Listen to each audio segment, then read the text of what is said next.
you. Nate, I'm just going to tell everyone we're starting in 3 minutes.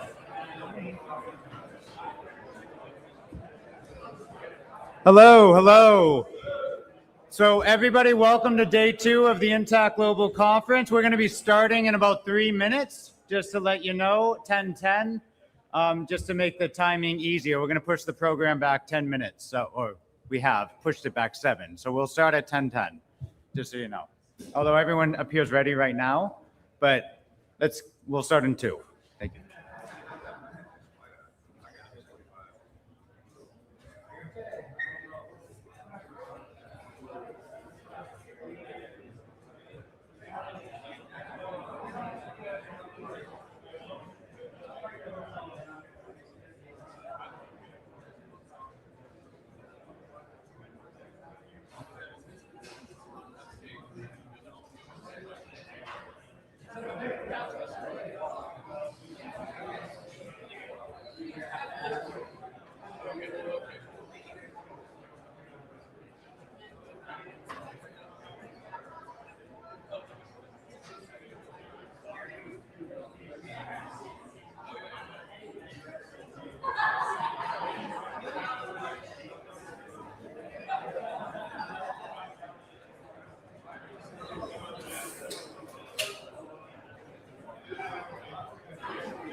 All right, John.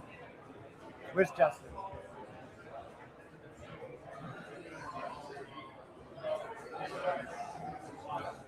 Okay. Oh, Nate. Where's Nate? Justin.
All right. Good morning, everybody. Good morning. Welcome again to Intact Global's second annual conference, the second day. Everyone have a good time yesterday? Yeah? Give a round of applause for the speakers. You have a good time at the gala? right, honoring Carol Ann, which are Intact Global's inaugural Legacy of Courage Award, which we will continue in Carol Ann's honor until we succeed in our mission to protecting every child, right? So we have a great, great list of speakers, leaders, movers, shakers, lawyers. The doctors were yesterday, but lined up today to round out the conference. And also big round of applause because we raised about $30,000 last night for the Colorado Challenge.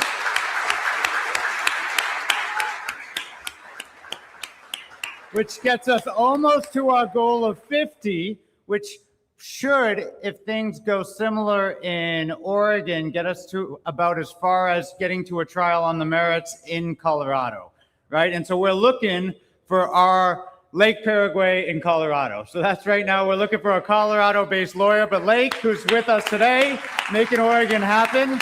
He'll be giving an update on the Oregon litigation later. And so I'll be making pitches for donations throughout the day, so don't worry. But and also on the stream. But it is my great pleasure to introduce another lawyer and leader of the movement, friend of mine, the old guard who got us where we are and have effectively mobilized much of the medical community against this medically unnecessary and harmful procedure. He is the executive director of Doctors Opposing Circumcision, DOC. Let's give a big round of applause for our leadoff speaker, John Geishiker.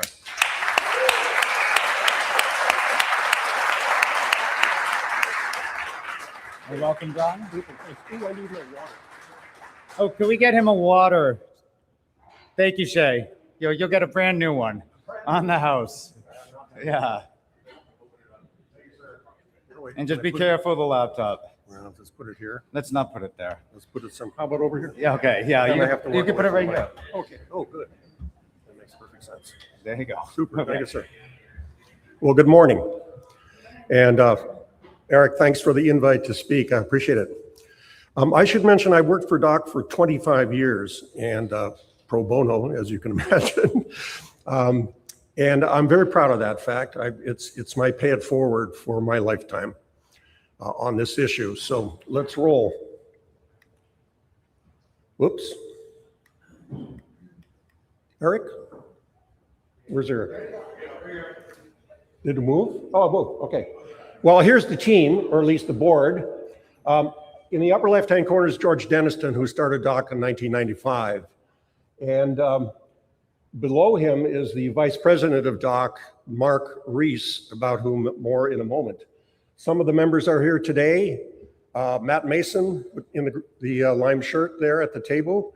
And next to him, Dr. Leif Thompson of Alaska, members of the board. So, and my wife, Michelle, is also a member of the board. So I'm sad to say, though, this doesn't seem to... Possible problem? Yeah, well, I have a backup one. I don't know what the problem is. Battery, probably? Oh, I don't think so. Oops. Is this the one that does the fancy thing? No. Oh, darn. I was hoping for that fancy thing where you could use the spotlight.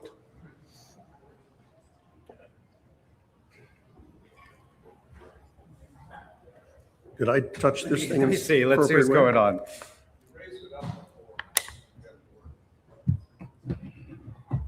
It was working just now. Let's see.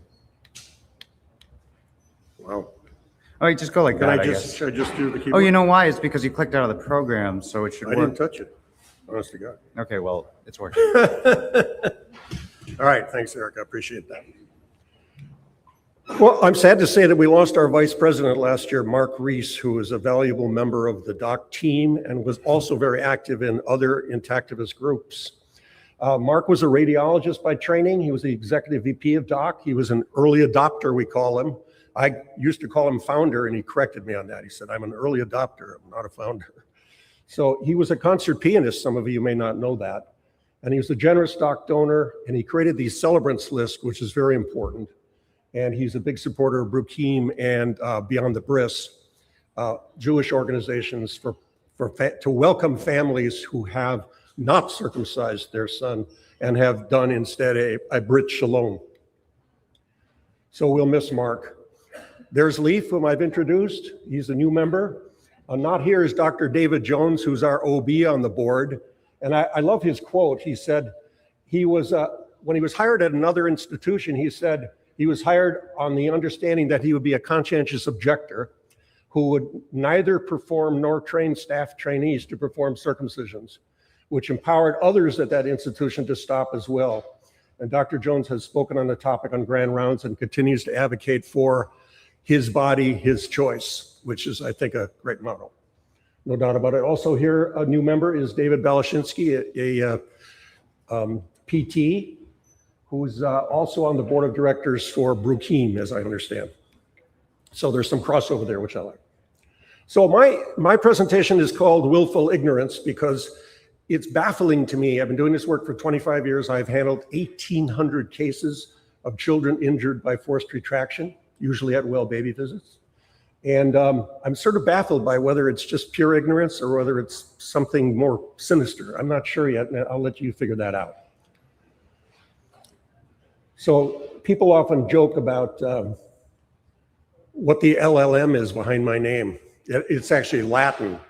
But I had a question one time in a baby fair, and they say, "Are you a licensed lay midwife?" And I said, "I'd be honored to be a licensed lay midwife because we have too few midwives and probably just the right quantity of lawyers, not needing any extras." So I'm expecting, though, oh, dang it. I'm expecting, though, somebody to ask me if it stands for large language model. So anyway, it's just an extra law degree, no big deal. All right, a little anatomy. This will be easy for lots of you, but maybe for some it's new. This graphic is Dan Bollinger's graphic in a wonderful brochure he has called the Wee Willie pamphlet. And when a child is in utero, the foreskin begins to grow alongside the penis.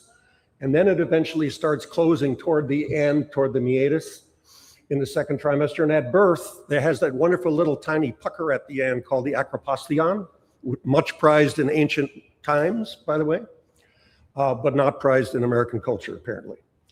But anyway, from birth to approximately age 10 years, that attachment breaks down.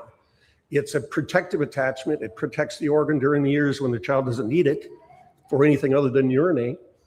And it slowly breaks down, but what it leaves behind is a space, and that space has immune active substances in it, which is why we advise men who are intact not to bathe too aggressively, because of course, if you're wiping away what is an immune secretion, you're losing some protection.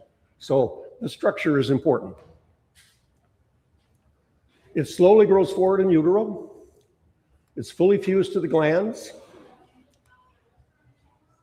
It's not a birth defect or an adhesion, despite what you hear people say. This thing's driving me crazy. All right.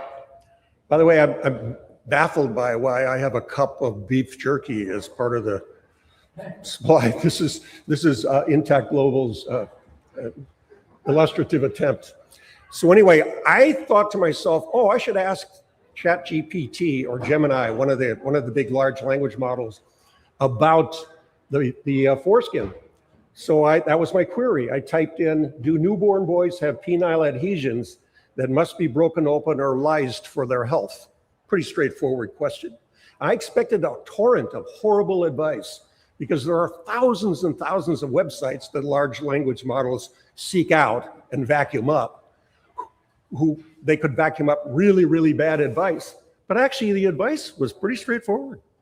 Answer, in newborn boys, the attachment of the foreskin to the head of the penis is a normal physiological condition that does not require breaking or lysis for their health.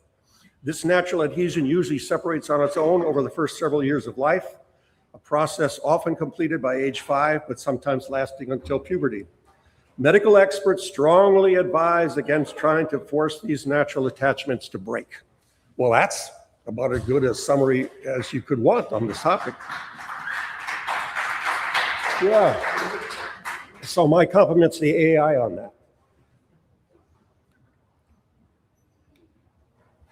Once again, I guess I'll use the keyboard here. There we go. All right, so to describe the cases we've handled over 25 years, 1,800 of them, 90% occur at well baby visits.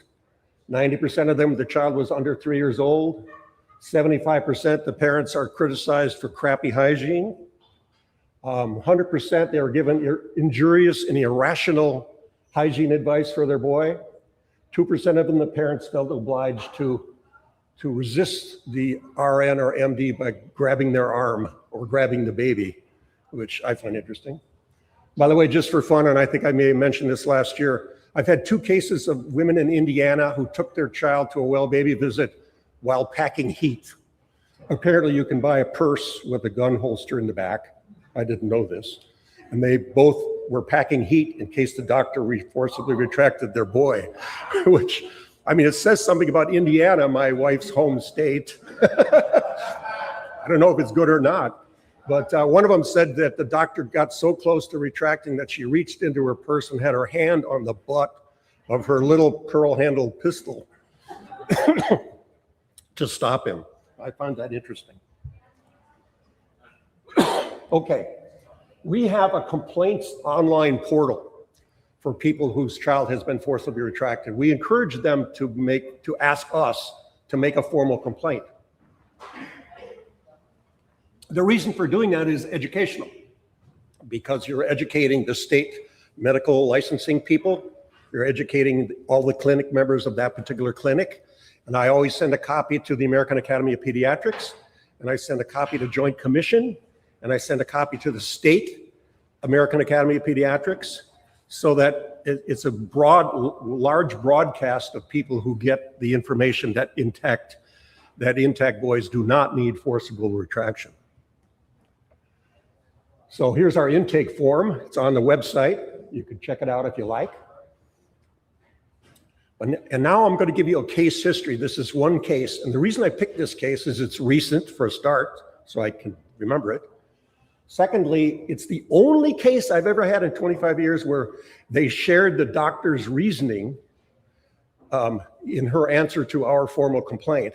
And they also shared their reasoning for why they dismissed the complaint. I'm sorry, that's the spoiler here.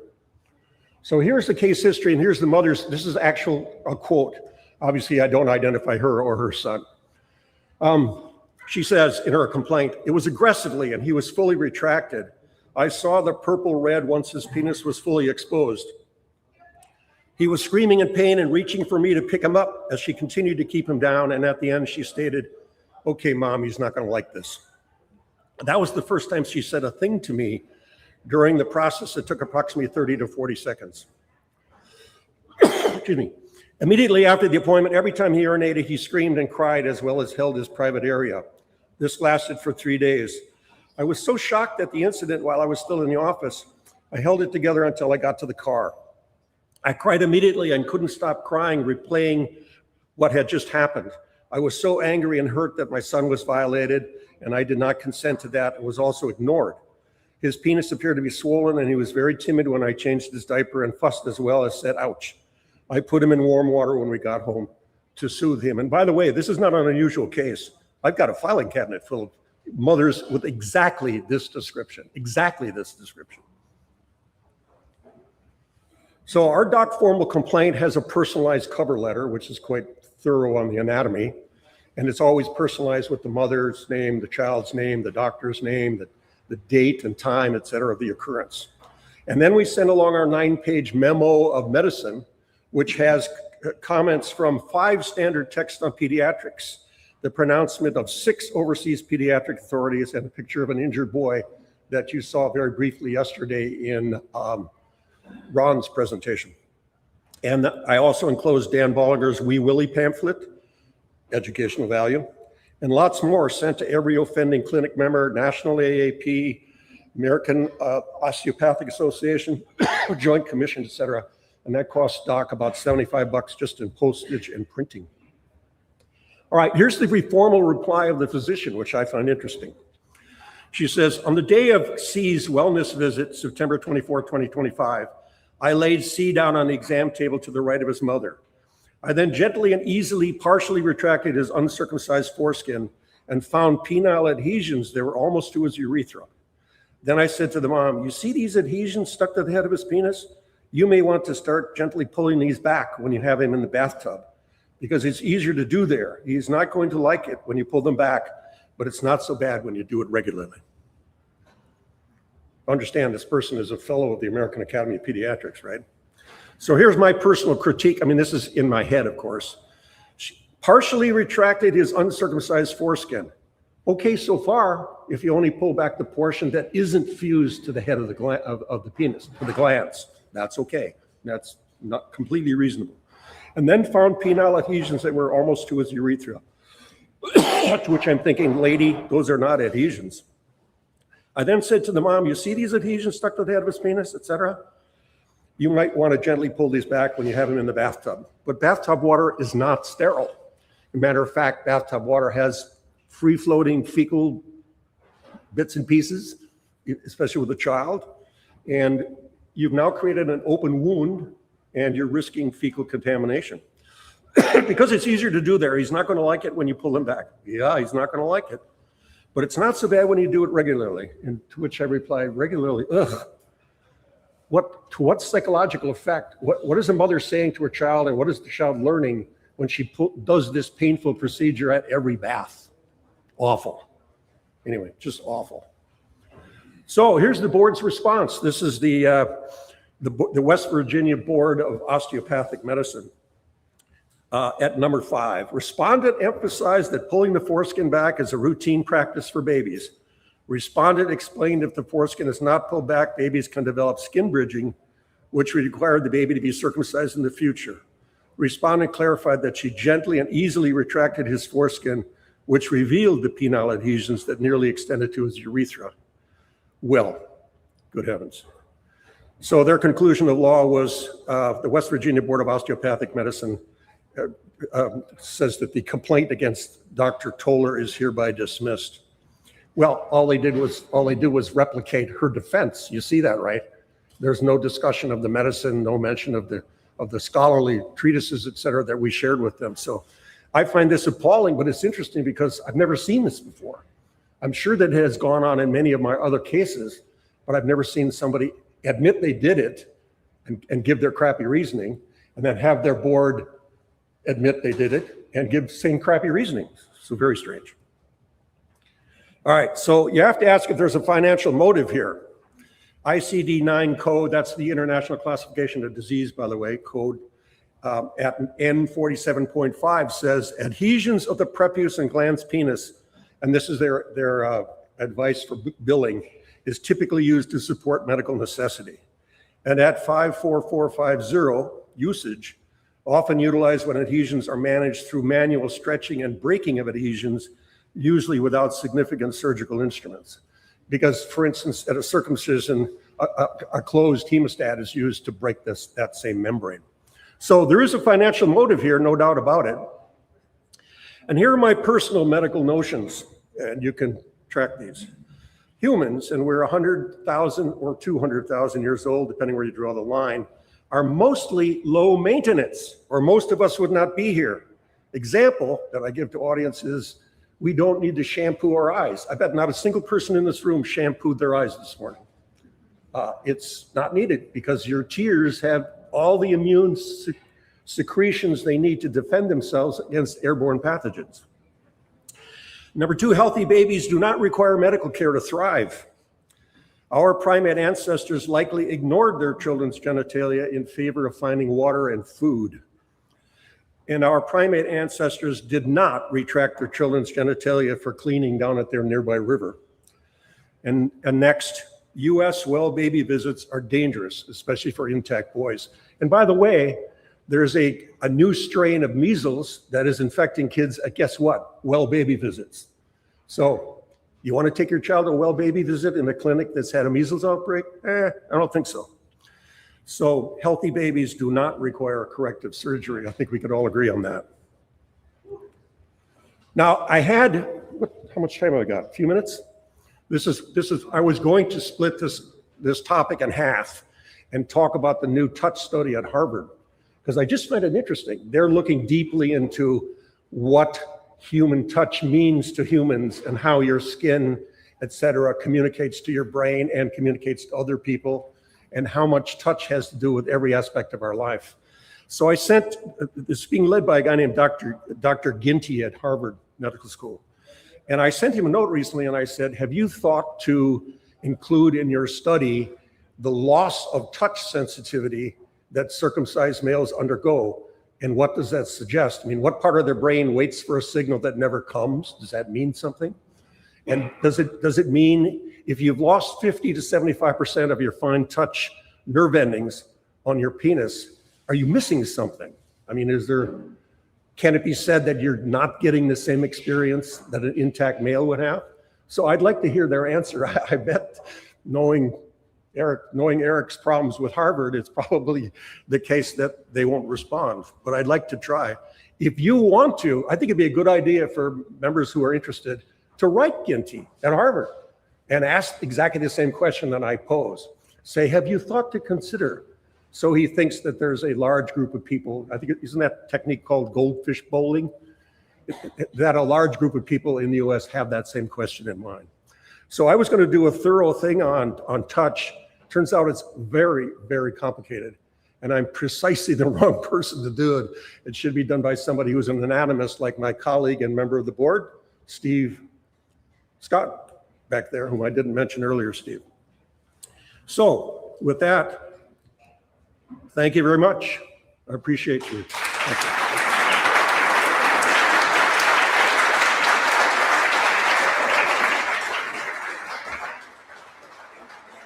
you. You now know what consumes half my time.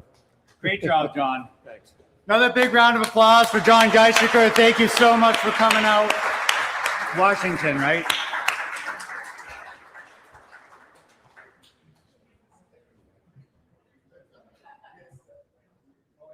So our next speakers are coming from Portland, Oregon, where it's all starting, right? We're very excited. Let me just pull up the slide here. From the Genital Autonomy Collective, and I can see right now they did a fantastic job using the provided template, so excellent. Aliana Arshard and TT Perry from the Genital Autonomy Collective in Portland. Let's give a big round of applause to our next speakers. TT, Aliana. There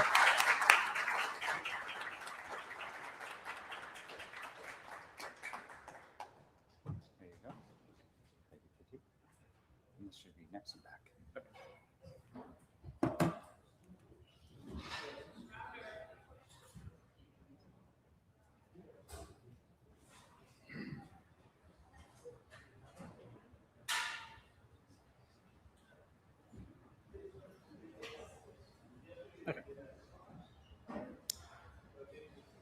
All right.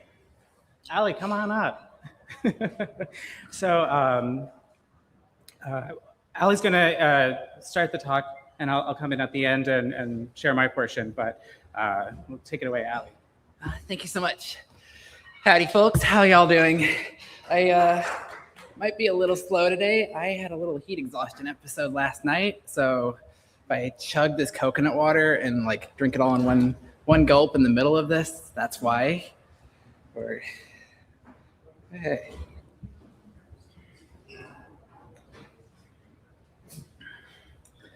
So I'm Aliana Arshad, founder of the Genital Autonomy Collective. So why am I here when there are so many of y'all that have these fancy letters behind your names, while I spent my college time partying and sleeping, and there's the common saying you can either do like two of the three, sleeping, studying, or partying. I skipped studying. But really why I'm here is because I am an Irish, Pakistani, Jewish, Islamic, Catholic atheist.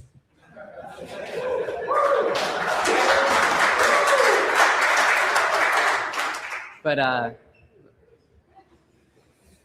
I'm not actually religious at all seriousness, but my family is. And my experience of violated genital autonomy is seriously inflected through all of those religious and cultural experiences, and really helps me get the foot in the door and analyze things in a way that most people haven't had, both experiences.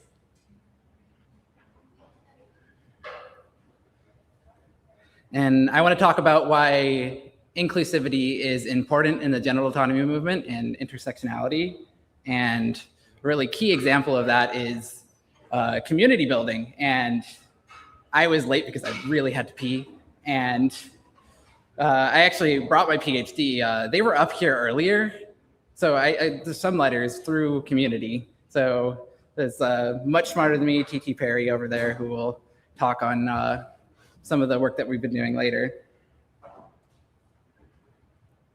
So I founded the Genital Autonomy Collective in 2022 because I couldn't find inclusive support for my own violated genital autonomy that really included me in a way that I could feel understood while not being judged, which is, I think, how Leif Thompson described it yesterday, which is brilliant and what we really need. So we really focus on marginalized people through intersectional genital autonomy, and I'll get to that in a moment, what intersectionality is. Oh, actually right here. Intersectionality is a term coined by Kimberly Crenshaw to analyze common marginalizations and how they compound upon each other. The example that is given often is a company hiring Black men and white women, but not Black women. So her experience can't really be described by just sexism or racism. It's both and compounding on each other. Okay. We go to the next slide. Already.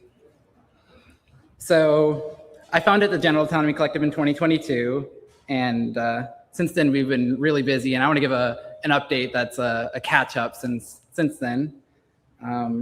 We started with explicitly inclusive groups for trans, intersex, and gender diverse people who've experienced violated genital autonomy of all kinds, male and female circumcision, intersex surgeries, and anything similar, really, and exercising that autonomy through, foreskin restoration and including labia stretching, and also piercings or whatever people want to exercise their autonomy on, and through transitioning as well. And that involves genitals, believe it or not. So we've tabled at several prides, Portland a couple of times, as well as a very rad pride in Portland too, which was pretty cool. And we do regular awareness bike rides because great bike city in Portland is. Every summer there's this bike summer pedal palooza. I think they're trying to rebrand it. I can't remember which way.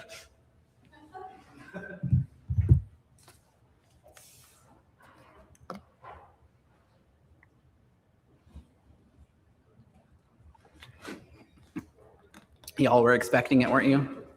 And chugging this. Okay. And of course, attending conferences. There's a GLMA conference on LGBTQIA+. I'll get that wrong myself, I'm gonna be honest. And I might just say queer for the rest of this. And I feel so sorry for whoever doesn't have the keyword card.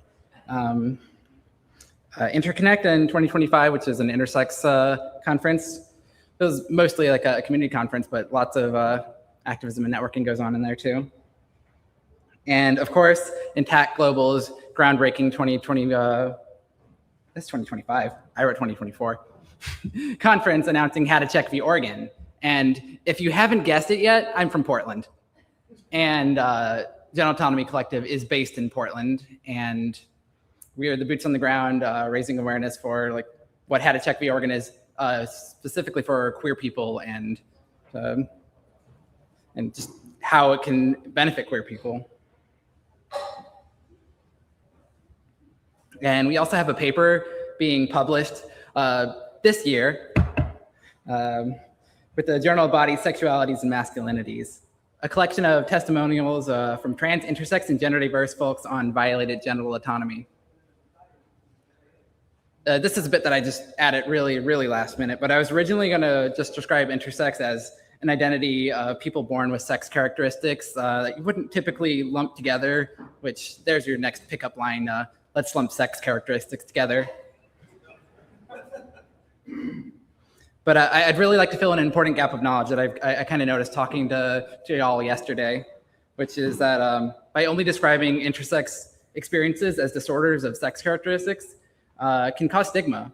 A disorder really requires distress on behalf of the patient, and in this case, usually a child, and that one really cannot know at birth. And I mean, for me, I'm infertile. That's not really distressing for me. It's not going to play a part in my life, really. So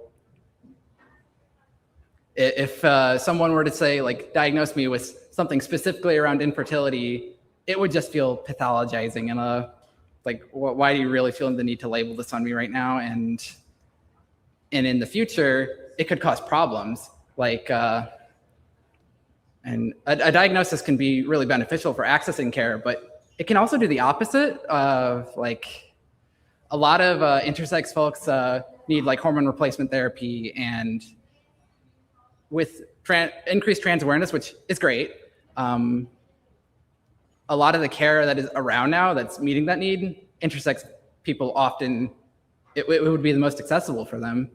But because it's written through guidelines on specifically trans people and not intersex people, oftentimes they just don't quite match up and they can't get quite the care that they need.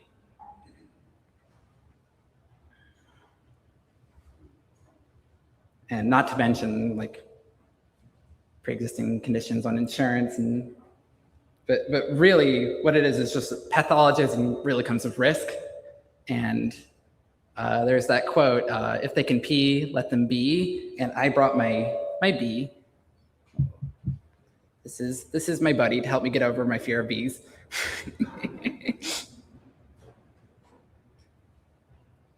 I was already carrying them before I even thought to include that.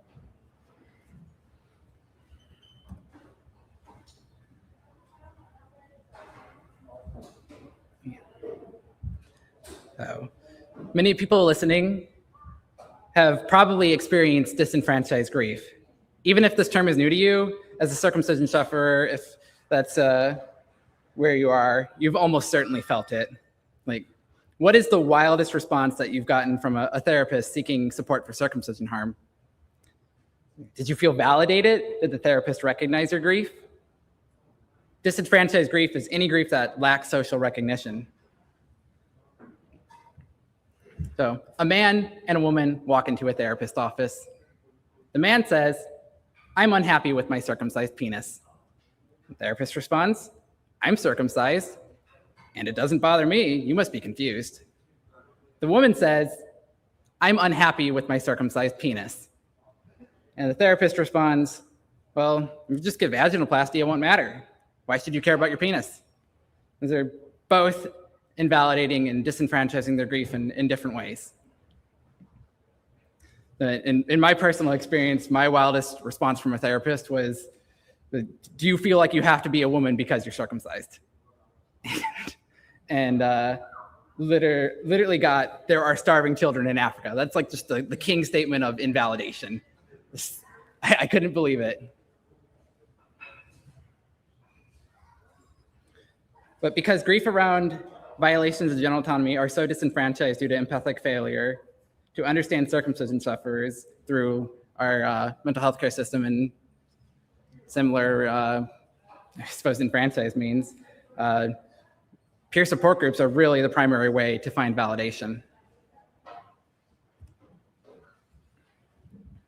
So now here's where intersectionality comes back.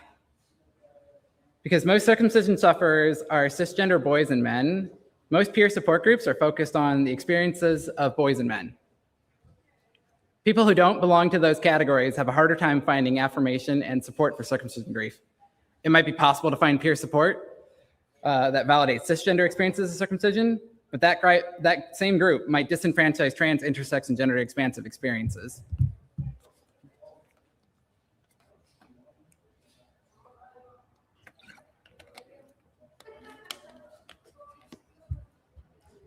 On the other side, Queer support groups might validate and recognize grief around gender dysphoria, but not grief on violations of genital autonomy.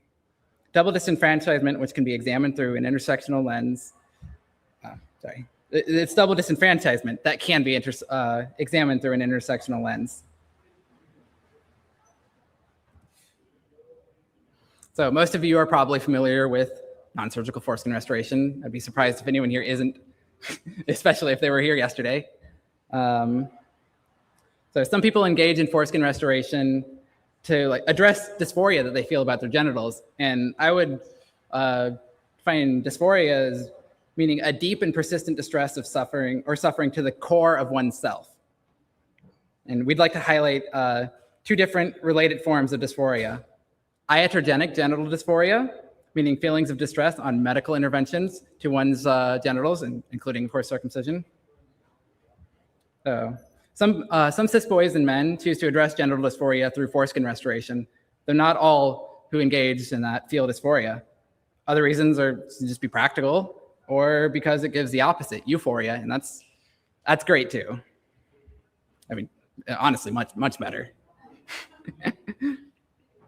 More widely known is gender dysphoria, distress about one's sex characteristics. This dysphoria can interact and overlap with iatrogenic gender dysphoria.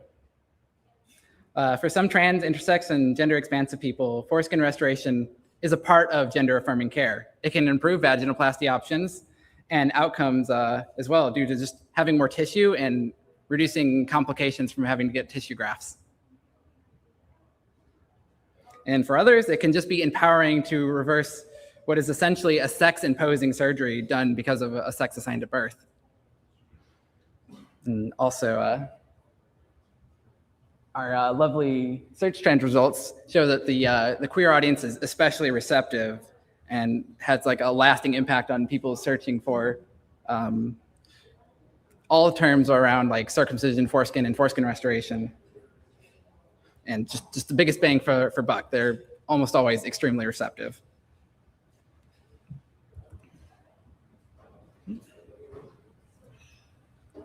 But essentially, circumcision sufferers and foreskin restorers are diverse. And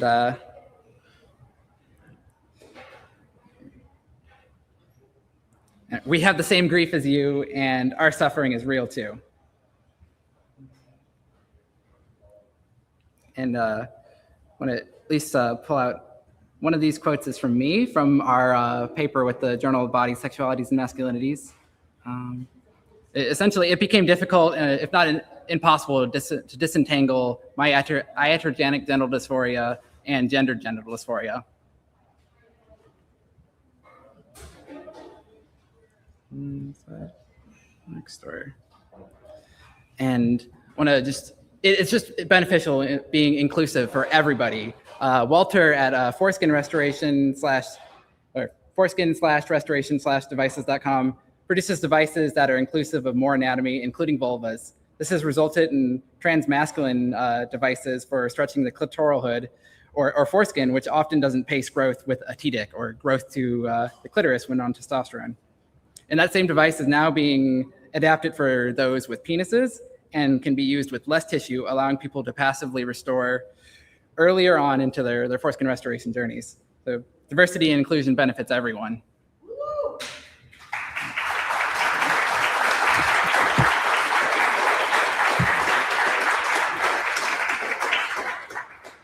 Thank you, Ali.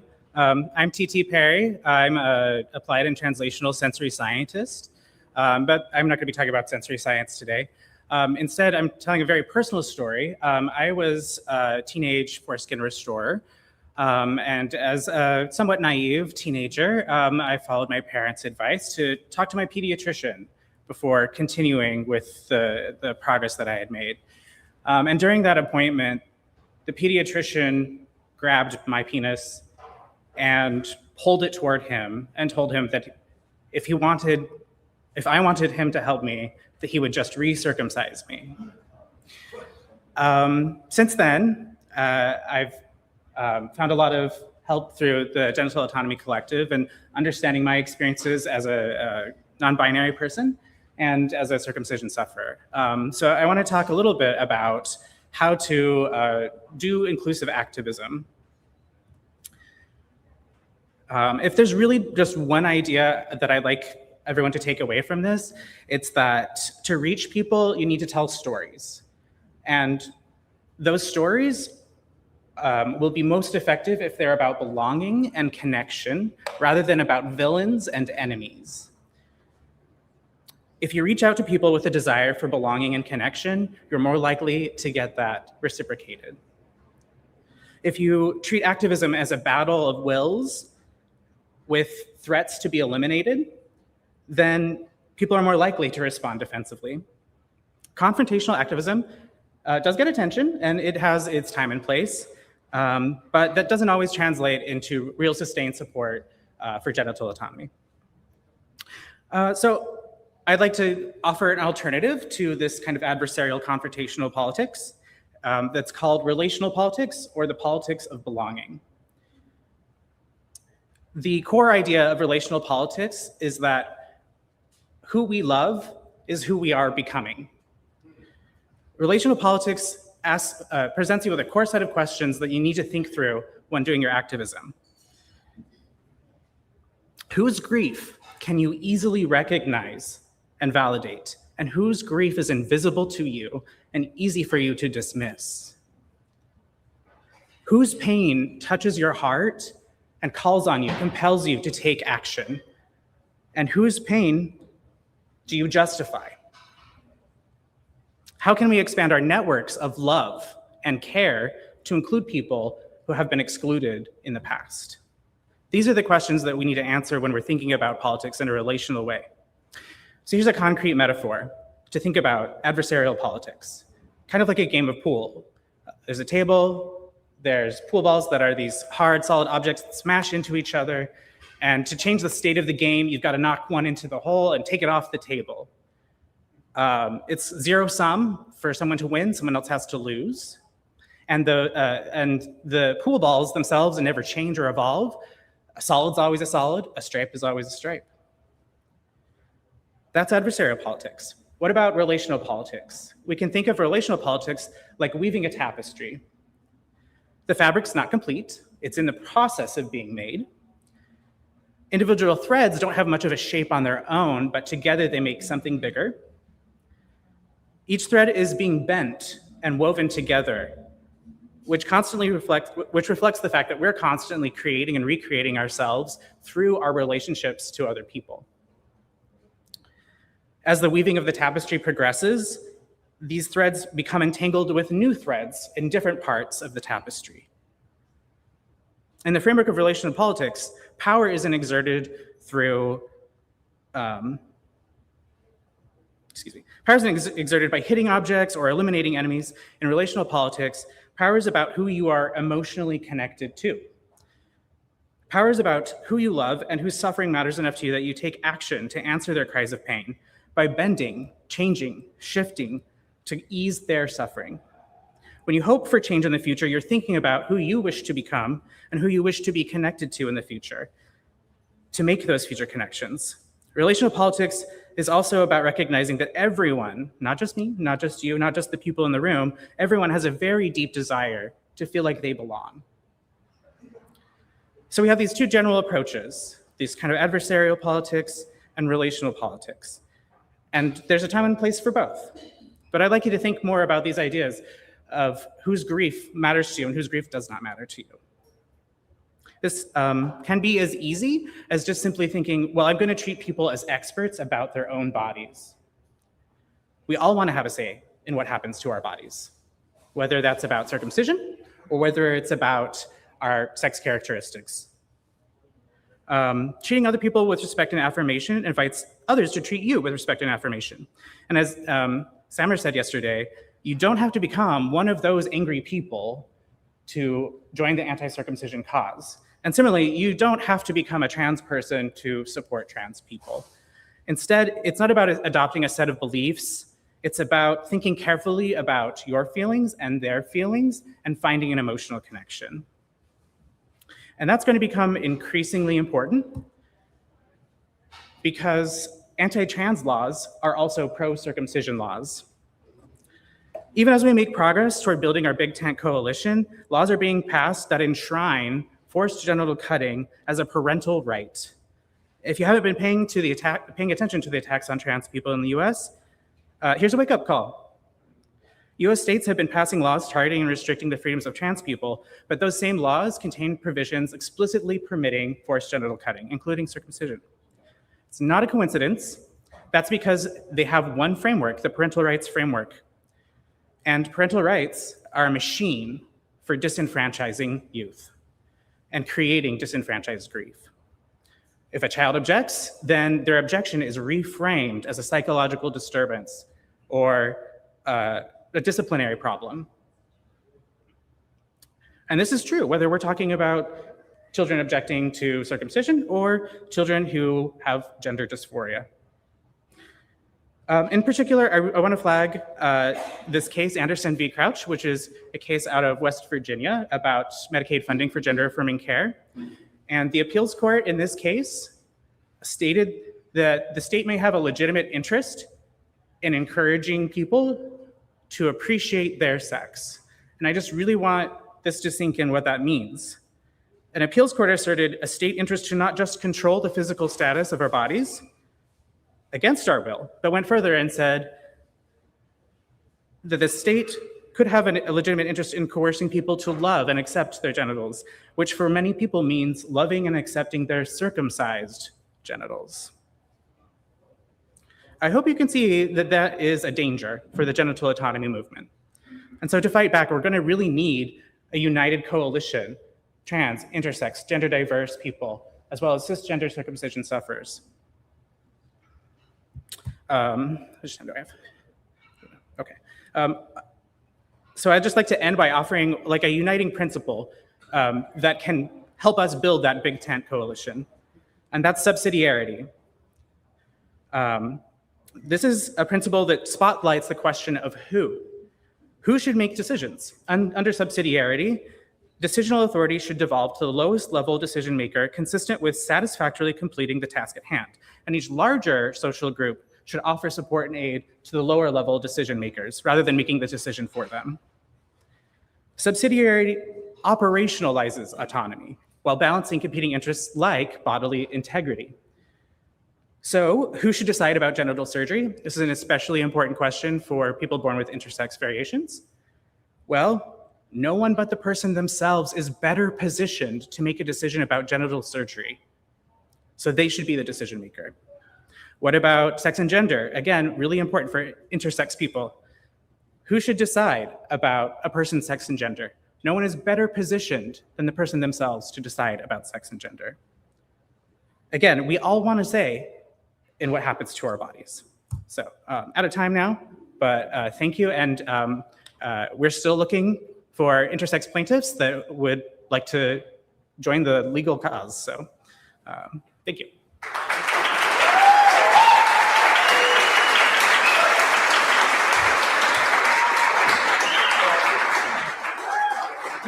Thank you so much, TT. Here as a gift from Impact Global. I'll get one for Ali as well. So big round of applause for TT and Ali. Thank you so much for a fantastic presentation. Yeah. I definitely noticed that.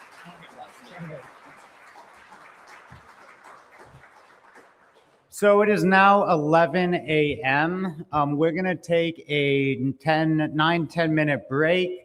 Use the restroom, stretch your legs, say hi to your neighbors, make new friends, you name it. We will resume the program at 11:10 a.m. with our next speaker, Ryan Jones of 4Gen, who's be given an update on their important work there, which is very exciting. So we will be back in about 9 minutes. So thank you so much.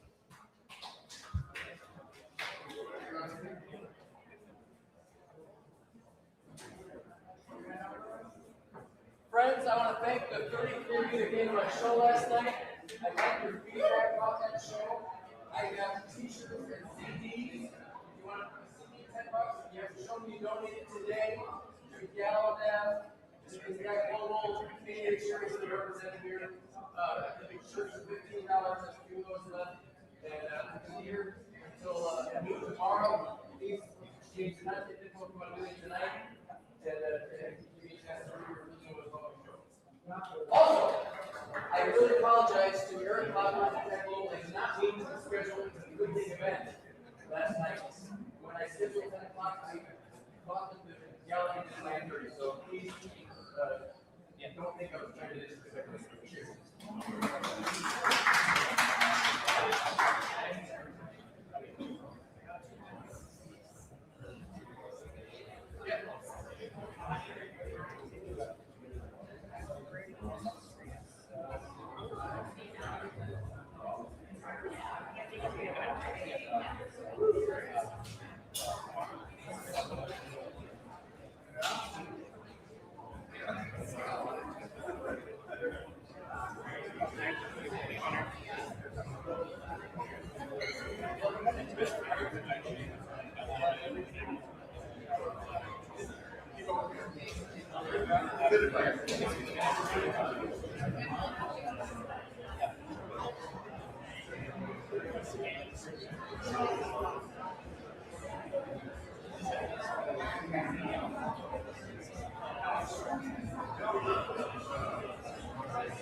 Okay. Thank you all. I hope it sounds like you enjoyed the break. We're going to get started in a minute. If you could all take your seats.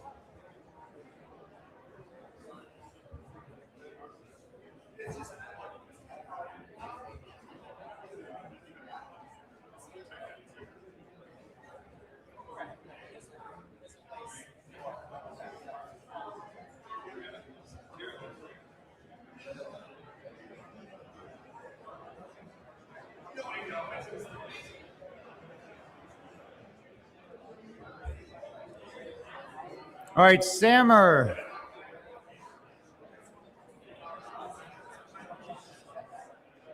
Sammer, could you help organize people to take their seats?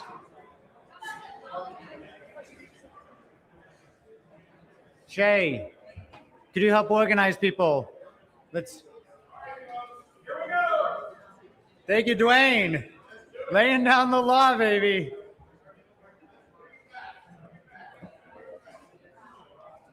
Where's Adam? Adam.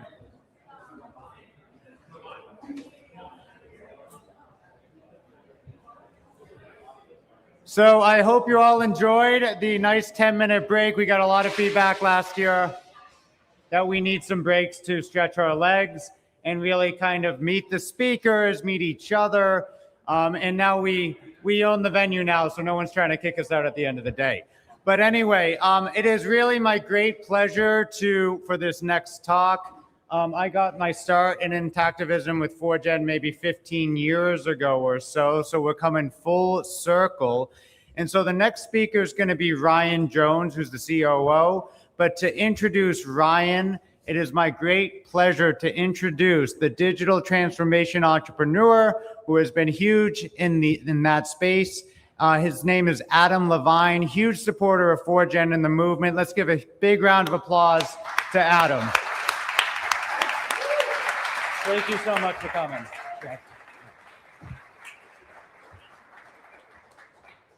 Thank you very much. Well, it's a real honor to be here with all of you today. Something that means a lot to me personally. So before I introduce our speaker, I want to thank Eric for bringing us all here together at the Intact Global Conference. This is an amazing event and an amazing space. And thank you very much, Eric, for everything you're doing.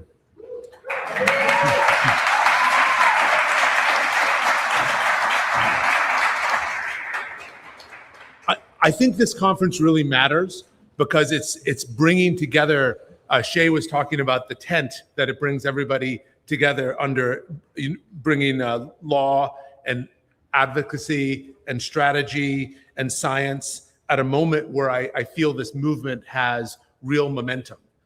And, my own journey here into this community began with a personal decision that I later came to regret and deeply regret. And that experience, led me to a place of shame and despair that I know many of you have navigated yourself. But that darkness also led me to the Intactivist world. And, I expected to find anger, but instead I found some of the most intelligent, thoughtful, sensitive, and introspective people that I've met. And people who see the world with a clarity that other people sometimes miss.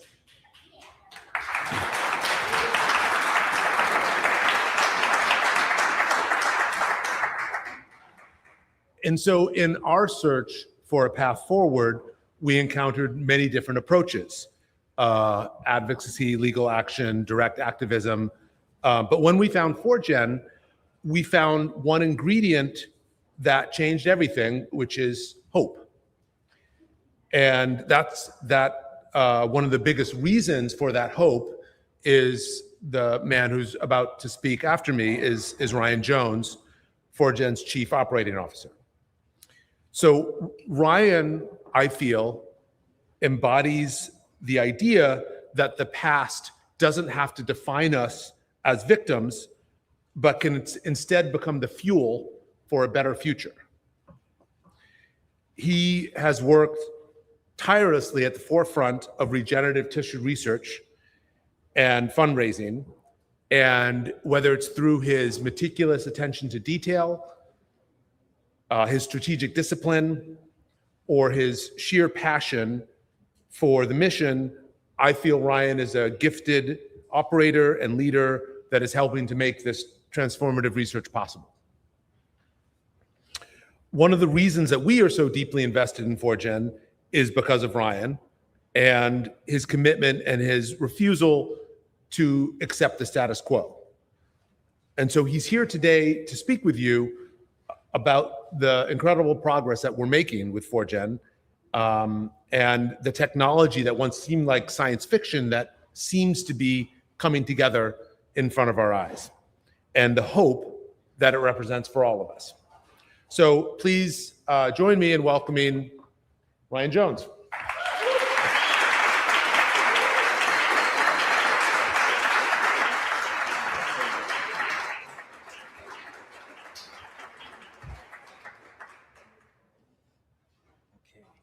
Thank you, Adam.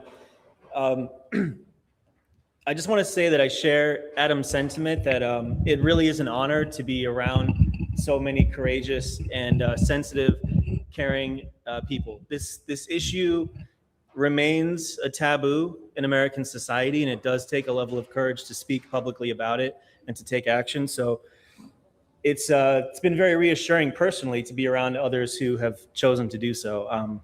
And so I am here to talk to you about 4Gen. Let's go ahead and begin here. So I wanted to start and clarify, what is 4Gen? Who are we and why do we exist? And so I want to talk a little bit about our philosophy and our mission. We at 4Gen are driven by a moral imperative.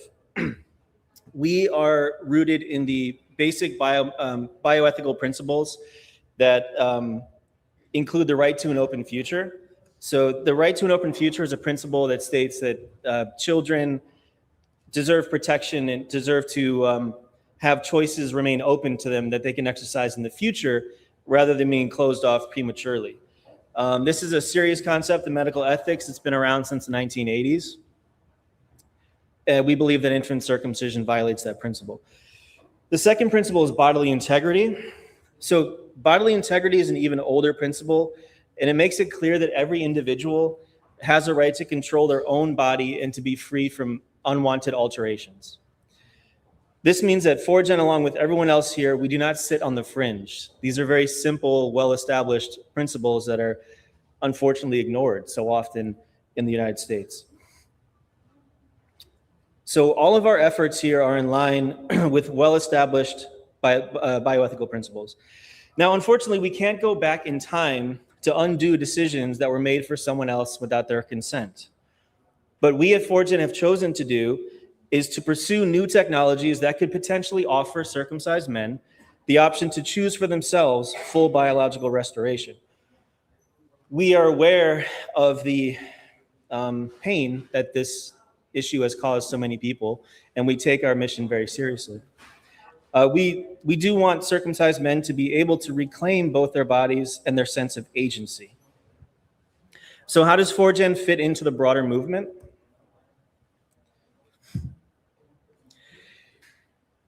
Well, first of all, we'd like to commend Eric and Intact Global for their tenacious efforts with their legal campaigns. The activism movement more broadly has made great strides in raising public awareness on this issue, taking action in the courts, and pushing for change at the state legislature level. This is very important work, and it helps to prevent future harm. Now, at 4Gen, we believe that we can complement these efforts by striving to reverse the harms for those already affected. Circumcision not only physically and psychologically harms circumcised men, but it can cause secondary devastation within families and in relationships as well. From our end, we are leveraging innovative technologies to pursue methods to reverse these very real harms. So stopping future harms and reversing past harms both serve the same ends, which is to reduce unnecessary suffering now and into the future. So most of you already know that the foreskin is more than just skin. It's a layered tissue and has an inner mucosal side and an outer skin side, each with different functions. That layered structure is exactly what makes this work challenging and exactly what makes it exciting. When we decellularize and recellularize the tissue, which is something we'll get into a little bit later, those two layers don't always behave in the same way. Solving that is difficult, but if we crack it, the lessons can apply beyond just the foreskin. There are other parts of the body, like the eyelids and the lips, that have the same basic architecture, mucosa on one side, skin on the other.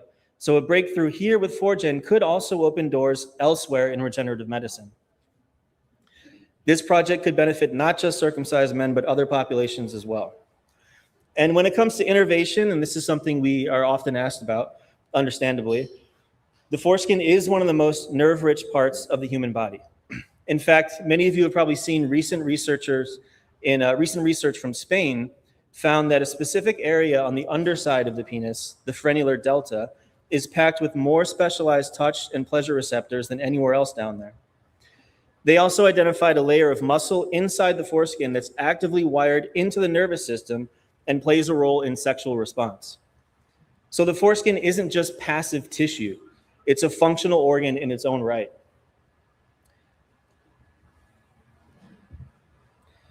This is the HUFO, or the human foreskin. This was created by 4Gen founder Vincenzo Aiello.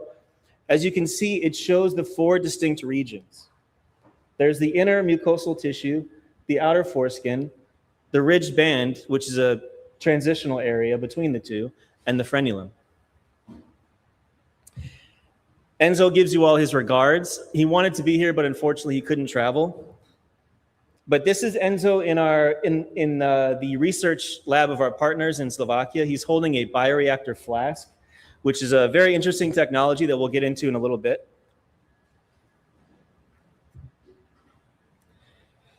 So before we get into the current state of 4Gen's research, let's review our past accomplishments and the path we've taken to get here.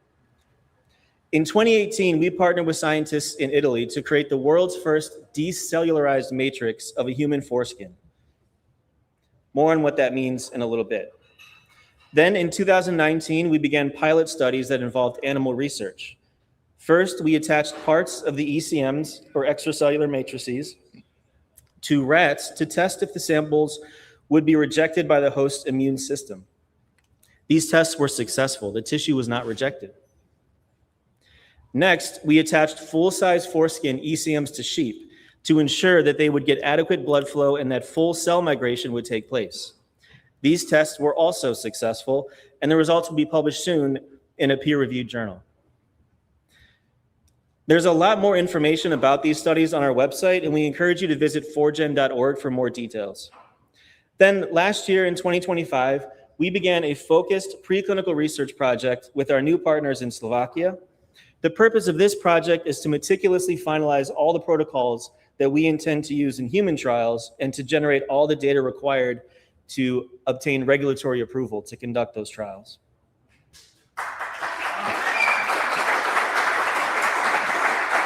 Which, by the way, has been enabled by all of our generous supporters. Without you, we'd be nowhere. So thank all of you who've supported us over the years. So I want to tell you a little bit about our team that we have in Slovakia. On the left is Dr. Stanislav Zarayan. He's our chief medical officer and is a urological surgeon and associate professor at Comenius University in Bratislava. This is one of the most respected medical institutions in Central Europe. He's published peer-reviewed research on foreskin tissue engineering in European urology before he partnered with us, and that's one of the top journals in the field.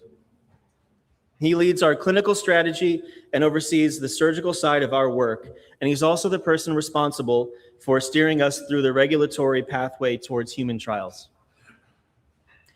On the right is Jan Kovac, our chief bioengineer. Jan is a PhD candidate based in Slovakia, and he's the one in the lab, hands-on every day, doing the work that makes this project a reality. He also has experience in 3D bioprinting and has previously worked in regulated clinical research, which matters enormously as we work towards human trials. Together, they are a rare and powerful combination: a surgeon with clinical credibility and regulatory experience paired with a dedicated bioengineer who knows the tissue at the cellular level. So now, to get into our approach, I'm sure many of you have wondered what exactly it is we intend to do. Now, during this presentation, you've heard me say a few things like extracellular matrix or decellularization, recellularization, bioreactor. These words sound impressive, but what do they actually mean? To begin with, large foreskin samples containing all 4 regions that we talked about before are harvested from cadavers. These are individuals who volunteered willingly to be organ donors prior to their passing away. One thing I should make clear is that Forgen does not use foreskin tissue from living donors of any age.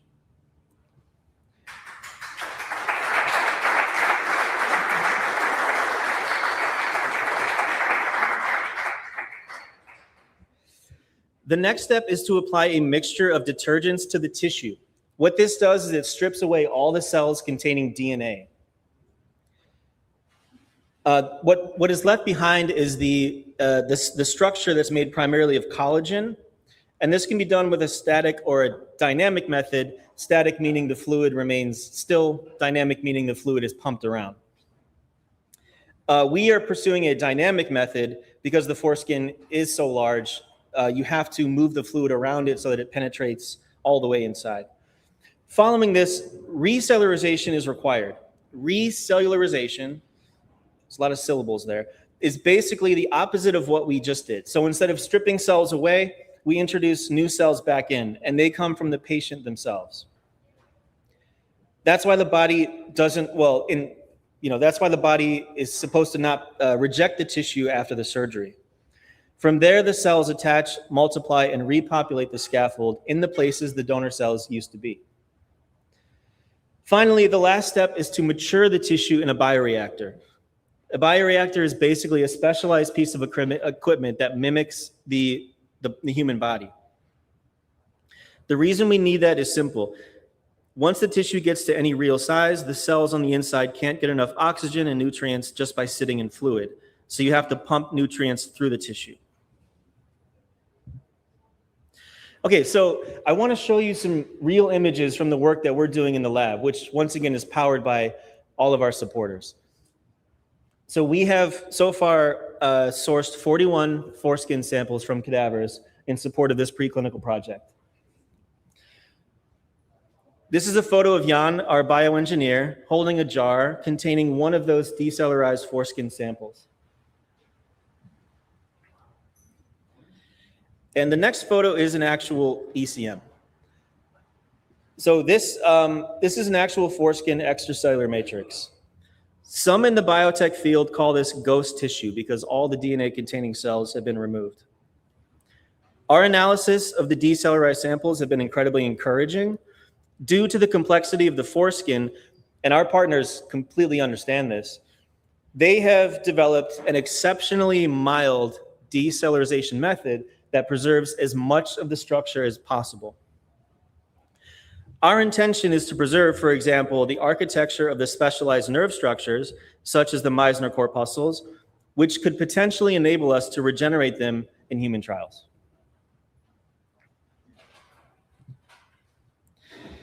After decellularization, what comes next is the most difficult stage in the pipeline, recellularization.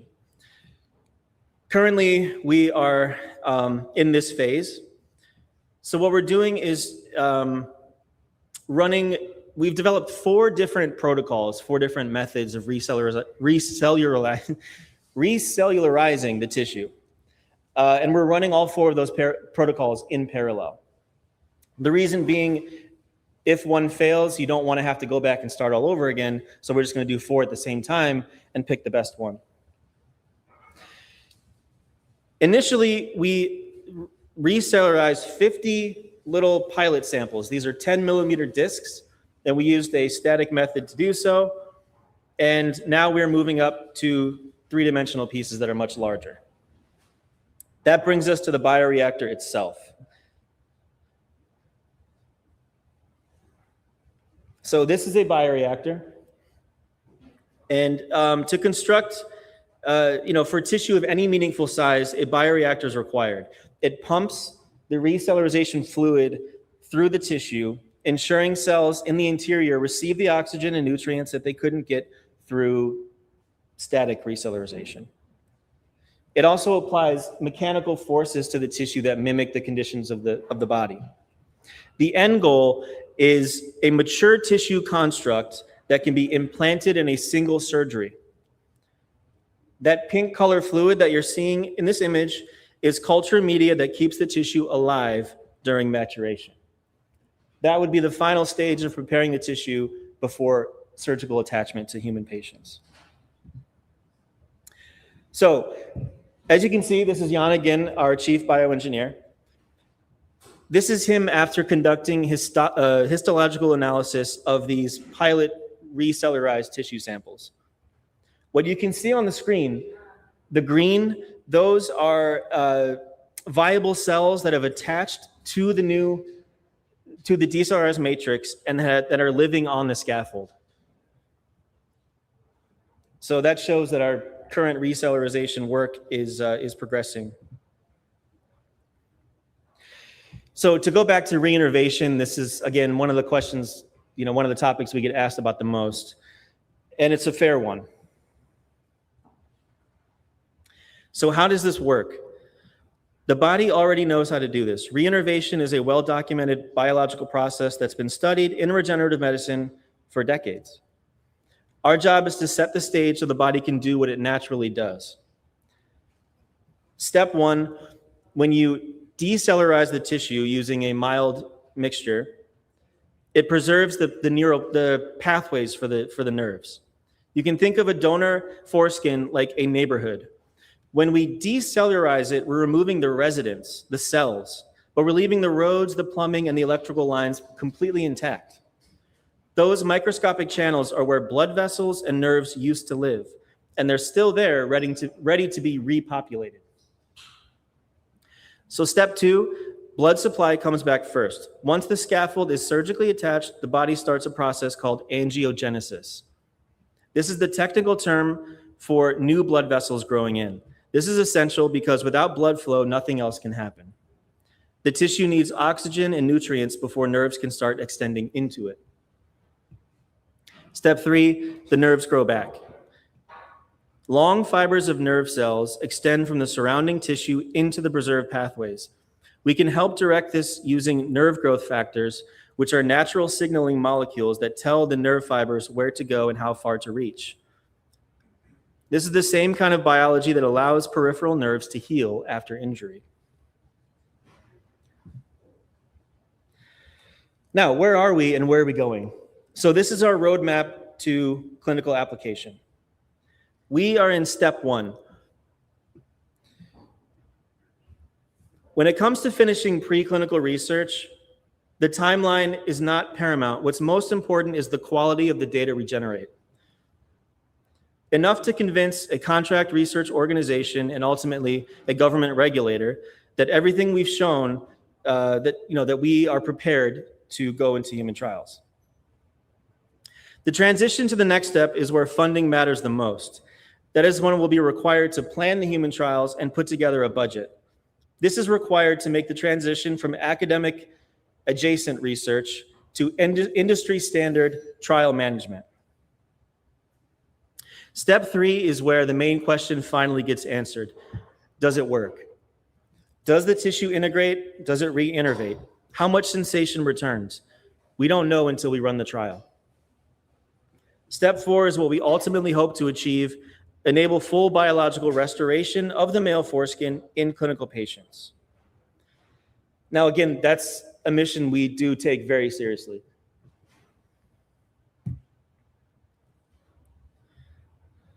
So how can we make this happen? We believe in a united front. The intactivism community works to prevent future harm. This includes advocacy, the law, raising public awareness. What ForGen adds is the part that addresses people already affected. Neither side needs to work alone. We can build a united front.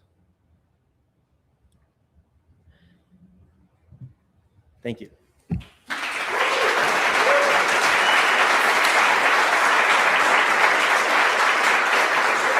Thank you so much, Ryan. Very, very compelling presentation, providing the movement some hope. Before you leave, just like a little token of our appreciation thank you. at Intact Global, little plaque. Thank you so much, Thank Ryan. you, Eric. I'll give you a hug. Okay. All right, thank you. Thank you. Big round of applause for Ryan Jones, all his important work with ForGen. And thank you for the introduction from Adam. We have time for one question. If we have the mic.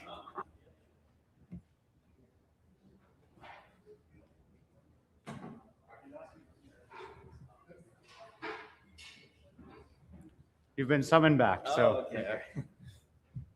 Yeah, question. I'll hold it right there. Is this good? Oh, there we go. Yeah. Is ForGen considering going public? When can I buy stock? Right now, that's not something that, we're really focused on getting to the human trials as a nonprofit. The reason being is we have full control over how we conduct the research and what the final outcome that we can aim for is. So we don't have any shareholders we have to, be responsible to or anything like that. So we're structured that way to make sure that we can achieve as much of a complete biological restoration as possible without being inhibited by market forces. So Yeah. eventually, but not yet. Oh, I can't say anything. And that is the end of the interview. Okay. Securities and Exchange Commission, this has nothing to do with you. Thank you so much, Ryan. We really appreciate it.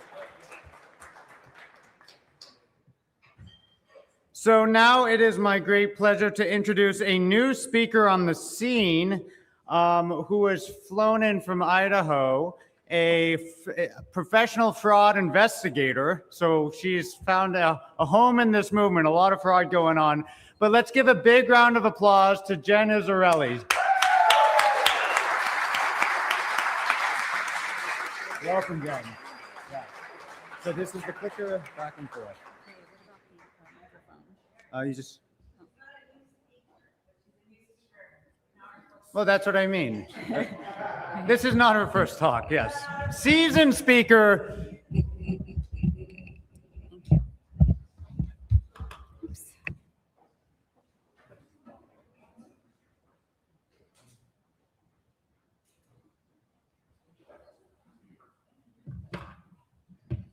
All right.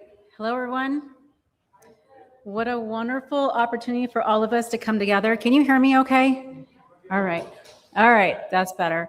What a wonderful opportunity for us to come together. I wanted to thank Intact Global and everyone who made this possible. Thank you very much. I wanted to talk a little bit about me just so you can understand which language I speak. I am in risk management, and I am a former financial and IT auditor, and I investigate financial crimes. I am a certified public accountant and a certified fraud examiner. And I first got into intactivist work in 2000 when I was pregnant. I did not know if I was having a boy or a girl, but I was in college, and I was taking an argument class, and we had to choose a topic that we were for and a topic we were against, and argue that in class. And so I thought, well, now's a good time for me to do a little bit of research on circumcision. And so I did. And even though the internet was fairly new back in 2000, it didn't take me long to quickly understand that cutting genitals of children is wrong. So that was the topic that I argued against, was against circumcision. Thank you. And so my then husband, although he isn't really Jewish, he comes from a Jewish family, and he actually agreed with me. So we decided to not cut our son. So, yeah. And one more thing on that. My son is almost 26 now, but last year I asked him, I said, Trevor, are you happy that we did not circumcise you? And he said, oh, hell yeah. He said, nobody who cannot consent should be subject to something like that.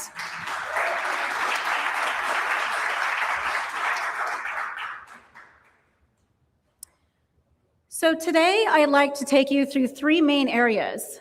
Risk management, looking at it through the lens of those who support circumcision and how we can leverage that. I want to talk about circumcision fraud and other areas that kind of connect, that maybe aren't quite fraud, but they kind of connect to it a little bit. And then some mitigation strategies that we can all do. You don't have to be an attorney to help further this movement.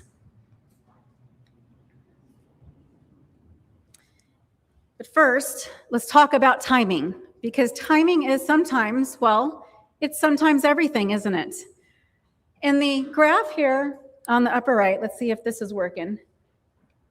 There we go. On the upper right, you have, it's kind of hard to see because it's a little small. I apologize. I should have made that bigger. But we have the prevalence of foot binding in China.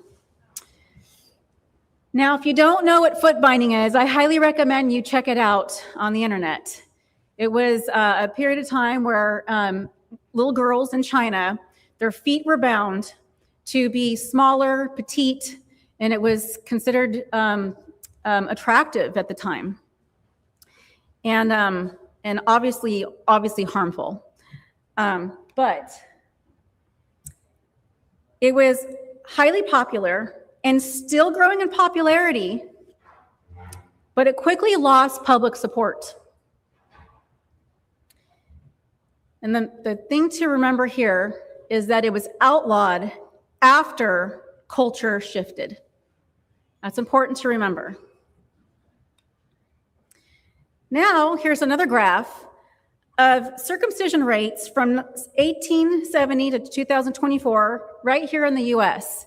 What do you notice between those two graphs?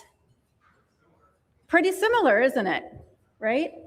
Not the same, but pretty similar. And so the thing that I want you all to take away here is Law is sometimes determined by the court of public opinion. Yep. It's true. And please remember that actions that have failed before to defeat circumcision may just need the right moment.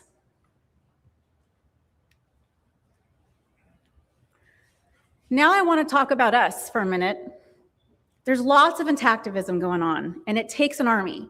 And when I think about all the work that we're doing, I think about us all chipping away at a common goal. We're all around this boulder, we all have our chisels, and we're all doing our part, big or small, for the common goal. For example, attorneys filing lawsuits, right? We have several attorneys in here. We have leaders working to standardize consent forms, leaders fighting Medicaid coverage. We have protesters and demonstrators, bloodstained men.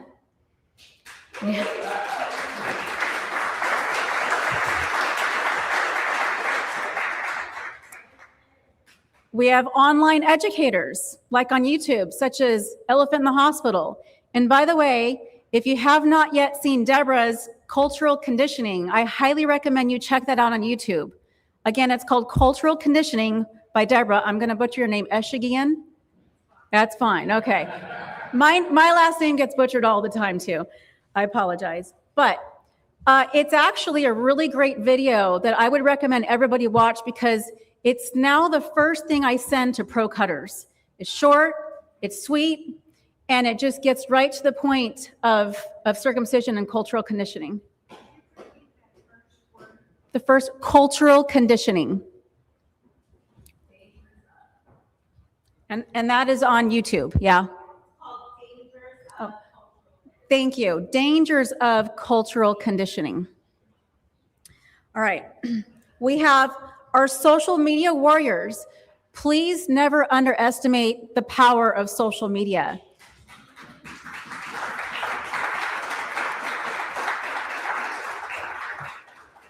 I was an admin recently on a Facebook group, and I cannot tell you how many people would respond to me personally, directly through Messenger, and say, I saw your post.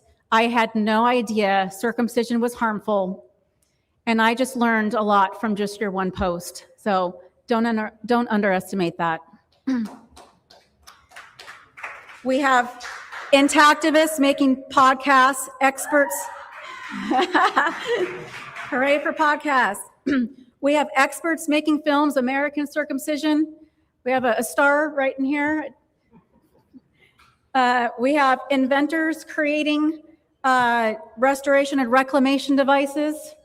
Right, Ron? And we have people marketing being intact as cool. So despite our various backgrounds, different ends of the political spectrums, all walks of life, we all come together for the common goal to end genital cutting.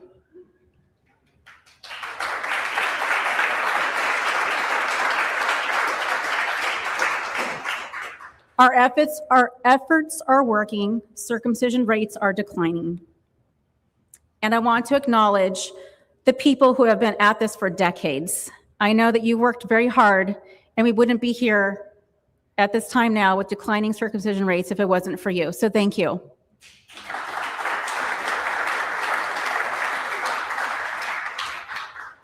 All right, now let's get into risk management.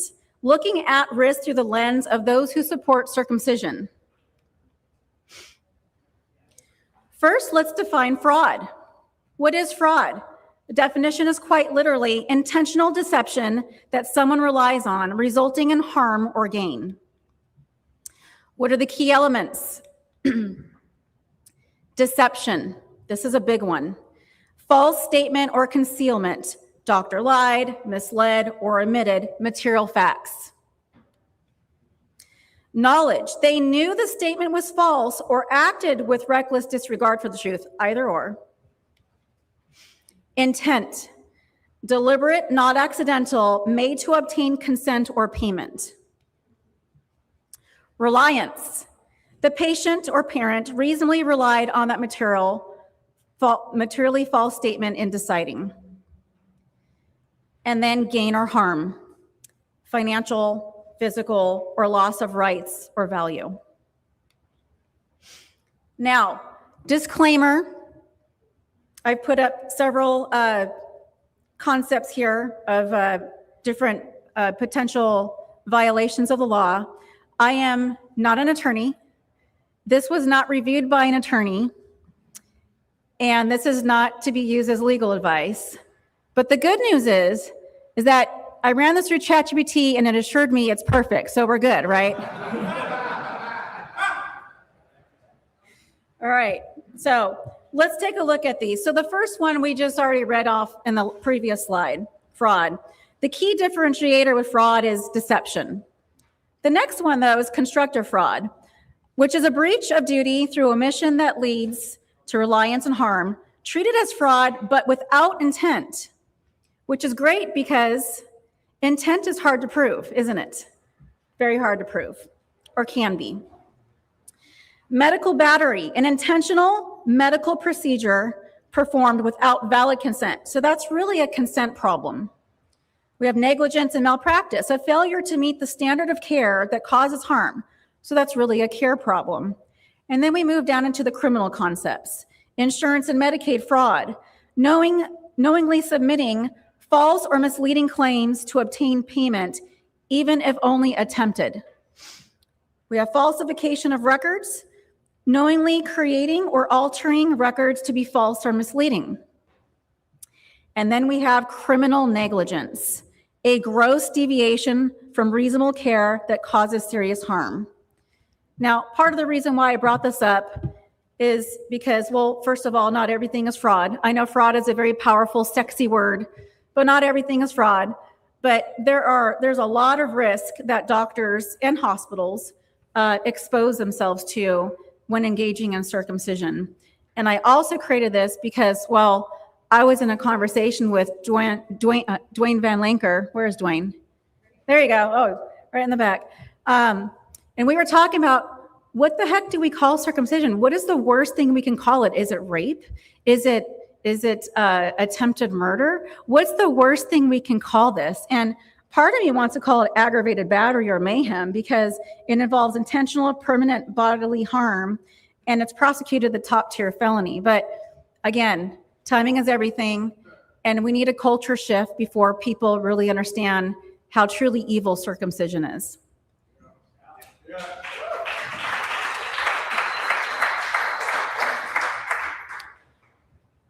So continuing looking at it from a risk management lens, here's what we do in my career.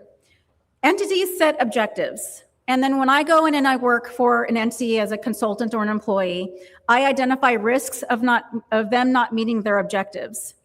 Then we prioritize the risks based on risk appetite. And then we mitigate the high and medium risks by putting internal controls in place. So let's look at an example of what this looks like in the context of what we're talking about here today. So let's say an entity wants to increase profits. Well, that's almost every entity's goal is increasing profits, unless you're a nonprofit, of course, but almost everybody wants to increase profits. Well, maybe one of the many risks is costly lawsuits because that would eat into your profits, yeah? And then, of course, costly lawsuits are a high priority, so they've been prioritized as high. So maybe one of the things you might want to do if you want to mitigate that is amend agreements, let's say, to include complete list of all negative outcomes or just avoid the service altogether. It sounds like something that providers would be interested in, right? Absolutely. All they need to do is change the word agreements and talk about their consent forms. Amend consent forms to include complete list of all negative outcomes. But this isn't just for providers. Who else?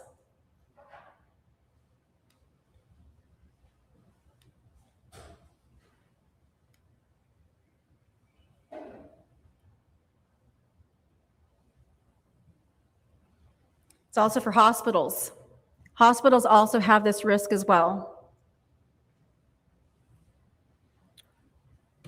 I don't think that's working anymore. All right. So if we start over with another example, let's erase all of that. And let's look at another one. Now think, who am I talking about as I'm going down this list?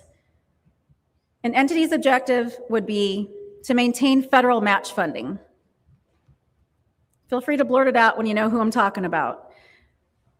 A risk is federal match funding withheld or deferred for noncompliance. This is prioritized as high because they don't want to lose or have delayed federal matching. So what are they going to do? They should want to stay in compliance with federal and state rules. Who am I talking about here? Anybody? Medicaid. Yeah, Medicaid, absolutely. That would be for Medicaid. All right, so there's a couple key areas of circumcision that we can all readdress. And I say readdress because a lot of the folks in the room have already been doing this for a long time. And I recognize that, I acknowledge that. But again, I wanna talk about timing is everything. And I really feel like we're in the sweet spot to really go after more low-hanging fruit.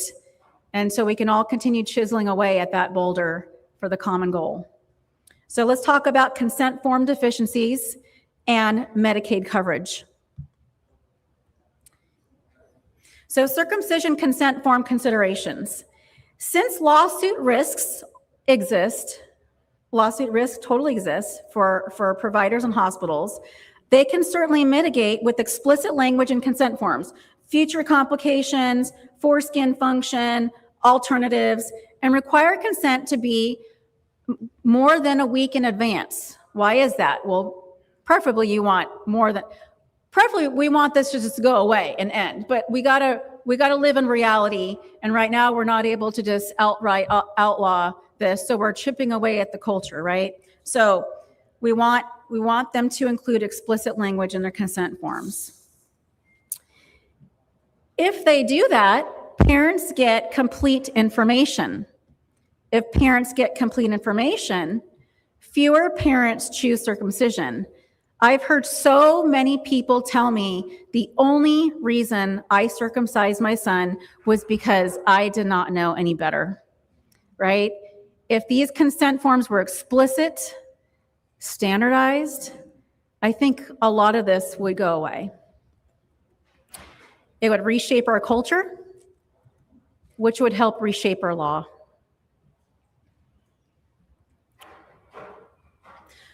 Now let's look at a consent form example. This was actually provided to me by somebody in this room for their child who was circumcised. I would like to focus on the section in pink here. I'm just going to read it out loud. The nature and purpose of the procedure, possible alternative methods of treatment, the risks involved, and the possibility of complications have been fully explained to me. I acknowledge that no guarantee or assurance has been made as to the results that may be obtained. So this consent form says the risks. Sounds pretty vague, right? Well, what's interesting is the parents actually remember the discussion with the doctor was very short. The parents do not remember the doctor explaining possible alternatives or any long-term risks and complications. Now, it's fair to assume that the doctor, I'm sure, probably talked about, oh, there may be some minor bleeding and probably made it sound like it was no big deal. But like so many other parents, people believe doctors and they trust in medical professionals. And so, at the time, this was easy to believe. So this lack of explicit verbiage becomes a he said, she said. And that's where the risk lies.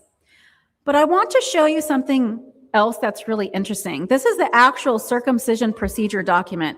By the way, this circumcision was actually done about 13 years ago, and this doctor's office was asked if they've amended the consent form ever since, and it's still the same. That's something that I intend to change when I go back home. Yeah.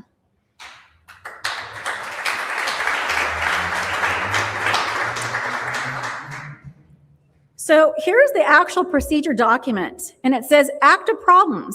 There are no active problems. Chief complaint, CIRC. That's the chief complaint, CIRC. So the child was born normal and natural. That's the chief complaint. And here it says the procedure start time started at 2:15 and stopped at 2:30.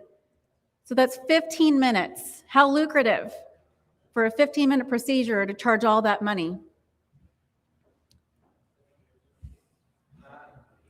Trash.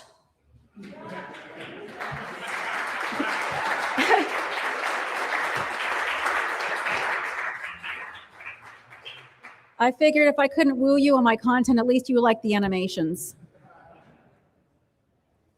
So here's my call to action on consent forms. Obtain a consent form with solid verbiage. Purpose of the foreskin, permanent harm, loss of functions, list all other risks, explain how to care for intact foreskin or intact penis, and require at least 1 week in advance, preferably more. Furnish this to providers and hospitals whose consent forms are lacking. Discuss risks and ethics with providers and hospital boards. So this is really becoming a bigger deal nowadays, is the ethical side of things.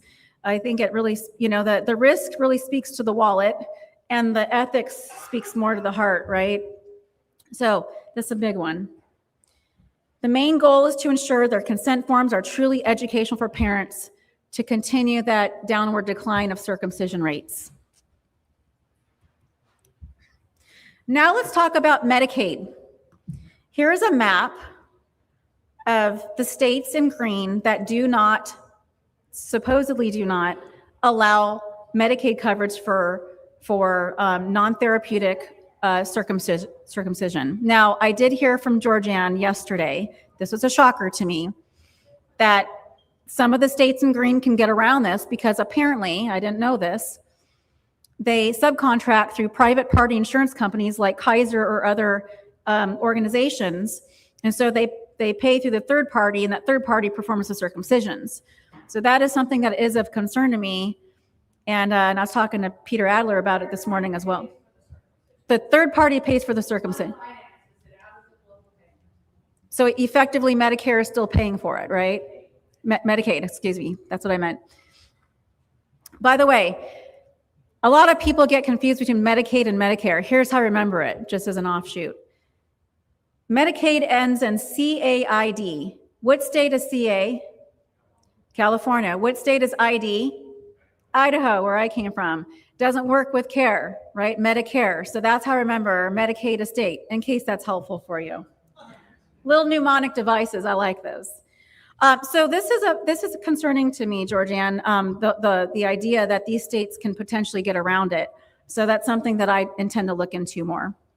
But I think it's still worthwhile to get these other states to also adopt a rule where they do not allow or not supposed to allow Medicaid funds to go towards circumcisions. And I think if nothing else, it at least sends a message as well. So let's talk about some Medicaid facts. Medicaid provides health insurance to people with limited income and resources. It is a joint federal and state program. Federal pays 50% to 78% depending on the state. Medicaid funds must be used for covered, allowable, and here's the thing, medically necessary services under federal and state rules. States are responsible for proper use of taxpayer funds and must avoid improper payments. Folks, taxpayer money is sacred. It should not be going towards elective procedures, period. Paying for non-covered or non-medically necessary services can lead to audit findings, repayment clawbacks, and federal compliance issues. Remember, we talked earlier about the risks. If they're found to be out of compliance, they can get in trouble and have loss of funding or delayed funding. They don't want that. So my call to action on Medicaid coverage is, first, research the most effective contact for each state. That might be the Department of Health, Medicaid director, state legislator, advisory committees. Build a database case. There is a way to obtain information online on how much each state pays for circumcisions using Medicaid. Use precedent states as leverage. So once one state sees that another state has done it, it kind of takes away that fear factor for them, and it's easier for them to follow suit. And then every state Medicaid program has the following: public comment periods, advisory committees, and rulemaking processes. Bring your written comments, bring your data, and your policy ask to these meetings. But I highly recommend to consider strategizing and collaborating across all major intact organizations when doing this. We're going to talk about that in the next slide. And again, please don't underestimate the power of social media. Leverage that to get exposure on what we're doing, to get other advocates and ambassadors on board.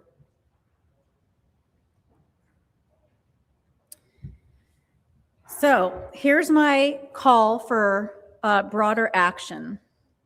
This is a wonderful, 5 minutes, got it. I thought you were asking a question. All right, so stronger outcomes require coordinated action. So I would like to have folks consider regular alignment among key leaders, such as the folks in this room, perhaps even a quarterly meeting where they can come with unified recommendations across the ecosystem. That would enable us to have shared priorities and aligned messaging, reduce redundancy and wasted effort, better decisions and execution, and greater impact from combined and coordinated resources. We are better together. So I highly recommend that we consider leaders getting together and doing just that.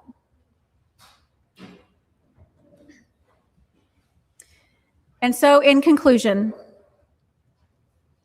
now is the time. Circumcisers are out of excuses. I hear Brother Kay say that all the time, Dwayne and other folks. That's one of my favorite sayings. Let's collaborate. Let's coordinate. Let's strategize. Let's continue fighting. We are winning, and we will win this war against injustice. Thank you. Thank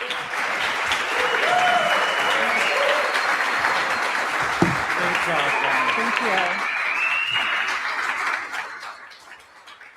Before you leave, as a gift from Intact Global, as a little token, you did such a great job. Thank you so much, Jen. Big round of applause for Jen Israeli.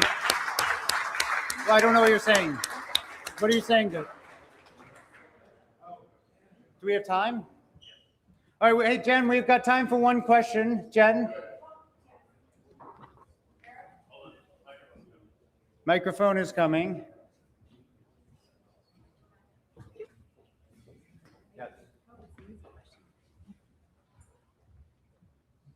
Any question is easy for Jen, so don't worry. Uh-oh. No, she gives tough questions. Hi, is it on? Oh, okay. I think it's really important to go back to consent. In medical ethics, parental consent has its limits, and you can never get parental consent, valid parental consent, for a service procedure that has no diagnosis of abnormality or illness. If a good consent form said at the top, circumcision cures no defect or no illness, it is not, there's no medical necessity for it, that would invalidate parental consent, period. You cannot consent to let your neighbor have sex with your 4-year-old. Yes. You cannot consent to have a doctor remove a finger from a child because the father is missing that same finger due to an industrial accident. So we spend all this time talking about documenting all of the things that can go wrong in a circumcision when it's in that no matter how many things you put down, a parent doesn't have a right to consent to it. So I think we have to be really clear on that. And as far as Medicaid, the fact is that Medicaid pays for medically unnecessary stuff all the time. They've just carved out certain things to ignore, essentially. So those are two different things. They intersect, but we have to be really clear on it. Totally agree. Thank you. Thank you for that, Georgianne. Is this still on? Yes. I totally agree with everything you just said, and thank you for saying that. And I don't want to make it sound like I'm trying to create a situation where the consent forms are going to let them get away with this and allow circumcision to go on into the future. It's more of, again, it's chipping away at this cultural conditioning and educating parents, because again, I think if parents really knew the true functions of the foreskin and the harm that's done by removing it, I think the vast majority just would not do it. So I'm coming at it from that perspective. And I think once the culture continues to shift downward, I think that's when it'll make it easier for Eric Klopper and Peter Adler and other attorneys to make it illegal finally. That's my angle. Thank you. Well, thank you so much, Jenna Zarelli. We're really, really honored that you came to give a fantastic presentation. And speaking of attorneys who are working to make this illegal and the various doctrines that would invalidate consent for medically unnecessary procedures, especially by proxy, yes, it is a risk for hospitals and doctors to be doing this. And there are various legal theories that Peter Adler discussed yesterday that you could sue hospitals and doctors. But the reality is, those are behemoths, and at the end of the day, we have limited resources and we need to deploy them strategically, right? What would be most effective? And what would be most effective is actually, which may be counterintuitive, but it's suing state governments, public bodies, to challenge laws that only protect certain groups of children, in this case, one sex instead of every child equally. And so I'm going to pull up the next presentation, but it's really my great honor to introduce the next speaker, who is a very accomplished civil rights attorney in the state of Oregon, who will be giving an update on Hadachek v. Oregon. And not only is he an accomplished civil rights attorney, but also a friend of mine as well. And I'm very, very grateful to have reached out to him via SAMR and for him to have taken up our cause, the cudgel for us to protect all children in the state of Oregon. Let's give a rousing round of applause to our very own Lake Paraguay. I'm going to adjust the mic.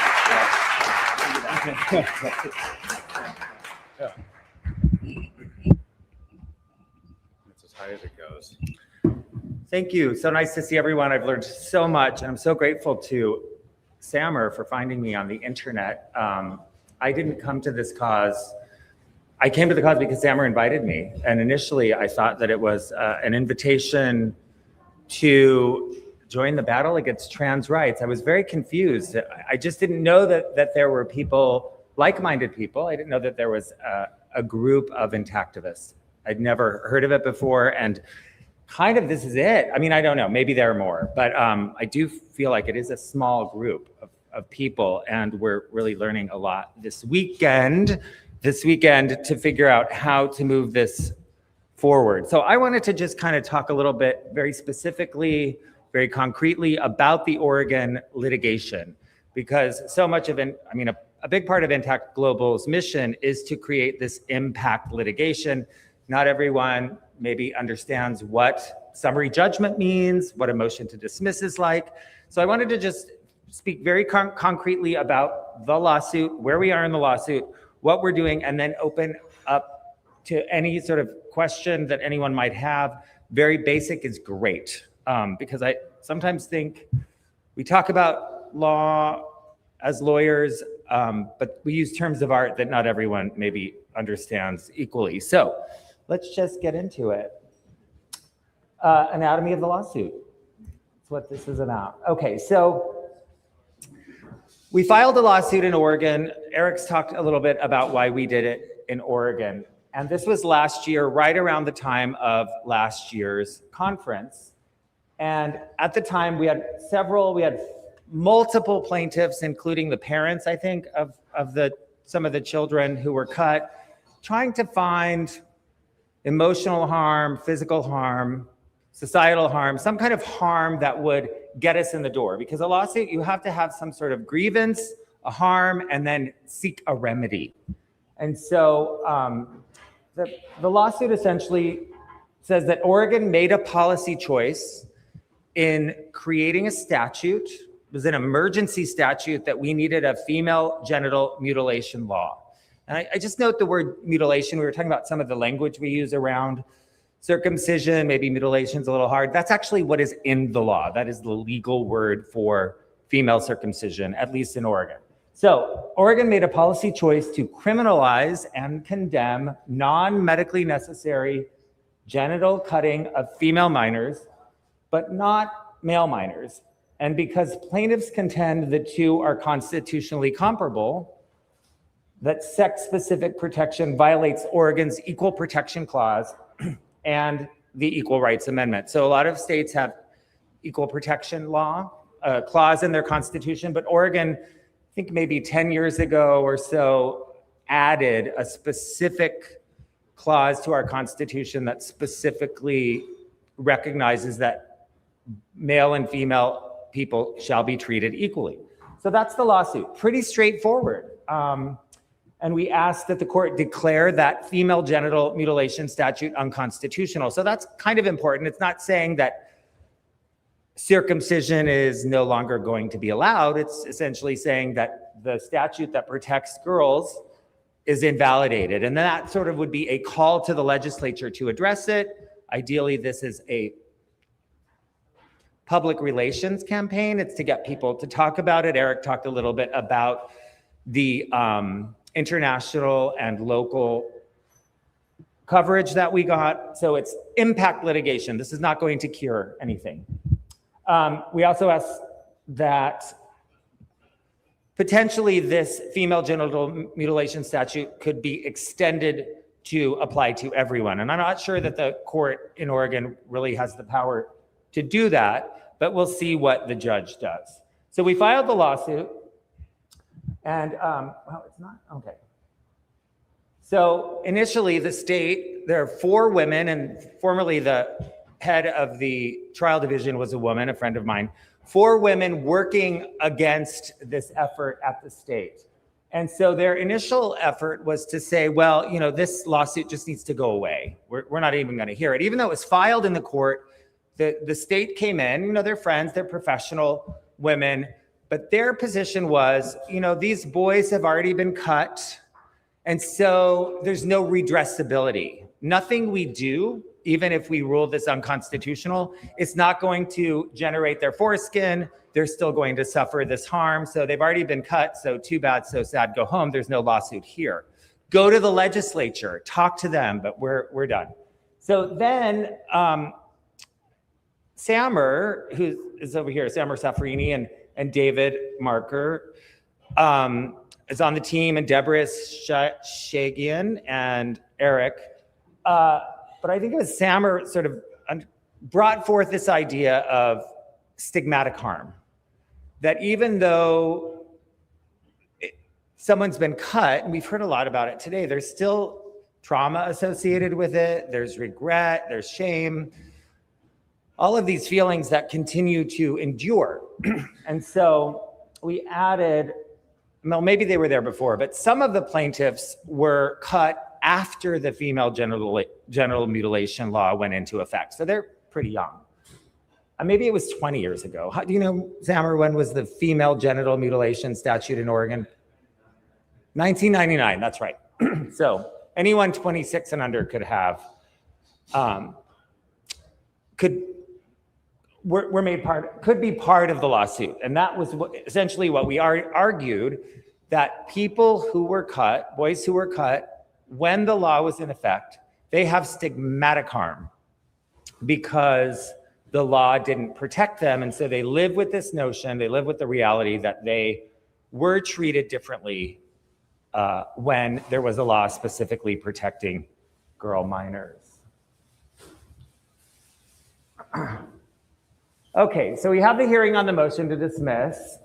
Eric argued the case. You know, I don't really do that much, I have to say. I mean, Eric is very wonderful at sort of celebrating me, but it's really Eric, it's Sammer, David, Deborah. I know the people on the ground. I know civil procedure in Oregon. I know the courts. So I do just want to make that really, really clear up front. But I am sitting there. I mean, I did get him in the door. Okay. Well, I mean, I do want to just recognize, I don't write these briefs. You know, I don't do that. That is really Sammer. David is involved in it, Eric. So I read them to make sure there's no AI hallucinated cases. But essentially, that's just what I said. Like, that the case should proceed, that the plaintiffs have ongoing harm. And this is our judge, Judge Odin Orr. He said the lawsuit shall proceed, that there is standing.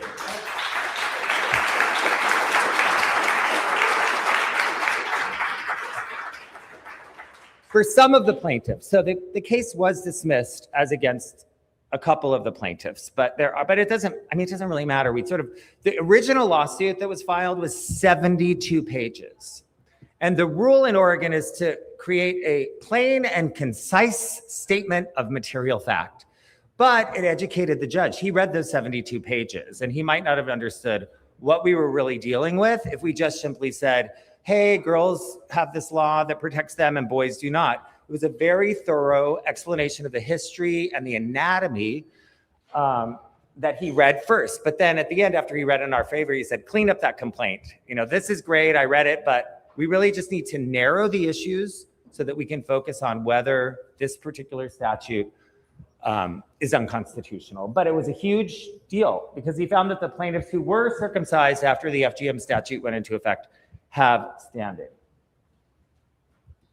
And I think that's the farthest that any case has gotten. So where are we now? Well, so we have the case. Eric and Sammer and David, I'm not sure who all was involved, created a long list of facts. Like, these are just the facts that everyone can accept, because a judge will decide issues of law, and juries are there to decide, well, is this fact true? Did this really happen? Does this person really suffer from harm? Is it genuine? And some of the physical characteristics in the science, maybe we can agree on those facts, not have to have expert testimony in a trial. So the expectation in talking with the women who are representing the state on this is that we will likely go to what's called summary judgment. We won't end up having a court trial over so many days. Like in the gay marriage case, there was actually a court trial. There was testimony. There was testimony from religious people back in the California case. But then subsequently, all of the other cases that won were on summary judgment, and we'll get to what that is in a minute. But we have scheduled, as part of this litigation, not this coming week, but next week, the 3 plaintiffs that survived, these 3 young men, are going to be deposed, interrogated under oath by the women who are working to uphold the female genital mutilation statute's constitutionality. So we expect about an hour each for each one. And my expectation is that they're really going to drill down into whether and what this stigmatic harm looks like, what it feels like for them, what's their emotional response. But I don't know. I don't know what the state's position is, and they haven't explained it to me. They did telegraph early on that the standing issue, they've already been cut. Too bad, so sad. But we don't really know how they're going to justify the constitutionality. The state, when the government treats people who are similarly situated, and the argument here is that the biology and the non-medical procedures are effectively equivalent, maybe not equivalent, but analogous enough that these kids should be treated equally regardless of what the gender is or regardless of what their parts look like. So I don't know what they're gonna do. But that's, in terms of the litigation over the next couple of weeks, we're gonna have discovery. Those will be public documents. I'm not sure we're gonna necessarily publish those because I don't know what's going to be asked of these young men about their body parts and stuff like that. But that will happen. And then, as I said, we created a list of facts that we gave to the state. They have not agreed to those yet. I think they're going to see what the young men say during the depositions, and then potentially we'll agree on a set of facts. And if all the facts are agreed to, yes, they were cut, yes, these are analogous procedures, this is what happens in a circumcision, then we expect that the state will file what's called a motion for summary judgment. That just happens a lot in cases where there's a legal question. And that's if all of these facts are true, what is the law? And that's just something for the judge to decide. There'd be no testimony. There would be no jury. The judge would just simply say, yes, I find that these are analogous procedures and that the state is treating girls differently than boys, and then it therefore violates potentially 2 parts of the Oregon Constitution. We're not bringing this under federal statute. We're not dealing with the US Constitution. And if we win this lawsuit, it will not outlaw circumcision in Oregon. It will simply, not simply, but powerfully identify and recognize that the procedures are analogous and that boys deserve to be treated and protected from genital cutting, just like girls have been for the last 26 years in the state. So that would be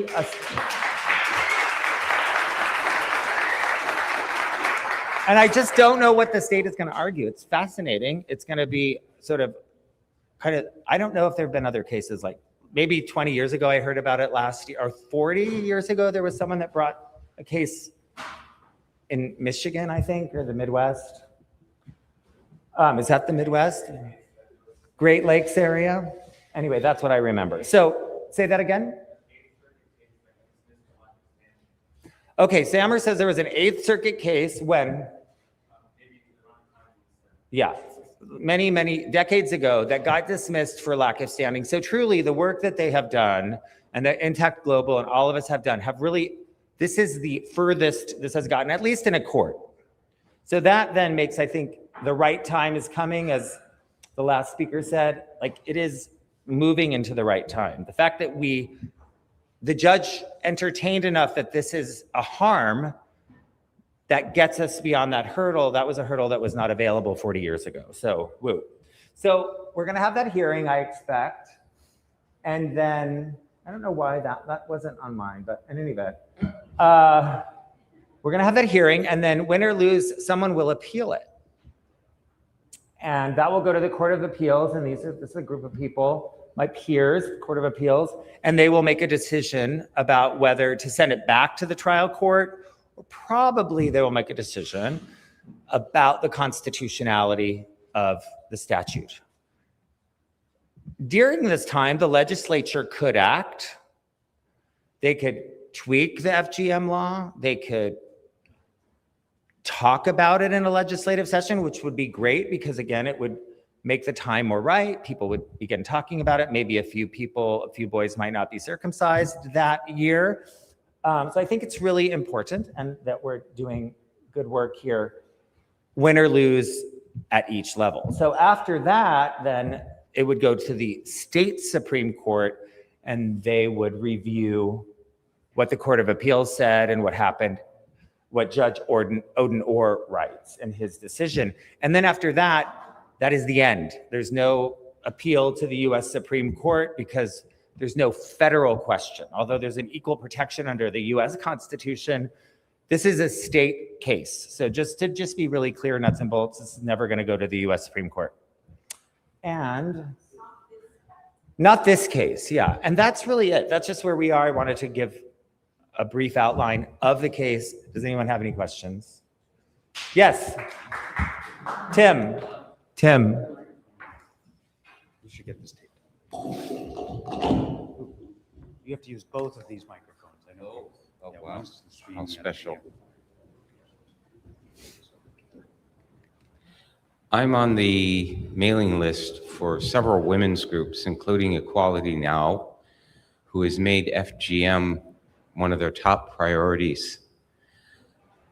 I'm waiting for the shoe to drop for them when they become aware of this case. Is there any preparation that's going on to either acknowledge to them that this is what's happening and inviting them to become allies, to broaden the law, to protect all children?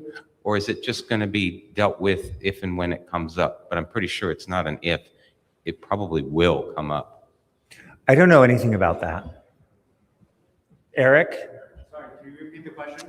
I did say something. Yeah, Sam, there's a couple ways we can assuage the fears of FGM activists. One is that really, in Oregon, recognized this in some of the legislative history documents, that FGM was already prosecutable as child abuse and assault. Actually, the Oregon prosecutor's office was concerned that this FGM law would reduce their discretion in charging. So that's one thing, is that this is not going to make FGM legal. And I guess the tactic that we should use is that we have this uncertainty whether the FGM law is valid. This could be fuel for these anti-FGM groups to proactively lobby the legislature to make a more robust law that would not withstand or that would withstand legal scrutiny like our lawsuit. We would have a lot more bargaining power in that domain if our lawsuit is successful. Great point. Yes, Deborah?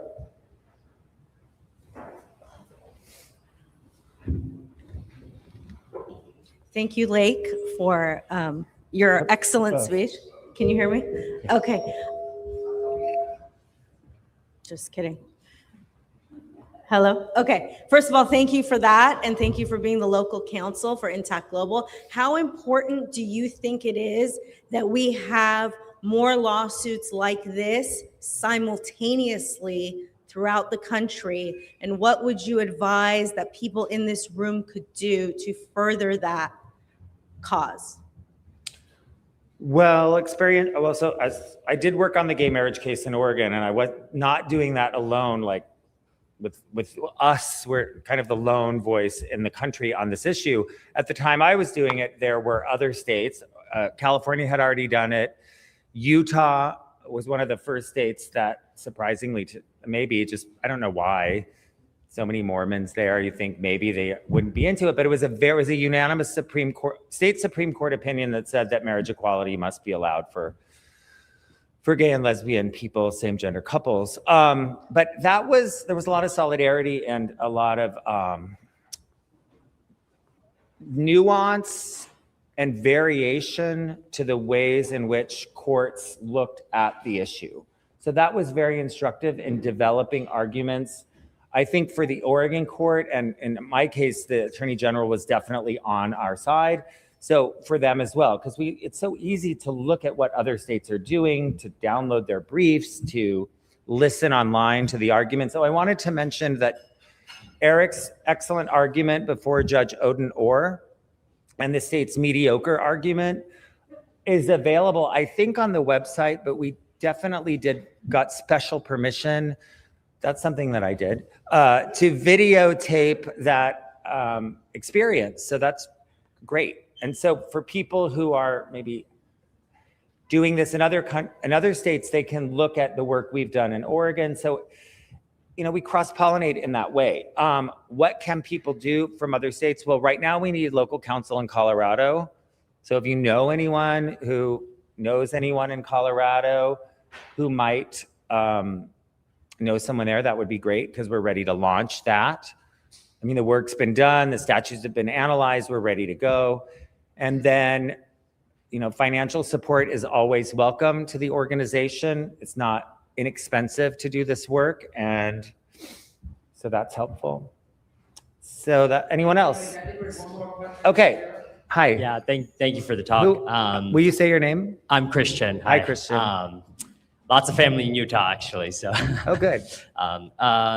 So I was just wondering if you're aware of whether or not European law has similar principles of equal protection under the law, and to what extent these kind of strategies, legal strategies, have been effective across the pond. I don't know about any challenges to circumcision law in Europe. Do you, Samer? I bet Samer has studied this. What?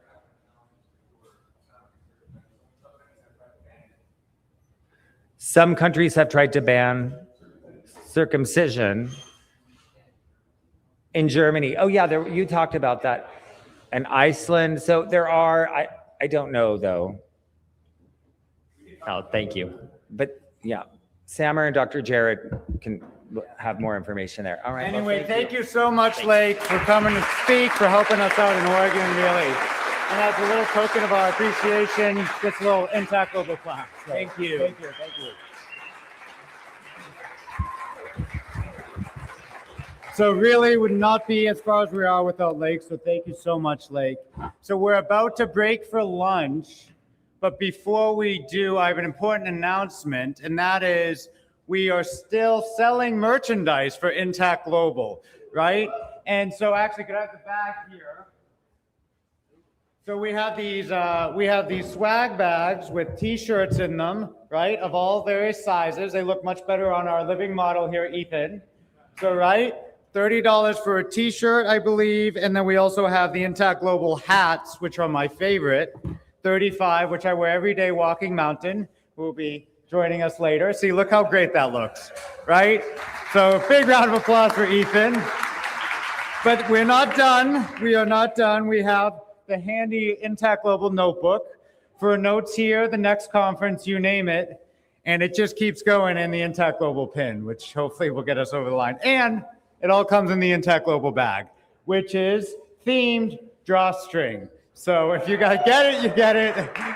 So thank you so much. So yeah, get those before supplies sell out, and we love the merch. And as you said, we're fundraising as well. So, but lunch is served. So if not everyone has to go up at once, but make sure you get some lunch. I think it's a 50-minute 50 lunch break. So grab some lunch, say hi to your neighbors, and we will reconvene at Justin 1:30 p.m. All right, thank you all. And thank you, Justin.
Test, test, test, test.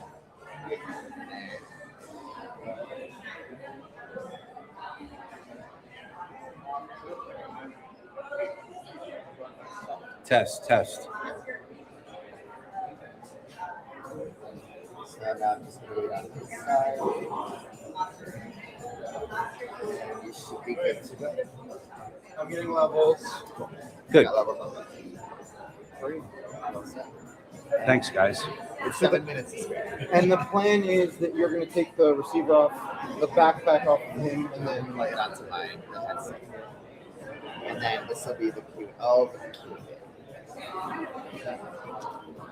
We're You're gonna going to have to take both of them off. I just take them off. Both of the receivers. Yeah, because mine is going to be for the live stream. And so as soon as people start clapping, Right. I'll just take the stuff off. Yep. Okay. I would recommend maybe like not doing it underneath the shirt then, unless like you really care We about could, we could just pull the wire out, right? It should just slide out. Yeah. I just have to take my shirt off. What am I was gonna gonna do? say, if that's what you want to do. The grand tradition I think they'll is enjoy exactly it. just taking the shirt off.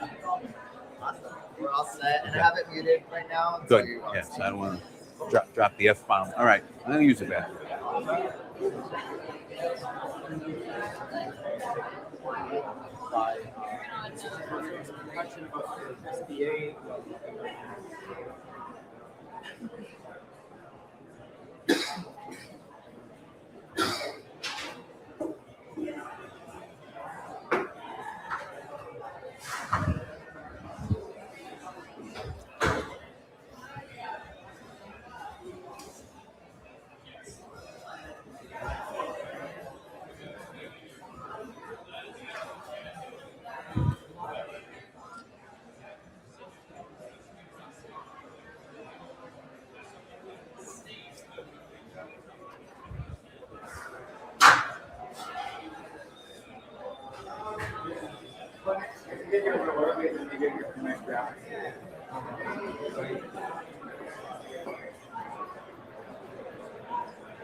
Hi. I'm Justine. I was trying to talk to you earlier. We talked on the yes. phone. Okay. Yeah, remember a few weeks ago. Excuse me just for 1 second. Yeah. I just have to say hi to Anthony. Okay. Good to see you. Thank you. Good to see you. We spoke on the phone about lobbying a Okay. few weeks ago. Oh, yeah, right, I'm the right. attorney Yes, yes. here, Now I and remember. Yes. Yeah, I work on GALDEP's advisory Yes. council. So, Yeah. Yeah, looking forward to hearing more about the Medicaid. Yeah, well, issue. yeah, it's, I think, there's a lot of potential. I'm going to talk about all the things we're doing, federal, state, where we're at, and, just making it happen. When did you get in? Last night. Okay. Yeah. Did you make it for part of the gala? Unfortunately not. Oh, I- we missed you. I didn't get to my Fun.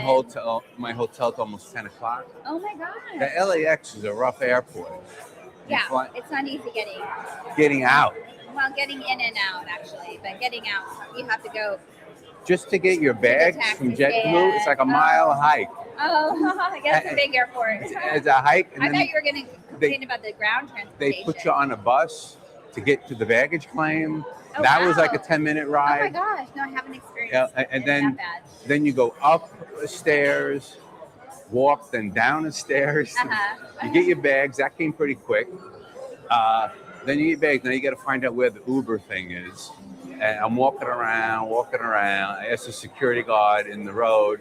Like, you know, where's the Uber lot? Get back on the sidewalk.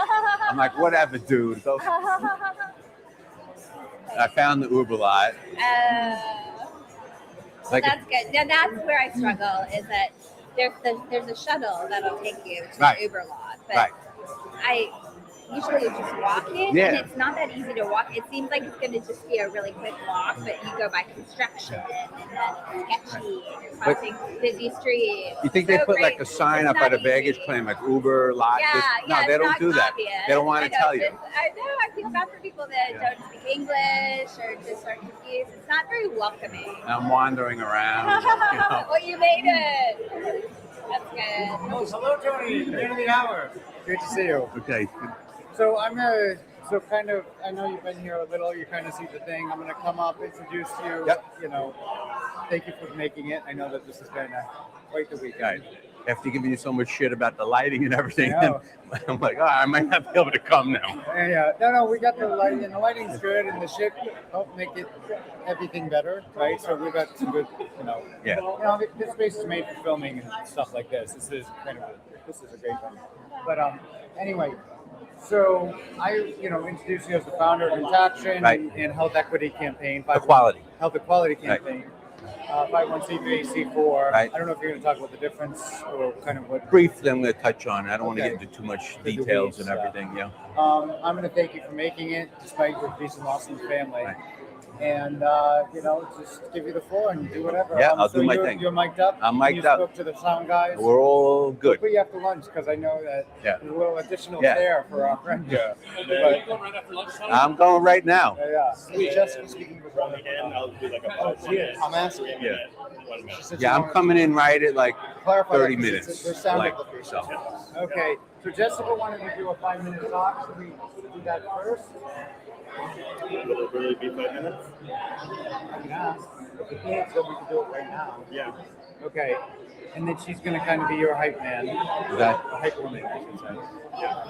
I will give her the instructions. Yeah. We'll Because kill the mic. she's been volunteering for a lot. Okay. How was the flight? Flight was great. Oh, good. LAX sucks. Oh my God, right? I know. Everything's beautiful and everything, but you got to walk a mile to get to the baggage claim. Like, what the fuck? Plus, take a bus ride, which is like 10 minutes. For like Uber or Lyft or yeah. No, just to get to the baggage claim is a bus Who'd you ride. fly? JetBlue. Oh, JetBlue. Okay. Yeah. Yeah, they do have an off. They do separate terminal. Yeah. Yeah, you're walking and walking and walking. Then.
Okay, thank you. Thank you all. I hope you had a great lunch. We're going to get started up in a minute, just giving the 1-minute warning. If anyone just want to grab your drinks, maybe another plate of food if you're still hungry, And let's give a round of applause to the wait staff and the servers and Ina here for doing such a great job. Thank you so much for your hard work. We got to eat, right? It's an important mission, but we got to take care of ourselves. So the next speaker on the schedule is Tony LaSquadro, who we all know and love. But to introduce that, we have a brief speech, not little, a big and brief speech by Jessica Renek. So let's give a big round of applause to Jessica. And watch the wires. Watch the wires. Hi. Just love all of you Intactivists. Just want to say that. And I'm not used to being this side. I'm usually behind the camera. Thanks, Eric. So, louder? Okay. Okay. So 2 years ago, I began a documentary about Intactivism. And I hit the streets in the Bay Area with the bloodstained men to film them. I gladly wore the white outfit and a red patch on my crotch in solidarity. Each and every bloodstained man, each and every protester is so different and has a different approach out on the street speaking with the public. And shout out to Intaction too, Tony, for being out on the street and waking up the masses. I know there are those who find the street protests too much, but what's too much is violating the genitals of children violently, causing irreparable damage. The shock factor. The shock factor of street protests is often the first or only thing that brings people out of the trance of cultural brainwashing. You can't unsee men, women, and intersex people in all white with bloodstains on their genital area. Or what Tony has done with dolls and circumstraints in Times Square.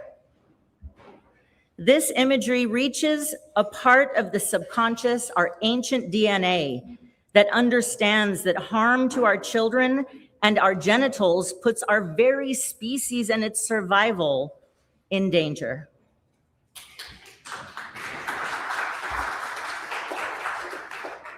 No matter how someone may initially react to seeing protesters, they cannot unsee those images. The street protests are like an alarm bell ringing that wakes people up. Who likes their alarm clock? Nobody, maybe. Once people are jarred out of that inertia, that's where the rest of us can come in. Intactivist street protests ignite the public's awareness powerfully. FGM protesters didn't do it better or do it right. FGM never had the cultural hold in the United States that male genital mutilation has had. Kellogg originally intended to chemically mutilate every clitoris. Thankfully, that did not stick. Unfortunately, mutilating boys did.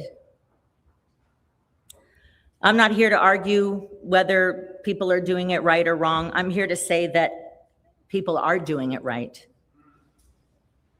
Protecting all children takes a village, and we are the village. Every village has a town crier, and sometimes the bloodstained men are it. Sometimes Intaction is it. They stand on the street sounding the alarm. Whether people's initial reactions are curiosity, anger, shock, resistance, or a secret relief because the despair from their own genital mutilation is being recognized. People begin to notice and often seek out groups or individuals who share about the harms of genital mutilation, as well as the benefits of bodily integrity and the necessity of welcoming children into this world with peace and love. The variety of Intactivist voices all of you here, you amazing people. You give people so much to choose from how they change their minds away from that cultural brainwashing. People cannot stay asleep forever.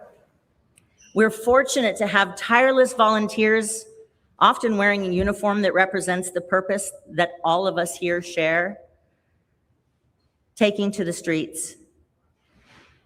It's often the bloodstained men in Taction or other street protests that bring people to other intactivist platforms. A friend last night in New Zealand told me that 5 boys in her family are intact because her brother saw the bloodstained men on Facebook.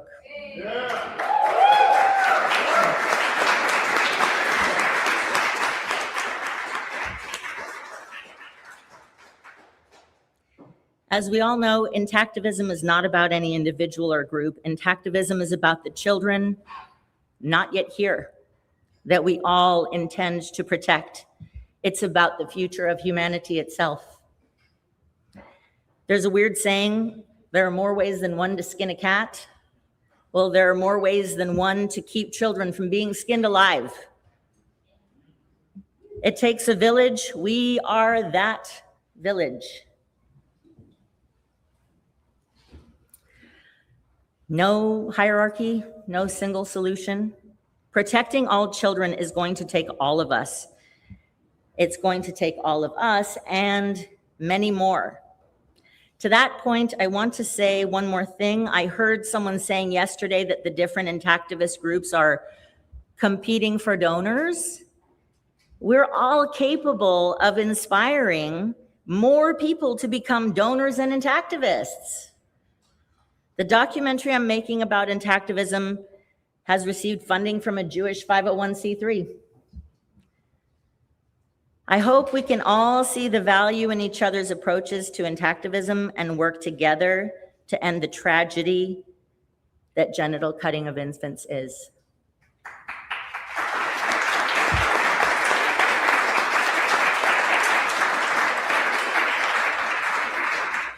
Peace on earth begins at birth.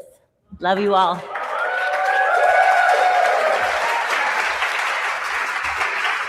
Thank you so much, Jessica. And Jessica does so much for the movement. And it's not just people in front of the scenes, but behind the scenes, making sure that the streams work, that we're connected through the internet. So Jessica really embodies that spirit and the volunteer spirit. So big round of applause for Jessica. Thank you so much for all your help and bringing us together and bringing the community together. Now, our next speaker you all know and love. He needs no introduction, although I'll give him a brief one. Tony LaSquadro came here today, and we missed him yesterday because of the loss of his father. So thank you for making it, despite this serious loss. But it speaks volumes to his commitment to this cause that brings us all here together to protecting these children who are relying on us and relying on Tony and his work with Intaction and the Health Equality Campaign in both educating, protecting children, and actually changing the laws with state legislatures. So let's give a big round of applause to Tony LaSquadro.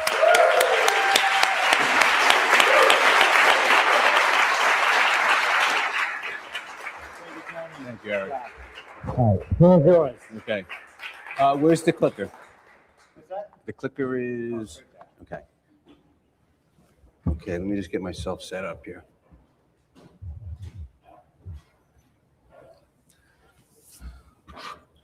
Okay, well, it's great to see all of you, and thank you, Eric, and the Intact Global team, Justin, for inviting me again. Intact Global, nice event. This guy is the GOAT.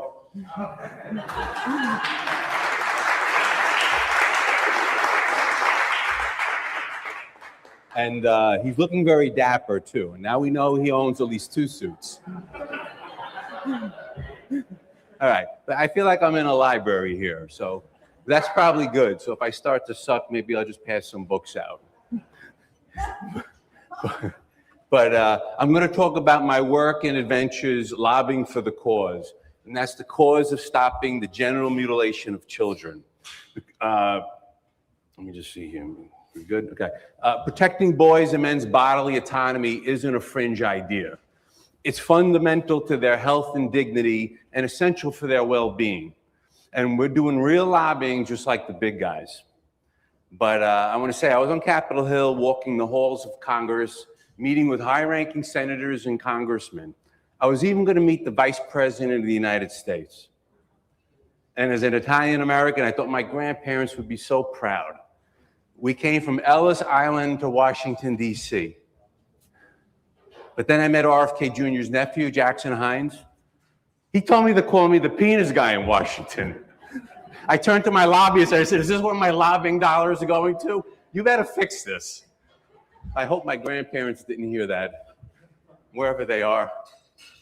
I'm going to talk about all things circumcision. That's why we're at this Lollapalooza of Intactivists. Circumcision, it's a cruel deal all around. They took away my foreskin, but left me with a prostate. Why didn't they remove that? Foreskin doesn't make you get up 3 times at night to pee. That prostate, that's the real troublemaker. And even if as I advocate for my bodily autonomy, that prostate's like, F you, I'm running the show. But okay, enough with all that. I'm Anthony LaSquadro from Intaction and the Health Equality Campaign out of New York. And I had to be here for one reason, to be in a room full of people who know how to fight, people who stand up for who we are as human beings, men and women, and not to be constrained or told who we have to do, but to have lives filled with our own hopes, dreams, and purpose.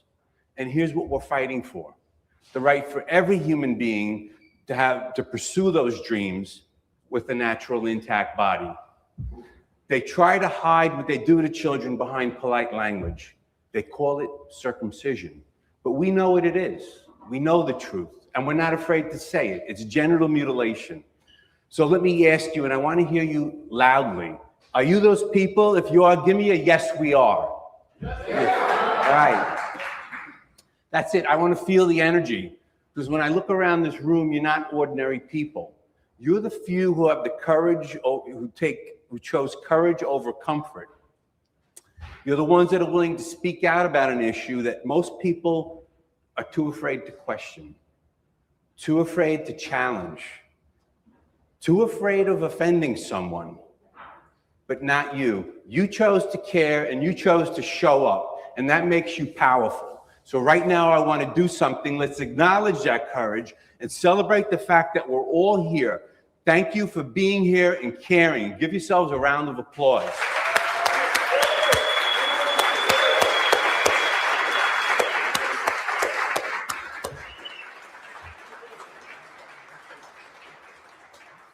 And listen, we're not alone. There are people watching right now, people who couldn't get on a plane, people who couldn't travel, like my friends and colleagues, David Grant in New York and Mike Winnell in Australia, but they're with us in spirit, watching this live stream, standing with us for the same truth. So let's send that energy and love to those watching the stream and everyone else. On 3, let's give them a round of applause too. 1, 2, 3.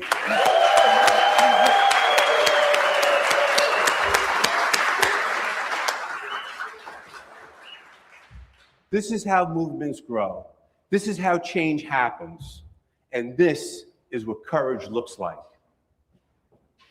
So my philosophy about intactivism has changed over the years. As I said at the last conference, if you were here, in that it's not so much about raising awareness anymore. It's about obtaining outcomes. It's about what we can do to directly impact the NTIC circumcision rate in this country. And NTIC is my shorthand for elective non-therapeutic infant circumcision. It's just a fancy way of saying it doesn't do anything and you don't need it. And the rates are dropping. Just in the last few months, it was reported by researchers from Johns Hopkins that rates in America have dropped down to 49%.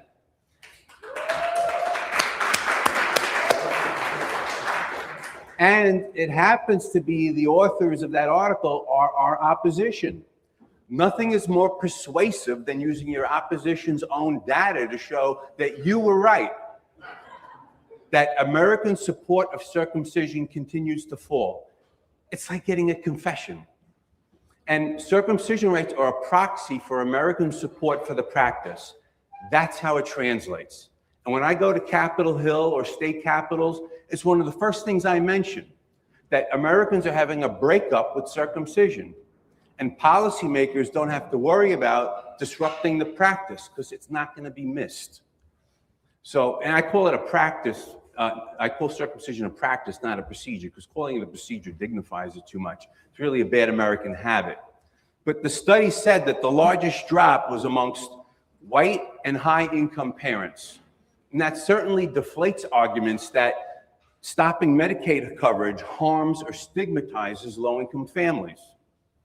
Now, I heard some people questioning the study and saying that we shouldn't accept it on face value, or that it's some kind of a trick. I mean, I don't know. I don't get it. If it is disinformation, whoever did it's really bad at disinformation. I mean, look, our opponents are going to do whatever they're going to do. I'm not going to worry about it. But a key element of the study that it says it shows a declining trend. Okay, so who cares what the actual number is? It doesn't matter. It's the trend. I mean, but besides, are they going to like trick us into not being intactivists anymore? I mean, like, okay, it's 49%. Our work is done. I can go home. Are you giving up? Give me a no way. Hell no. So I formed the Health Equality Campaign a few years back as the lobbying arm of Intaction. Health equality means equality between genders. We don't cut girls, so we shouldn't cut boys. And I registered as a 501c4, which means we would be unrestricted to lobby legislators and financially support friendly candidates for political office. So last year we were trying to get a bill passed in New Hampshire. Let me just see here. Okay, that's our group in New Hampshire. Peter Adler's in there and a few others. We actually made 2 attempts and we had success in passing the House Health Committee and then the full House. And then we got into the Senate and we got stalled. And then it became inexpedient to legislate. So we may try again next year because we have a great group of supporters up there. Just because a bill doesn't pass the first time, second time, most bills don't pass. Like in passing any bills, there's like this status quo bias that the sponsors have to overcome, right? It's easier to stop something than to create change. So, but it was an exciting time. It was a great opportunity for us to be directly involved with the legislative process. And New Hampshire is a little bit unique like that. But when that was all over, I felt like I was still missing the big picture. Like going state by state, trying to convince 33 state governments to change their Medicaid payments, it was going to take forever. And it was like playing whack-a-mole, where I would change policy in one state favorably, and then probably another state, I'd get a bad change. So I felt like we needed to go national. I needed to be in Washington, D.C. I wanted to affect national health care policy. It sounds audacious, but why can't we? Why? Are we afraid of something? Tell me a no way. No. Now, Medicaid is the key for reducing circumcision rates in America. I'm targeting insurance because the guaranteed payments places babies on a circumcision conveyor belt.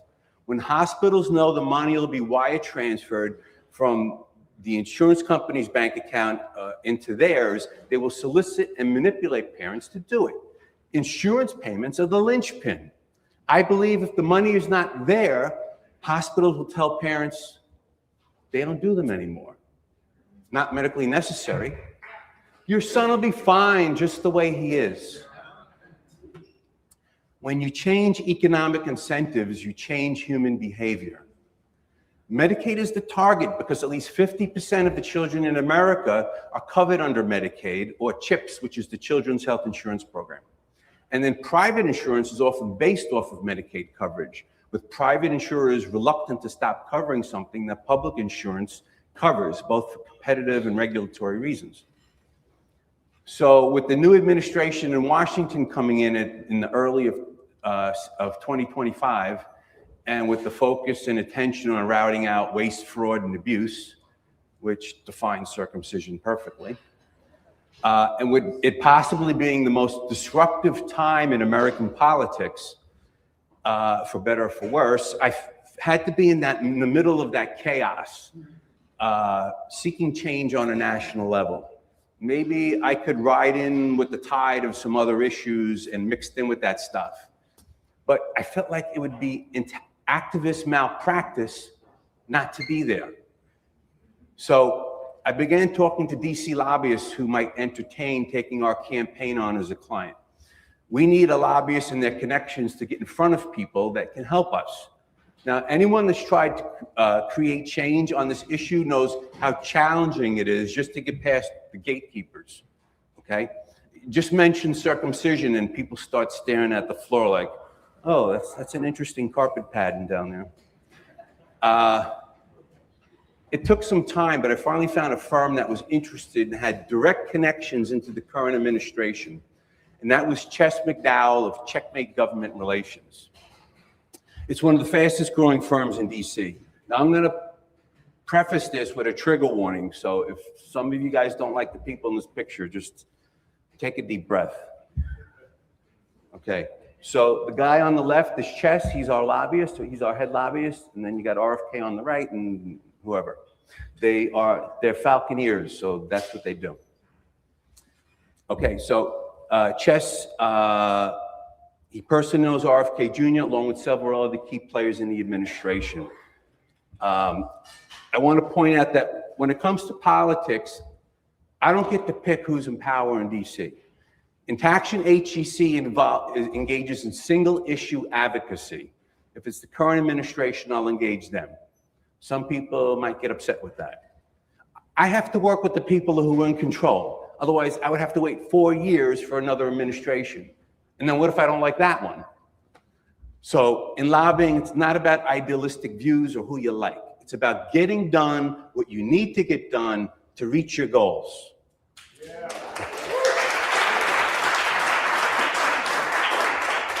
Even if you have to hold your nose. So I leave it to others to fight the political and cultural wars. I just don't know if I'm out of sync with my slides here. Give me 1 second. Oh, yeah, I skipped a slide.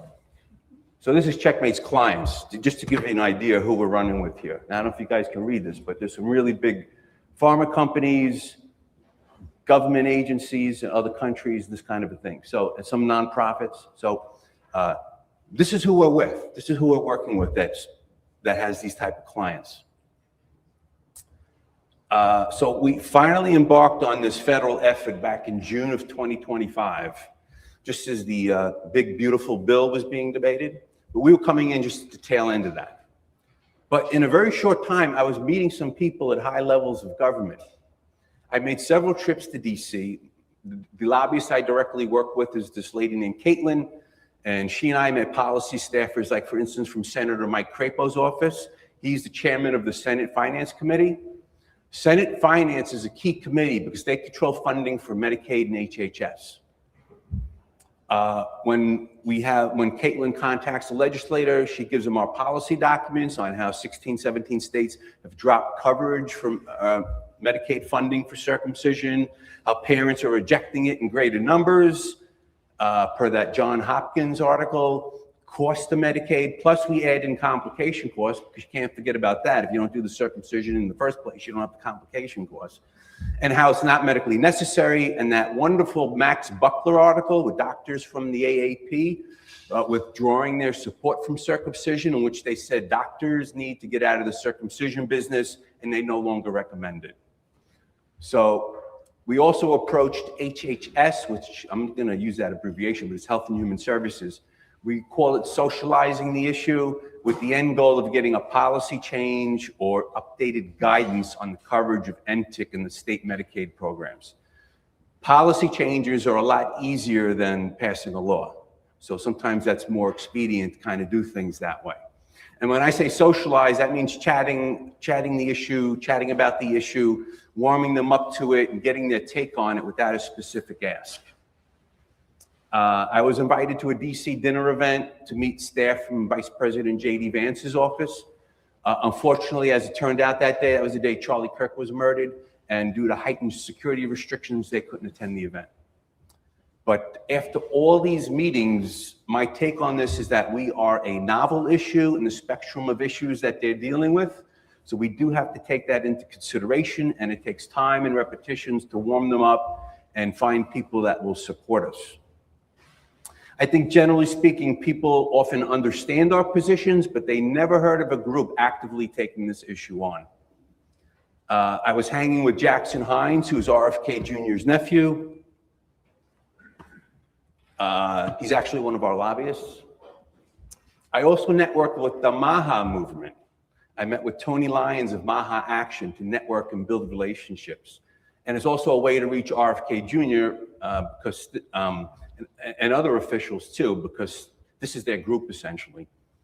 They do believe in respecting the body as it's naturally designed, not normalizing unnecessary medical interventions, and that people should have the ultimate say over what happens to their bodies. So there is like some commonality there. Obviously, we're more of a one-topic issue where MAHA is many issues, and you don't have to agree with all of them. I was present at some events where RFK Jr. was there, and he was like 6 feet away from me in a room full of people interested in changing healthcare. I mean, that's where you want to be, right? Give me a yes if you're with me. We're seeking policy changes from HHS and CMS, which is the Center for Medicaid Medicare Services, to change reimbursement of Medicaid coverage, or at least issue new guidance to state Medicaid programs that they probably shouldn't be covering it. I briefly met with Deputy Secretary of Health and Human Services, Jim O'Neill, and also the Assistant Secretary of Health, Dr. Christine. We do have a pending meeting with Dr. Christine. And he's also a urologist, so it'll be interesting to see what his take on this is. Hopefully he's an enlightened doc, but I know he's definitely interested in talking to us about this. Having an activist meet with high-level officials like this is a first.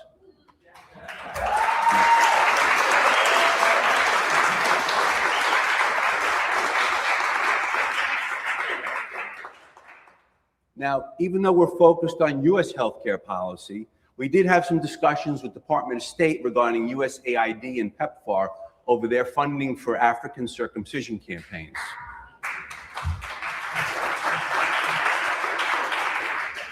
I wanted to know the status of these programs. So what I found out is that reduced funding for USAID awards in 2025 has severely impacted voluntary medical male circumcision, VMMC, in Africa. For instance, in South Africa, 75% of the funding for VMMC was terminated, which is a pretty significant disruption. It's difficult for us to get exact numbers or find out if VMMC has been completely shut down because the funds are sent as block grants to various countries and they can allocate them as they want. Yeah, some senators like Susan Collins of Maine was defending PEPFAR, so we sent her office documents outlining the corruption, fraud, and human rights abuses inside of VMMC programs. So, I mean, lobbying in Washington not only allows us to weigh in on national issues, but international concerns as well. And while I was focusing on DC, we still had a busy time at the state level too. In Mississippi, HB 722 and HB 412 were two bills that was submitted to the Health Committee to add Medicaid coverage for circumcision in January of 2025. One of those bills was a second attempt by the same sponsor. Now, a week after these bills were introduced, we hired lobbyist Jordan Stahns to represent us in the state. That's Jordan. She immediately spoke to Health Committee Chairwoman McGee.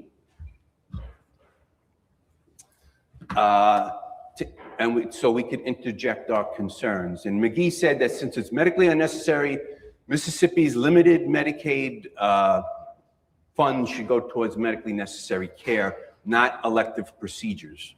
So in a state facing serious public health challenges, that really mattered. And those bills died in committee. We were there, we made the effort, and we didn't default, okay? We didn't default on it, because then if the bill would have passed, then it would have, well, shoulda, coulda, woulda, okay? So Mississippi remains one of the 17 states where Medicaid doesn't promote NTIC circumcision.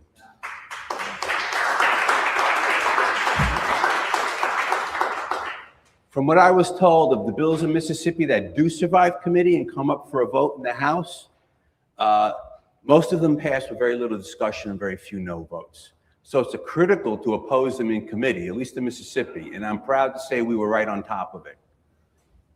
What else do we have? Let's see, I don't know what this is. Okay. I've been working in North Carolina. I've been working in North Carolina now for several years since they modified Medicaid Regulation 1A-22 to add HIV prophylaxis as a medically necessary reason for infant circumcision, which is a fraud because babies aren't at risk for sexually transmitted HIV. Okay? It's just a loophole to allow hospitals to take any reason and to make it a medical necessity and get paid for it, which is a violation of the law. That's why 1A22 is in place. They also streamlined the diagnosis code so hospitals can get paid quicker, and then they doubled the Medicaid reimbursement rate in the Medicaid tables with a 2x multiplier, so they get paid twice as much to do them.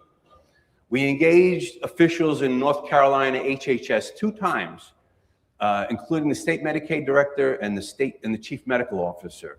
We met with them in 2022. I was unable to persuade them.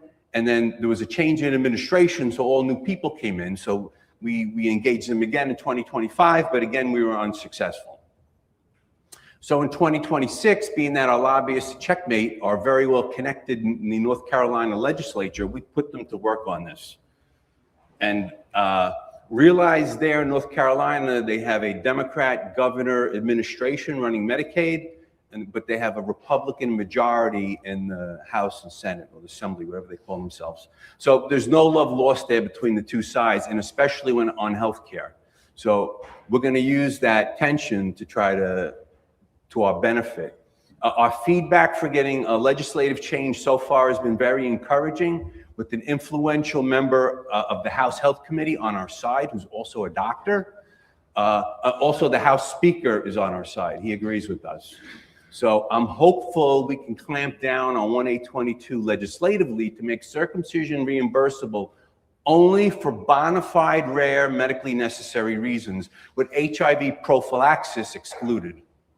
The Assembly starts a new session on April 23rd, and they're going over Medicaid very closely since spending and coverage have exploded while federal reimbursements have been cut. But a good thing in that state is that the 4 managed Medicaid providers have aligned their coverage with 1A22. So any change that happens will include not only the traditional fee-for-service Medicaid, but also the private managed Medicaid insurance providers. And also those private insurers, they also dropped what they call value-added coverage for free circumcision. All 4 of them dropped it last year. So insurance companies can provide more services than were required, and they were doing that, but now they dropped it. So when I first started in Taction, it was all about raising awareness and educating the public and reaching out to people who may help us with this issue. We raised a lot of awareness, but I came to realize no one was coming to help us.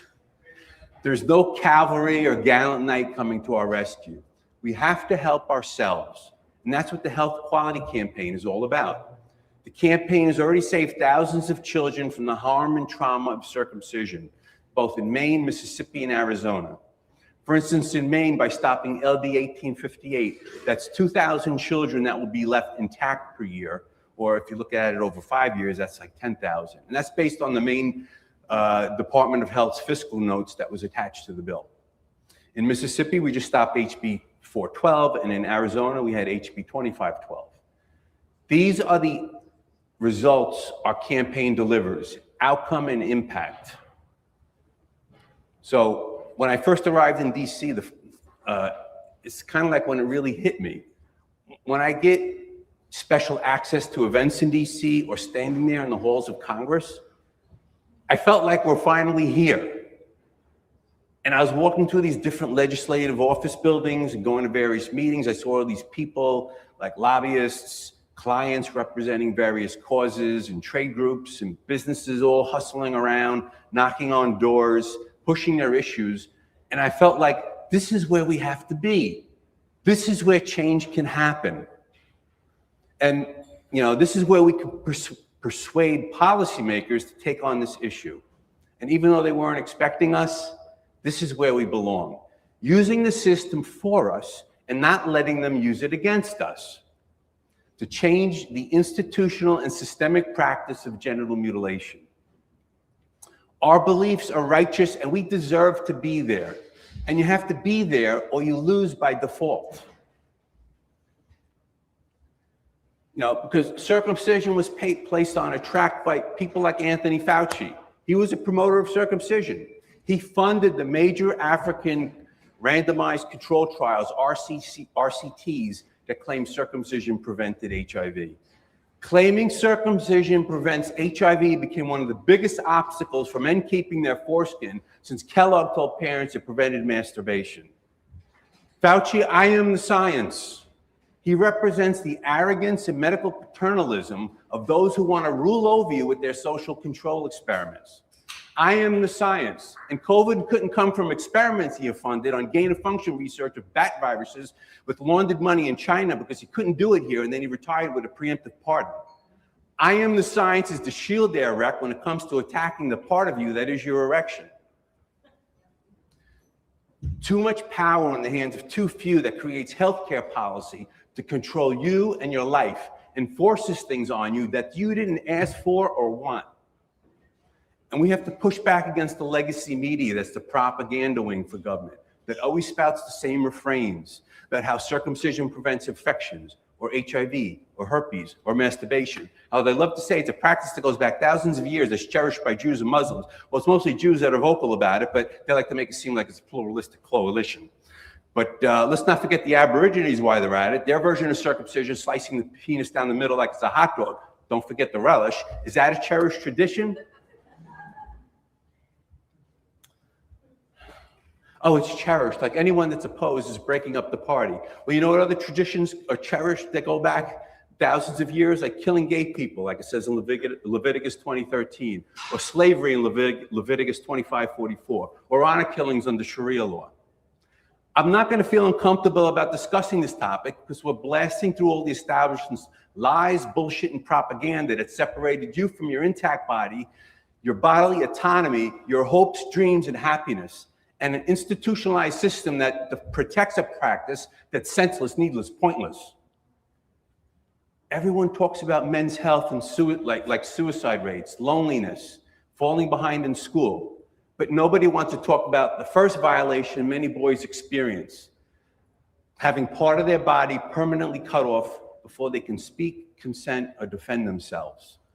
If society truly cared about boys' and men's well-being, bodily autonomy wouldn't be absent as an infant. You can't claim to champion consent, dignity, and equality while normalizing medically unnecessary genital cutting on newborn boys. Concerns about men's well-being doesn't start in adulthood when problems show up in statistics. It starts on day one when a boy's body should be respected in the first place. And until we confront that contradiction, the conversation about boys and men will always be incomplete. Tell me yes if you're with me. Yes. I remember when my son was born and my wife and I were empowered with the knowledge and strength to keep him intact and preserve his dignity and the beatitude of a natural intact body and soul. And he wasn't subjected to fear and harm as a baby. And now his teachers in elementary school say he's the most empathetic kid that they know. He even tries to help other kids that are having difficulties. And they told us that he would make a terrific therapist when he grows up. Because when you protect an innocent child, protect them from the pain and abuse of traumatic practices, and allow him to naturally flourish, there is nothing holding him back. Now, let's also talk about circumcision in religion, since we already touched on it. Jesus Christ was born into a Jewish culture where malah was customary, even though how much foreskin was actually removed was likely not that much, since before the 2nd century AD, only a minimal amount was typically taken. But the message Christians celebrate at Easter is that his death and resurrection created a new covenant, one based on faith, not rituals. The early church leaders wrestled with this question directly. Leaders like Paul the Apostle said that physical circumcision was no longer required for followers of Christ. Faith, compassion, and love are the defining marks of Christianity, not cutting the body. Jesus reminds Christians that what matters most isn't a mark on the body. It's how we act to each other and the lives that we live. That's what identifies us. You are all worthy of love. You're all worthy of an intact body. All of you are harboring pain. All of you are waking up at 3 a.m. with doubts and uncertainty, or maybe it's just that troublemaker prostate that's got your bladder tied up in knots. But knowing that you have to face the world in a few hours, that's called being a human being. So after all those meetings and walking in those halls and shaking hands with people who shape national policy, I want to tell you what I learned. The story doesn't change when the people in power or the media decide it's time.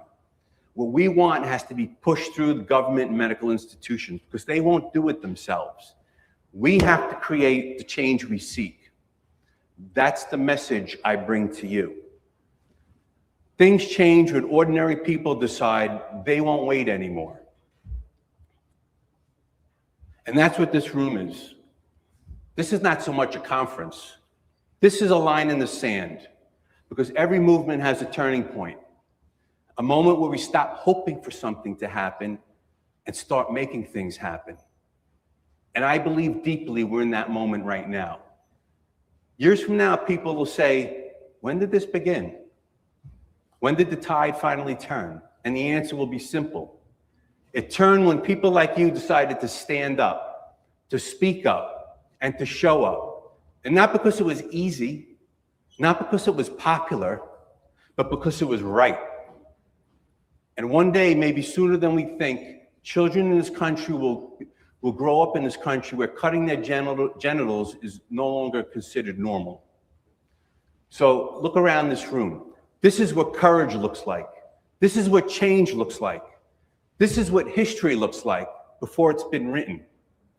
And remember this, the children who grow up intact and free from genital cutting will never know our names. They won't know the struggles that we had. They won't see the resistance that we faced. They won't know the weight that we carried. They will just live free and intact. And their freedom will be the proof that you were here. Thank you very much. I'm Anthony Lasquadro from the Captain and the Health Quality Center.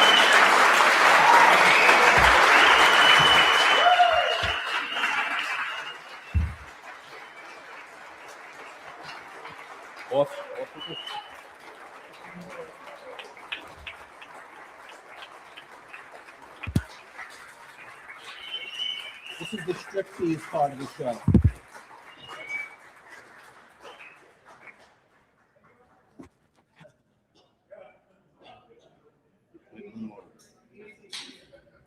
We need both of them. The team descends on Tony. Thank you so much. Thank you, Eric. For that powerful presentation. Tony did not disappoint. As a small token of our appreciation, just to remind you that you came out here. We got the video. It's proof in history, so thank you so much for your work. Justin, we do not have time for Q&A, but Tony will be here, so corner him, and ask him some questions. But thank you so much. Big round of applause. One more for Tony, all the work he's doing.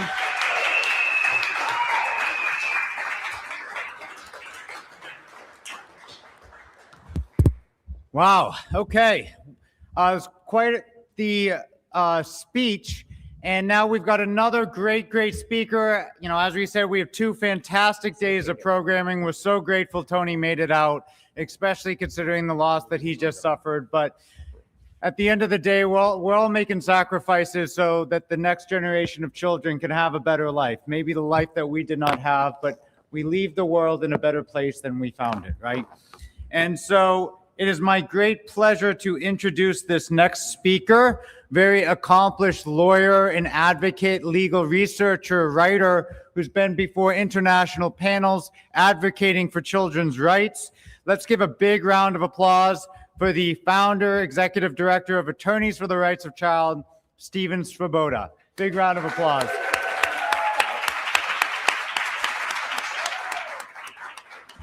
Welcome, Stephen. Thank you, Eric. The floor is yours. Thank you. Does everybody hear me? Okay. So, it's great to be here. It's such an honor. It really is such an honor. I'm elated. I've been working on this issue since 1990, intensively since 1996, when my organization was founded, Attorneys for the Rights of the Child. That's David Atkinson, our longtime valued newsletter editor over there. And I'm elated. I've never been to a conference that has had this kind of energy, that has had this kind of diversity and passion and excitement. We are building something new. We are building something new. And I'm so proud and honored to be part of it. I'm so proud and honored to be here. And most of you I've met this weekend, and it's been incredible. It's been incredible. So how do we do it? We all do it with our own strengths. We all have different strengths. I've always been sort of a nerd, okay? I've tried to overcome it a little bit as I've gotten older, but I'm gonna be who I'm gonna be. And I became a lawyer partly to overcome my social awkwardness, and my parents were mad at me. I was going to law school. In fact, I went to Harvard Law School, and they were mad at me, the only parents in the history of the world. But the reason was that my dad was an engineer, and I was gonna be an academic physicist. I was gonna be off in my little corner with my papers, working on my physics ideas, but I decided to do something different. I decided to get involved in law. Now, when I went to law school, I had no idea about this world. I was exposed to it my second summer because I came to San Francisco and worked for California Rural Legal Assistance, Cesar Chavez's legal support team. And that second summer, I found out about this organization called RECAP, which later became NORM, the National Organization for Restoring Men. And I went to a meeting of that in 1990. There were 17 men in a big circle, 16 men and me. And the other 16 men all dropped their drawers. I had no idea they were going to be showing off their restoration. But I've been in a lot of different groups, and I'm pretty good at covering my reactions to things and sort of getting through. So I got through as best I could. Anyway, Jen Izzarelli outlined 10 areas that intactivists have been working in. The funny thing about it, she's right. Her outline was good. I support it. And one of the 10 she mentioned, we did a lot of in the early years, which was trying to stop Medicaid funding of genital cutting. And not only that, but we did stop it in 15 states. 15 states. The story's a little complicated, but 15 states stopped Medicaid funding because of work that we and two other lead folks in the movement were doing back at the time. This is years ago, and a couple of states retrenched, but we saved so many children. And I was on Guam. That's where my kid's mom is from. So I was getting up at 3 a.m. because of the time difference to call. It's very unglamorous. It's not fancy. It's like just get up and make phone calls to bureaucrats who are bored. They have no interest in your issue. They have no interest in our issue whatsoever. They're not in favor of it, and they're not against it. They just never heard of it. So that was a trip. That was a long time ago. So I went to the United Nations in 2001. I put genital mutilation, male genital mutilation, on the UN record for the first time, August 2001. And you can still read it today. You can go to the UN website and read that document. And there were the experts, which was the official title of these United Nations Human Rights Commission's people from around the world, and they were experts. They would set meetings up with our organization over and over and over, and they didn't show up. They kept not showing up for the meetings. They didn't call me, email me, they didn't cancel. They just didn't show up, so that was a bit disillusioning. Then I found out, I did a bunch of research in the basement of the UN building, and I found out that the United Nations, shockingly to me, I was this young, naive man who trusted the law, believed naively that the law was going to be the solution to solve all our problems. The UN had sort of, so to speak, in the middle of the night, gotten up and violated its own procedures and changed the office of Special Rapporteur for women and children to special rapporteur for women and the girl child.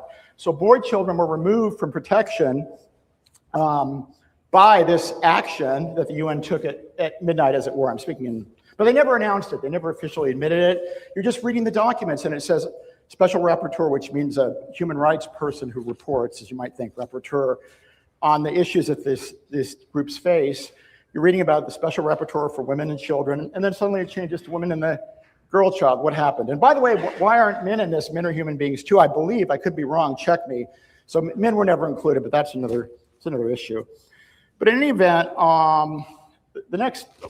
there's always things going on, but the next big thing was we were invited to debate Michael Brady in Charleston, South Carolina in 2013. Michael Brady is a member of the American Academy Pediatrics Task Force that issued the last position statement in 2012. Peter Adler was there. He helped significantly with this. And so before I went, I was really nervous, and I felt like I'm going to be debating this world famous epidemiologist, this doctor who's like done it all. And what do I know? And I knew he was in favor of genital mutilation, but what do I know? And Bob Van Houw, who's this very eminent doctor who's written 1 million papers on genital mutilation, 3, I think it is, with me and hundreds of others, he said, "Oh, Stephen, you know the law way better, you know the medicine way better than they do." But I didn't believe him. I thought he was just trying to pump me up, and I thought he was just trying to be nice to me. Then the other part of the story is I was supposed to leave 6 a.m. to go to Charleston, South Carolina. So at midnight, I get the PowerPoint that Brady put together. So that was the only time in my life I've done a PowerPoint. And my kid's mom, the one that was from Guam, who I was just in the middle of separating from, to be more accurate, I was trying to keep us together, but we didn't end up separating. Without me asking her, she stayed up all night with me and went through the PowerPoint and laughed at Brady's points and said, "Oh, this is wrong, this is wrong." And she's from a Jewish family, but she's relatively objective about genital mutilation. And the other thing she said was, "Oh, Stephen, don't say anything about human rights. Doctors don't care about human rights." She's a pediatrician. I left that part out. Sorry. She's a doctor. She's a pediatrician, so she knows what she's talking about. Doctors don't care about human rights. So anyway, we went to Charleston, and we had this debate with Michael Brady, and it went well. On the second day, I'm sitting in my chair, and there's a plenary session. There's 4 debates, so there's 8 people together. I'm sitting in my chair, and there's a doctor right here and a doctor right here. They're both like 35 maybe. And at one point, the doctor over here whispers to me, "Hey, Stephen, before I came here, I was completely for genital mutilation, but you've convinced me. Your evidence is conclusive. I now believe..."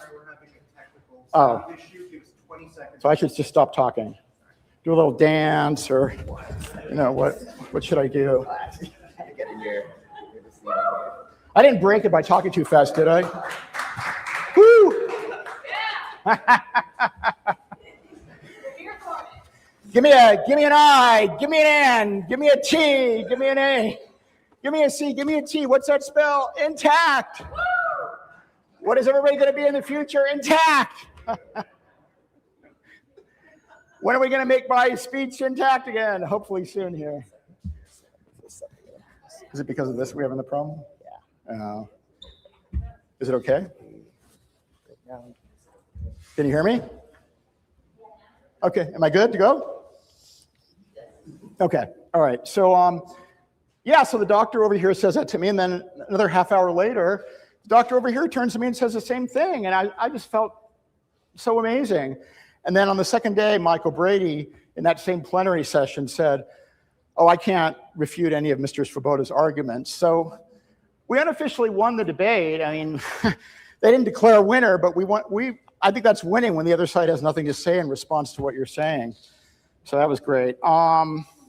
So let's see, more recently, equal protection, we've talked about that a little bit here earlier.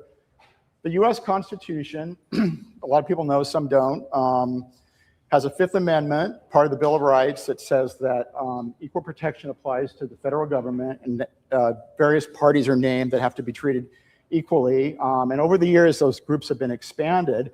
And then the 14th Amendment that came later said this applies to states and local governments as well. So the 14th Amendment, that's what they're using in the Hadachek, Oregon case. Oh, no, it's not. Sorry, that's not a federal case, but it's what you would use if you sued federally in any state. And so anyway,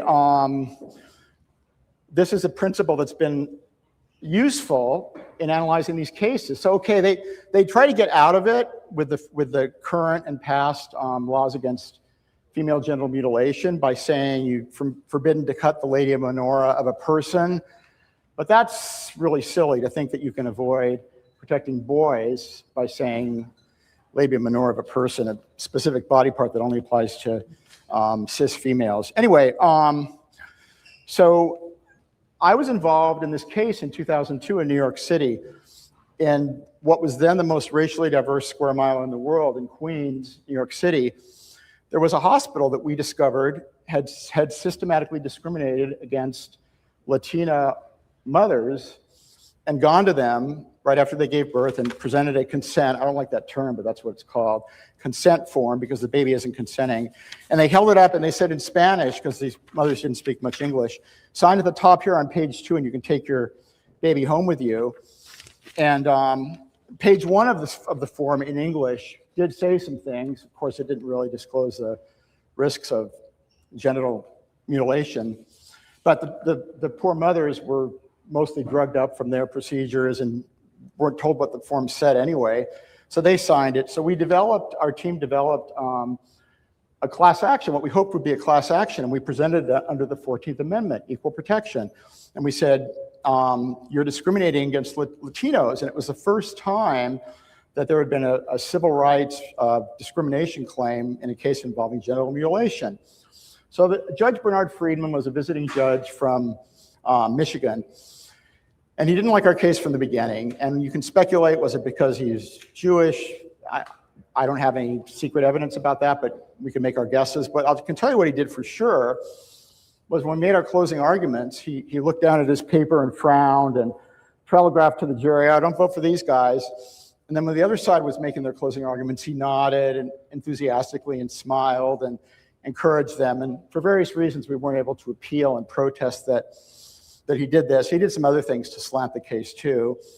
The jury got the memo and they came back and decided for the defense. And that was that. So fast forward to 2018, there was this prior law that, as other people were saying, that was passed against female genital mutilation in 1996. Actually, the press release for that was ARC's first official event. And anyway, the law was never used, though. 1996 to 2018, the law was never once used to prosecute people practicing FGM because it isn't all that common in the US, and for whatever reason, they didn't apply it. But in 2018, they did. There was a case in Michigan. There were, it ended up being 6 defendants, moms, doctors, and the clinic's owner and the clinic's business manager. And they were sued under federal law, under the old federal law. And this case was decided by this Judge Friedman. I read about it in the paper, and I'll explain what he decided in a minute, but I read it and I said, why is that name familiar? Did I learn about him in law school? No. Oh, was it the same guy who was in front of 16 years ago? And then I remembered Michigan. I bet it was, and I checked and it was. So that was very interesting. So what Judge Friedman decided was that he was very regretful about this, but he couldn't use the existing FGM law to find the defendants guilty because there were some constitutional violations in it. It wasn't, okay, let me explain. We, of course, in the US have state law and federal law, and criminal law is typically state law. Now, there are, of course, federal criminal laws. If the federal government takes a specific interest in something, they can pass legislation regarding it, but there's only a few areas. Generally, the principle is we reserve these things to the states because they tend to be local. Nobody in New York tends to be directly affected if somebody robs a bank in California.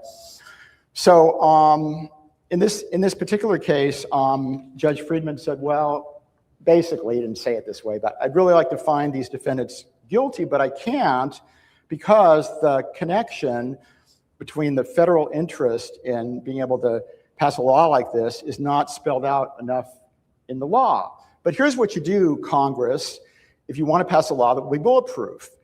So this was a legal decision, but he was telling Congress what to do if they wanted to fix the law.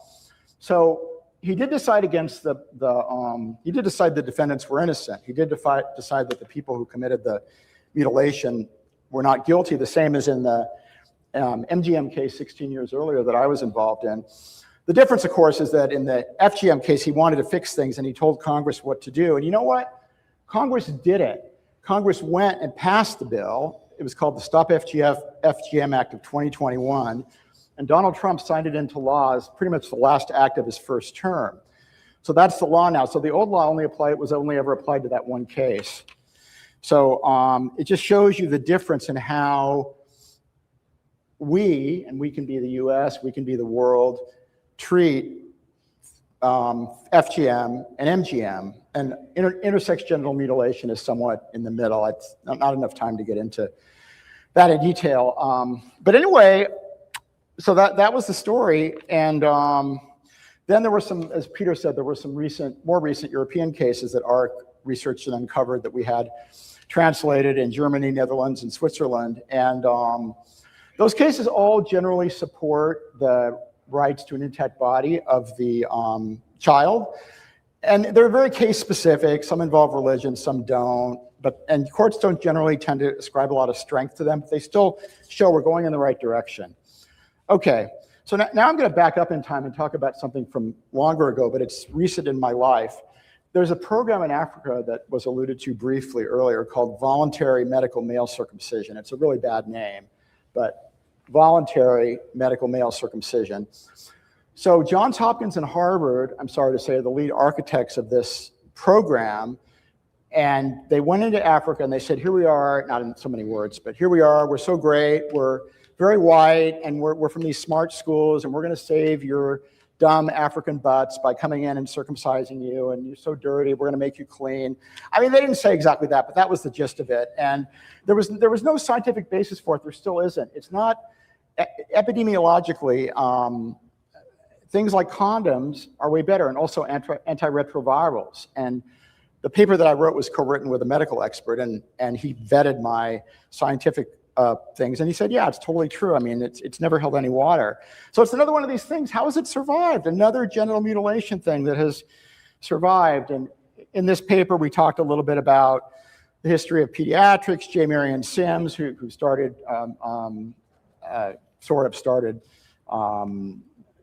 pediatrics, and not pediatrics, that's not what I mean, childbirth, medicalization of childbirth, and experimented on African-American enslaved women without anesthetic. And then once he had his system perfected, he then operated on white women. And then, of course, there's a notorious Tuskegee syphilis study that went on for 40 years where only African-American men were infected with syphilis and not cured and allowed to literally rot for decades and usually die horrible deaths. So what I discovered in studying this program in Africa was there's multiple eminent African scholars. I have other names here, but I'm not reading this, but anyone who's interested, I can tell you afterwards, who proclaim, just like a lot of us are saying here now, a lot of American scholars are saying this too, and this is why I hooked up with scholarship, treating MGM and FGM separately makes no sense. It's not going to fly. We're not going to allow it. We're not going to tolerate it as Africans. And then these first world experts have been saying the same thing. All humans deserve to have their rights protected. Let's just keep things simple. Protect the intact body of every human being on this planet. And I look forward eagerly to a future we are creating in this room, and that's why I'm so excited. We are creating a future in which that is going to happen. Is it going to happen next year? Not for sure. Probably not, won't be done next year, but we're well on the path. We're well on the path, and I'm quite confident in that. The arc of the moral universe is long, Martin Luther King said, but it arcs toward justice, and that's what we're doing. We're bending toward justice. And bless you all for your contributions, each one of you, bending toward justice. Thank you very much.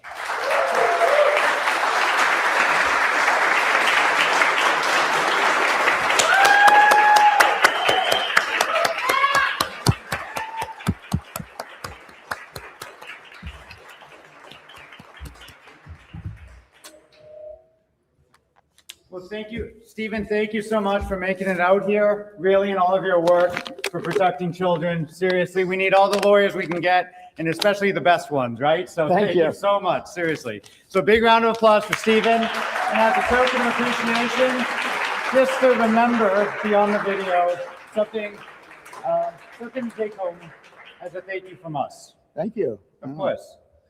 Well, thank you, Stephen. So this next speaker,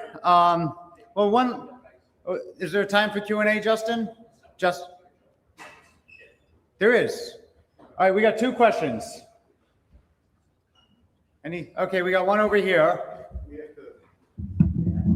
Oh, Tim, why don't you just come up to the mic and ask the question?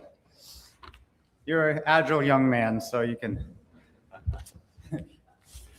Thank you for that Thank you. analysis, and I just want to comment that. Hold on just one second. You just take a picture of Tim and me talking. Thank you. We also have a newsletter, and I'm thinking ahead to the newsletter and planning for that. So, The reason I hold out hope that the legal profession is the way to go is because Judge Bernard Friedman, who decided the Michigan case, also said the following: as laudable as the prohibition of a particular type of abuse of girls may be, it does not logically further the goal of protecting children on a non-discriminatory basis.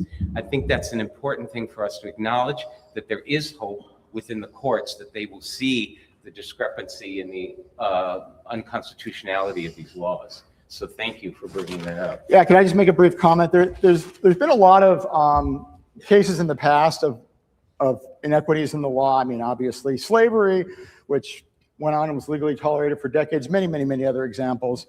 And so there can be times when we find ways, we being the world, not us, but when the wonderful world of law, as I sarcastically call it, finds a way to tolerate things that shouldn't be tolerated. But there's always going to be an endpoint to that. It's not going to go on indefinitely. Martin Luther King's bending toward justice. All right, well, thank you. Thank you so much, Stephen. Seriously, Thank you. All right. We'll get a screen cap of that, right? Yeah. Okay. It is my great pleasure to introduce this next speaker, who is a very dedicated activist in his own field, but also understands what we're all fighting here for and gathered here for together in terms of protecting all children equally. I've been very good friends with this next speaker for approximately 8 years. He's the individual who guided me towards law school when I was not sure what to do after losing my second to last job. So anyway, quite a rocky road, as my girlfriend says. I'm a great team player if I'm the captain, right? So, sometimes there's some tension. So anyway, but I'd like you all to give a great round of applause to my good friend and fellow attorney and activist, John Silla.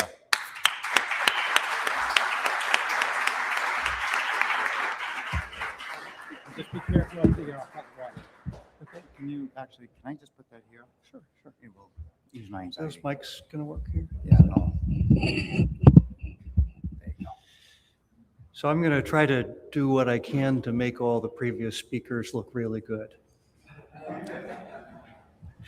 I'm talking about legal frontiers, what's ahead in the law for the activist movement. My background, as Eric said, I'm an attorney, studied engineering, did a JD MBA, worked in venture capital finance early on in my career and helped start companies. Since 1999, I've taught at the University of Chicago, even though I live in Los Angeles. But on a commuting basis, I go back at least a couple weeks a year.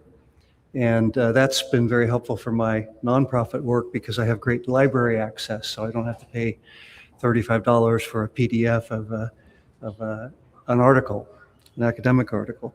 I am a reformed lawyer too, so I've been an entrepreneur doing startup company work. And for quite some time now, I've also been the president of the American Institute of Bisexuality, I'll talk more about that. But it's another nonprofit with some similarities and aspirational goals.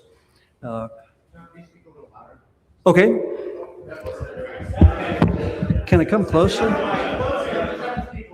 Oh, okay, all right. I'm too tall. As a preview, University of Chicago, as you know, has a very strong, admired free expression policy, which I was very proud of them when they announced that. So reason I'm here, as Eric said, we're friends. That's Eric. About 3 weeks after his show at Harvard, and he's in front of the locked door to the Sanders Theater Auditorium where he presented that show. It was locked when I met him and we stopped by there.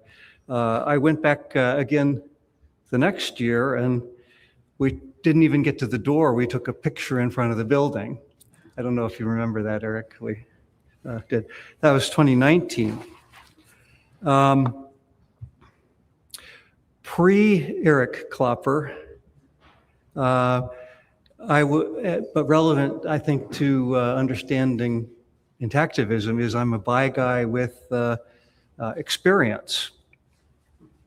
I have a lot of experience, perhaps more than men who are not attracted to other men. So I have a lot of experience with all these things. In fact, I have over there, thinking of Che's talk earlier, he showed a picture of the internal structure of the clitoris. I have a 3D printed life-size model of that, which if you want to see that, I can show it to you later. In addition, I'm a father. I have a 24-year-old son who is intact, and and I made a point early on of explaining that was a very deliberate and loving decision, so that don't take any guff from anyone over that. But I'm an uncle too. Not the same outcome with some of my nephews. And in fact, when this topic came up, not from me, I could see my, the parents tightening up. Oh, are we going to get another lecture? They didn't want to hear that they shouldn't do this. Pervasive ignorance. I had an uncut friend in grad school who suffered a lot, was teased, shamed, felt very vulnerable about, and in fact, had wished that his parents had cut him. Crazy world. This is in reverse chronological order. At some point when I was very young, my mother said, for your sister, the hospital bill was $600, but for you and your brother, it was $625 because they had to do an extra procedure on you. So then it was $25, and I began to get a sense of that when one of the neighborhood kids said, hey, that kid up the street, he's a little different. Oh, what's that about?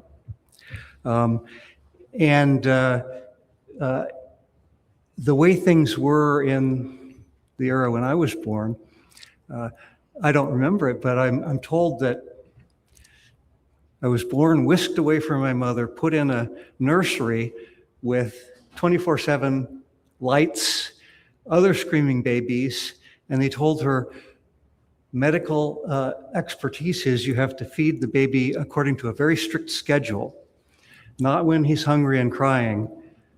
Just when we take him, you feed him, but the rest of the time, you don't interact. And by the way, we'll take care of the circumcision at the same time.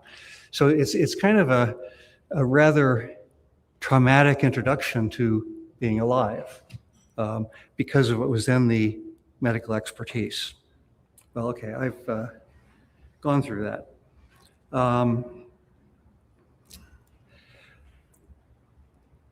The bisexual charity I work with, American Institute of Bisexuality, is about research, education, and community with a vision that's been influential in Eric's thinking. of making being bi something we talk about. We don't hide it. It's cool, assumed, and normal. It's fine to be bi. It's normal. And you might as well assume somebody's bi until they tell you otherwise. Intact Global is about protecting all children from forced genital mutilation, with a vision that being uncut or being an intactivist is also cool, assumed, and normal. You don't have to keep it secret that you care about this, that you're an activist. So focusing on law, what is law? It's something I've had a long time to think about. It isn't just what's written down in black and white letters, not just what judges say. I think it fundamentally is about how society, there's Mountain. Hello, Mountain. How society organizes itself, how we regulate conduct, property and other rights. Related to how, and complementary with society organizes itself, we have customs, religion, markets, expert opinion, even fashion, trends. So the legal frontiers I want to talk about will involve necessarily changes to all of the above. What is legal reasoning? Well, legal reasoning is reasoning by analogy to interpret laws. Is a case more like situation A, which has these consequences, or like situation B that has different consequences? Is an act more like a prohibited, forbidden harm, or is it more like a permitted traditional custom? Is something more like child abuse or child endangerment, or is it more like a right that we do and it's normal? How do we argue that an act, say circumcision, is more like one of these or more like the other? Well, the cases are going to involve competing interests, sometimes balancing. It may not be 100% clear an act should fall in category A or category B. And society evolves, the norms evolve. There's a long list of, and I'm not talking here today about circumcision is bad. Everybody here is on that page. But some other signal rights achievements that we've had under the law, well, we've got rid of slavery. We've got rid of segregation. We allowed interracial marriage. We stopped outlawing male-female sodomy, unnatural sex acts. We got same-sex marriage. These all involve precedent, arguments about freedoms, arguments about people's privacy to get these results, human rights, parental rights. How do we strike a balance if these pull in different directions? And courts can move the law forward, but usually not too far ahead of popular opinion.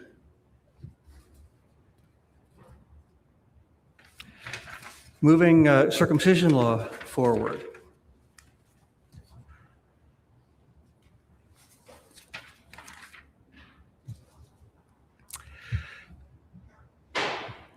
To move the law forward, we have to change the balance of those legal interests, the way the courts and society and legislatures view them. The law is sometimes like a balloon. If you squeeze on it in one place, it'll bulge out somewhere else. It might be one step forward, two steps back. In California and San Francisco, there was the ballot initiative to prohibit circumcision within the city and county. And the legislature responded by enacting a law that I've written here. No city can restrict male circumcision. So that's two steps backwards after one step forward.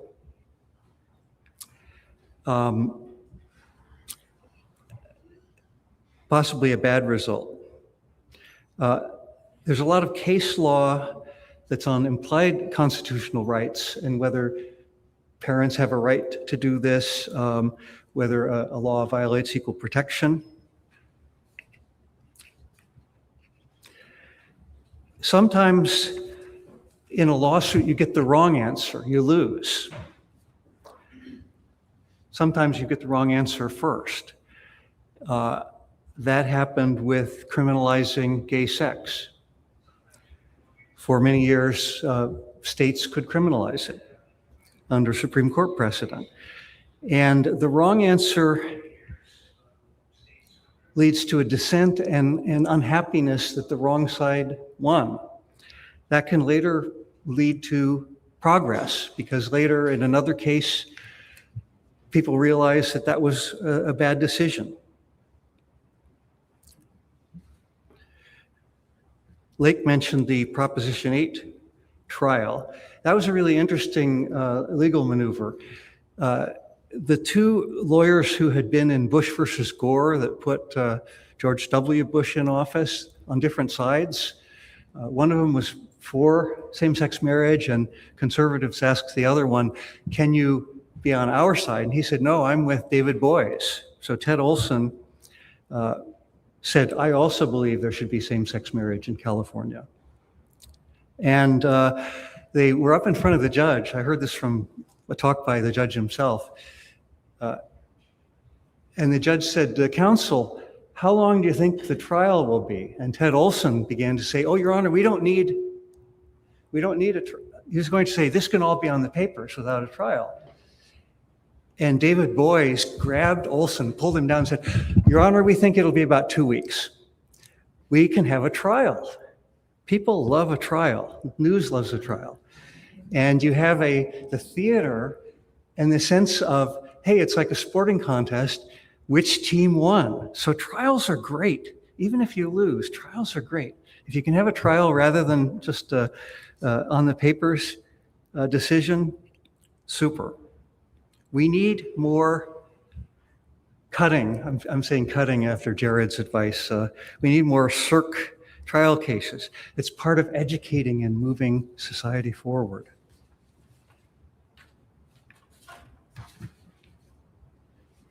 The Oregon equal protection cases, that's been discussed here. They highlight a problem in the law, which is in the papers. It's a felony in Oregon to cut a girl's genitals. It's also a felony to tattoo or pierce genitals of a boy or a girl. But it's okay to cut a boy's genitals currently. So it doesn't seem right. And you can take it a little further. Like, would it be okay to tattoo or pierce a severed foreskin? First cut it off, and then you can tattoo it. Like, I think it's a great question because it shows you how bizarre the practice and the law is to let somebody do this. Or I like to sometimes think about a pet. Like, what if I wanted to circumcise my dog? Would that be permitted? Would that be cruelty to animals? Mountain, cover your ears. I think so. I think the law can teach people, and maybe in a non-confrontational way, to say, well, that doesn't go here. That doesn't seem right. There's, of course, potential backlash. With the FGM federal statute, one person wrote a law review article saying, well, you've got to allow female cutting because otherwise it's not equal protection. So we have to cut boys, so we also must be able to cut girls if we want to. We can't prohibit it because that would be unfair, protecting girls more. And obviously we can't protect boys. So what's a court to do in a situation like that? I have a lot of sympathy for courts. They want the best for us. Another case I worked on related to the movement, an early case, the Eric Klopper wrongful retaliation case. He gave this talk relying on Harvard University policy permitting free expression and open debate. And they punished him for that.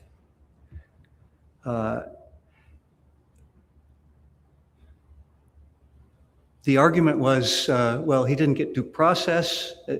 That argument reached the Supreme Court, and I was very pleased to, with Peter Adler's help and as nominated by Brad Kane, who's speaking later, to become a member of the Supreme Court bar in order to file this amicus brief. Not very long, and you can get it from this QR code. It's online. We lawyers are plagiarists. We copy more than, nothing's original. Find the best you can copy and steal it and file it with the court. But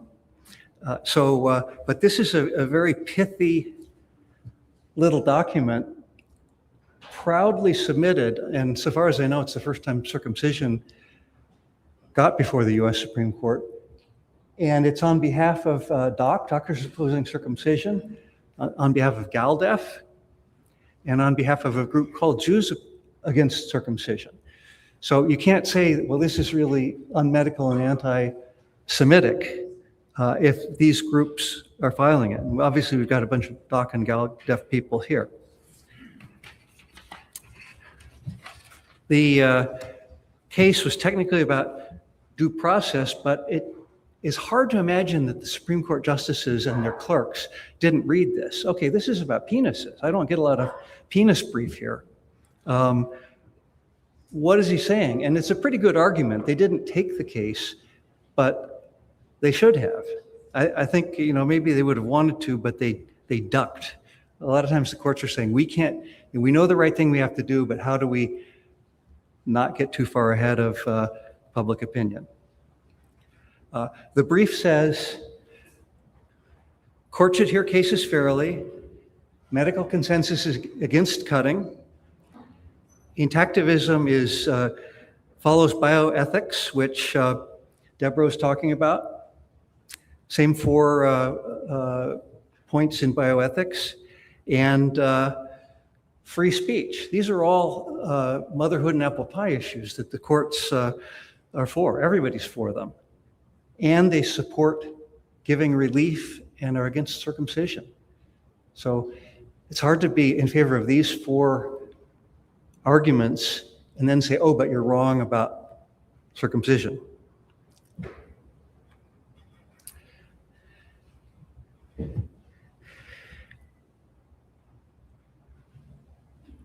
Child protection law.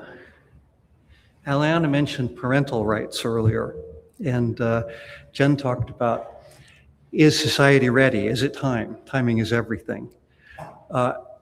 Is there a religious or parental freedom to harm a child? No, not absolute. In times of Roman law, yes, the father could issue a death sentence to his children.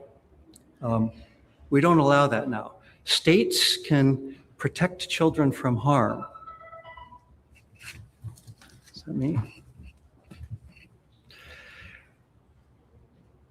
Compare some discussed other harmful traditional purposes.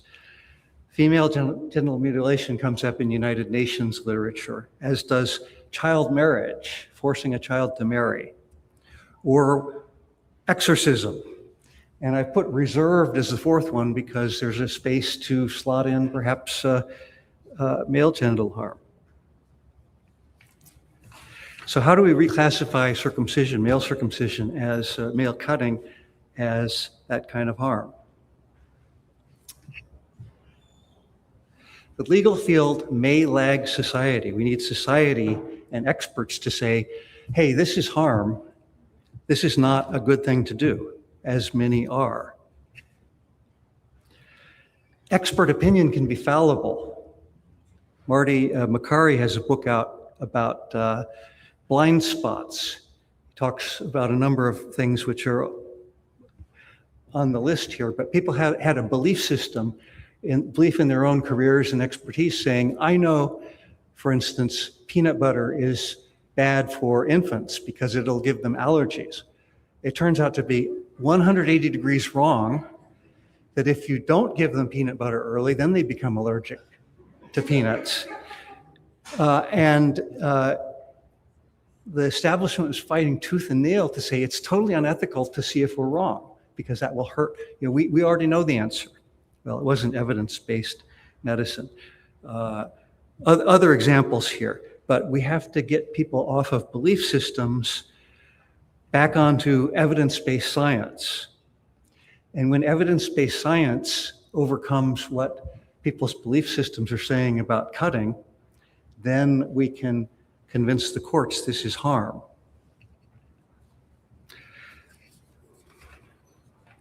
Anthony mentioned this rather new study published in October. I didn't see this in the press. I found it yesterday. Buckler, in October 2025, published that he'd interviewed people who would talk to him from the 2012 AAP circumcision advice that said benefits outweigh risks. It expired in 2017, but it's worse than that. It's not a scientific conclusion. There's some quotes here which will be online, or I can email them to you or send you I have a tag for the article itself, which is available. But even this expired document, not renewed, was not based on evidence. It was also a permission slip for pediatricians to be able to do it. Well, we want our doctors to be able to do this operation. So how do we not upset them too much? How do we not rock the boat of current practice, which is 100% not scientific? A blind spot. So I thank Tony for mentioning that. Here's a QR code to that article if you want to look at it. Okay, so reclassifying cutting as harm.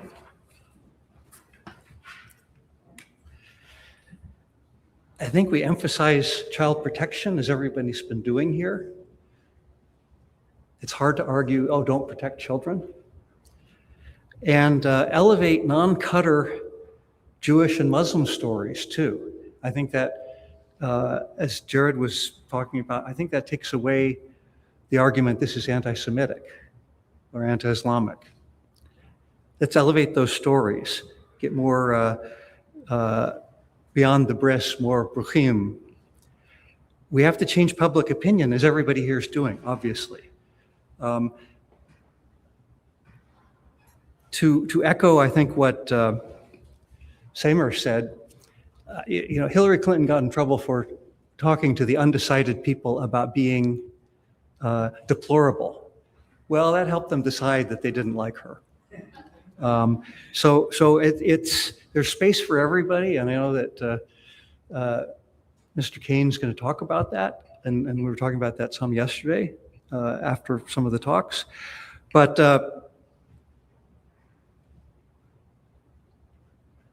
we need to change the fashion, get more celebrities to speak out, make it okay. So comparing what we've done with bisexuality, briefly, we've created scientific proof that it's not an illusion, made it cool, assumed, and normal, more so, and to echo what was said yesterday, come out, buy narratives, and change public opinion. The same slide applies to being uncut. It really is the same slide. There's no scientific evidence that nature got foreskin wrong, right? Change public opinion and come out as intactivists. For the last conference, which I couldn't attend because I was sick, I was going to quote something from Charles Dickens' Oliver Twist about the law. Can't expect too much of the law. And in Oliver Twist, Mr. Bumble is told, you are guilty, Mr. Bumble, because in the eyes of the law supposes that your wife acts under your direction. Okay, kind of 19th century sexist view. And Mr. Bumble says, if the law supposes that, the law is a ass, not an ass, a ass. The law is a ass. I had to find that because a law professor of mine told me that. We need to work long and hard to help the law not be a ass, okay? I think we're doing that. The supporting pillars of change are law is one of them, but all these other things too. Markets, custom, religion, public opinion. We have to change all these pillars. Some of us can work on the law more than others. But education, familiarity and exposure, even erotica. And where I come down to, it's going to surprise Eric, is donations for the law. Everybody's donated. We need more lawsuits. We need more donations. We're reclassifying being uncut. This is big. This is a big thing. It's not that many people here, but this is a really big issue in the scope of history. This is also community, as Samer and TT and Eliana mentioned. We're on the right side of history. We will win this together. There are veterans here, new standard bearers here. And I think, like a lot of you, I'm proud to be here and very thankful to be here. So thank you, all of you.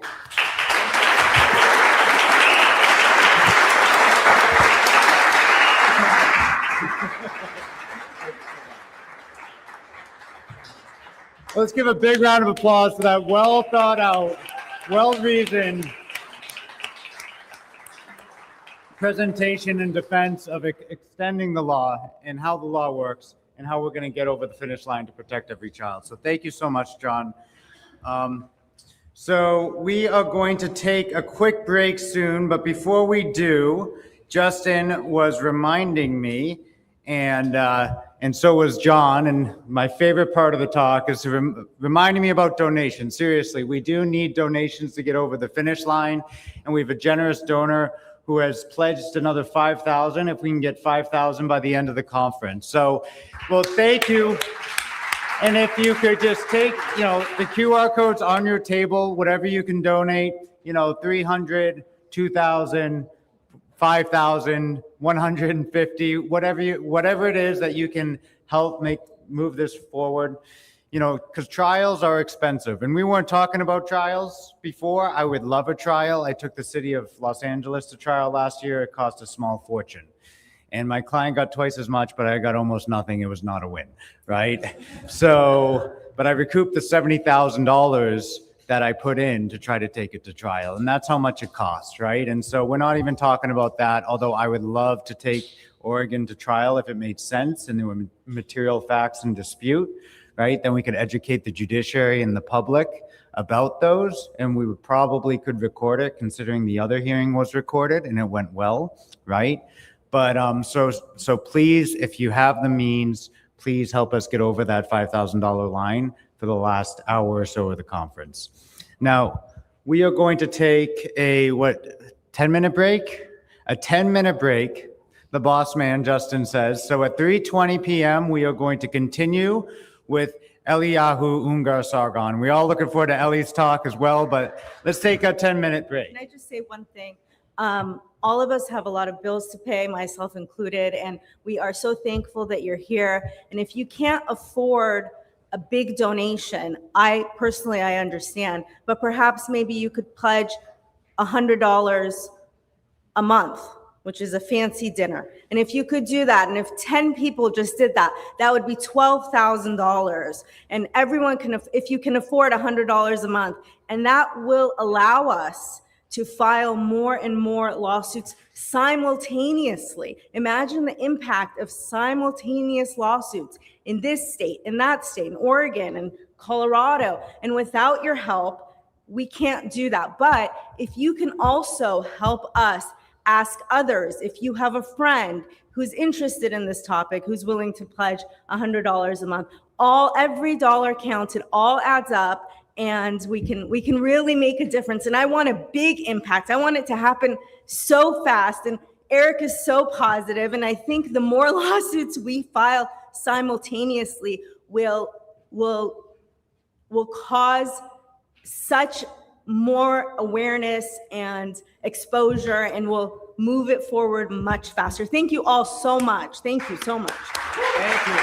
And these are what the QR codes look like, just so we're clear. Thank you so much, Deborah. and we'll be back at 3:20.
Right. So, what do you want to do?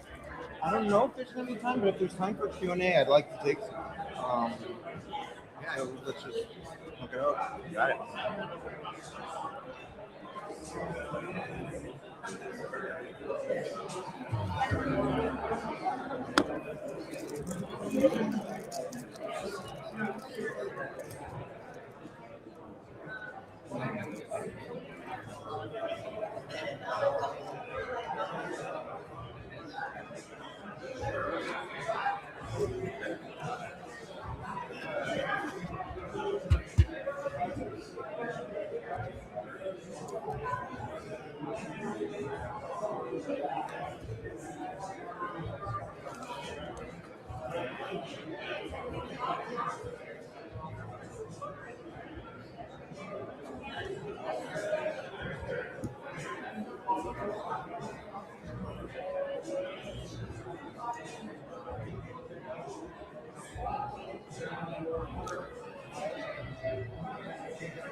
I just get right over here.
Mic check.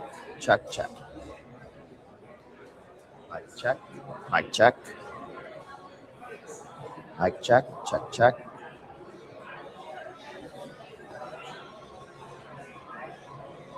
Mic check.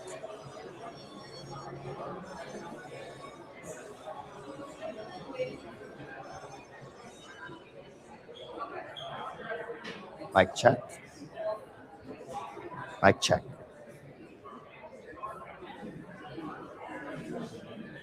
Mic check.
Okay, everybody, we're going to get started in 5 minutes, just so you know. We'll take an extended a little break. So 5 minutes, 3:30 p.m. We'll be back in 5 minutes.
Okay. Oh, Nate.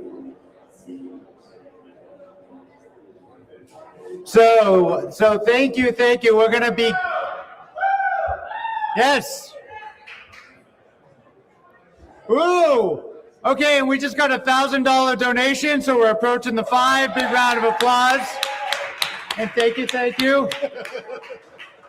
So we got 1 hour for the next 4,000. But anyway, before we start, we're gonna have a 1 minute kind of pitch for DOC, Doctors Opposing Circumcision, then Ellie's gonna take it away. Thanks very much. I apologize for missing something in my earlier presentation. DOC has a lot of really, really old people on the board. We need young people. That's the message from George Denniston, who's 94 and who's retiring from the board simply because he's doesn't have that kind of energy anymore. So I definitely want to remind you 2 things. You do not need to be a physician to join DOC. I mean, there are a lot of doctors in DOC, but we need everybody from all kinds of specialties and of all ages. So if you're within the sound of my voice, if you're a university student and you're interested in our organization, we urge you to join us. There's no secret handshakes, no big subscription costs. I don't dun our members. So you'll find the joining us fairly painless. Thanks very much.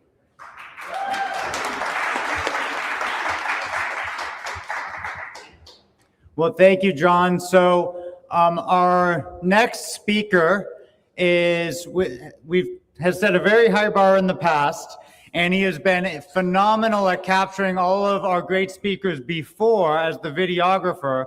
We all owe a huge thanks for making today happen, not just for those of us in the room, but for all of the intactivists and the people who I call the mushy middle who are learning, what it is we're doing to protect children. Social media and capturing media is so important in this movement. And Ellie is a real, true professional, and he has lent his expertise on credit to the movement. But really, big round of applause for Ellie Yahoo, who's been the founder of Bruheen, executive board member, and also the documentary filmmaker of Cut, which made big waves. So welcome, Ellie, and a good friend of mine, although we may have had some tense history in the past. Thank you, Ellie. And here, slides ready to go? Yes, they are. And this is the clicker, or you can just go like that. Yeah. Thank you, Eric. Let's give a round of applause to the man who put his shirt on and went to Georgetown.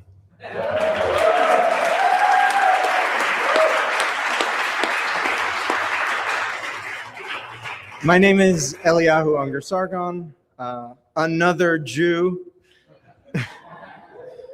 Funny story, Penny and I, Penny who's operating camera right now, we met in medical school, and we had a microbiology professor named Dr. Gay, and he was teaching us about the history of microbiology, and every time he came to a Jewish scientist, he would turn to me and say, "Another Jew?" So here I am, another Jew opposed to circumcision, and I'm very happy to be here with all of you.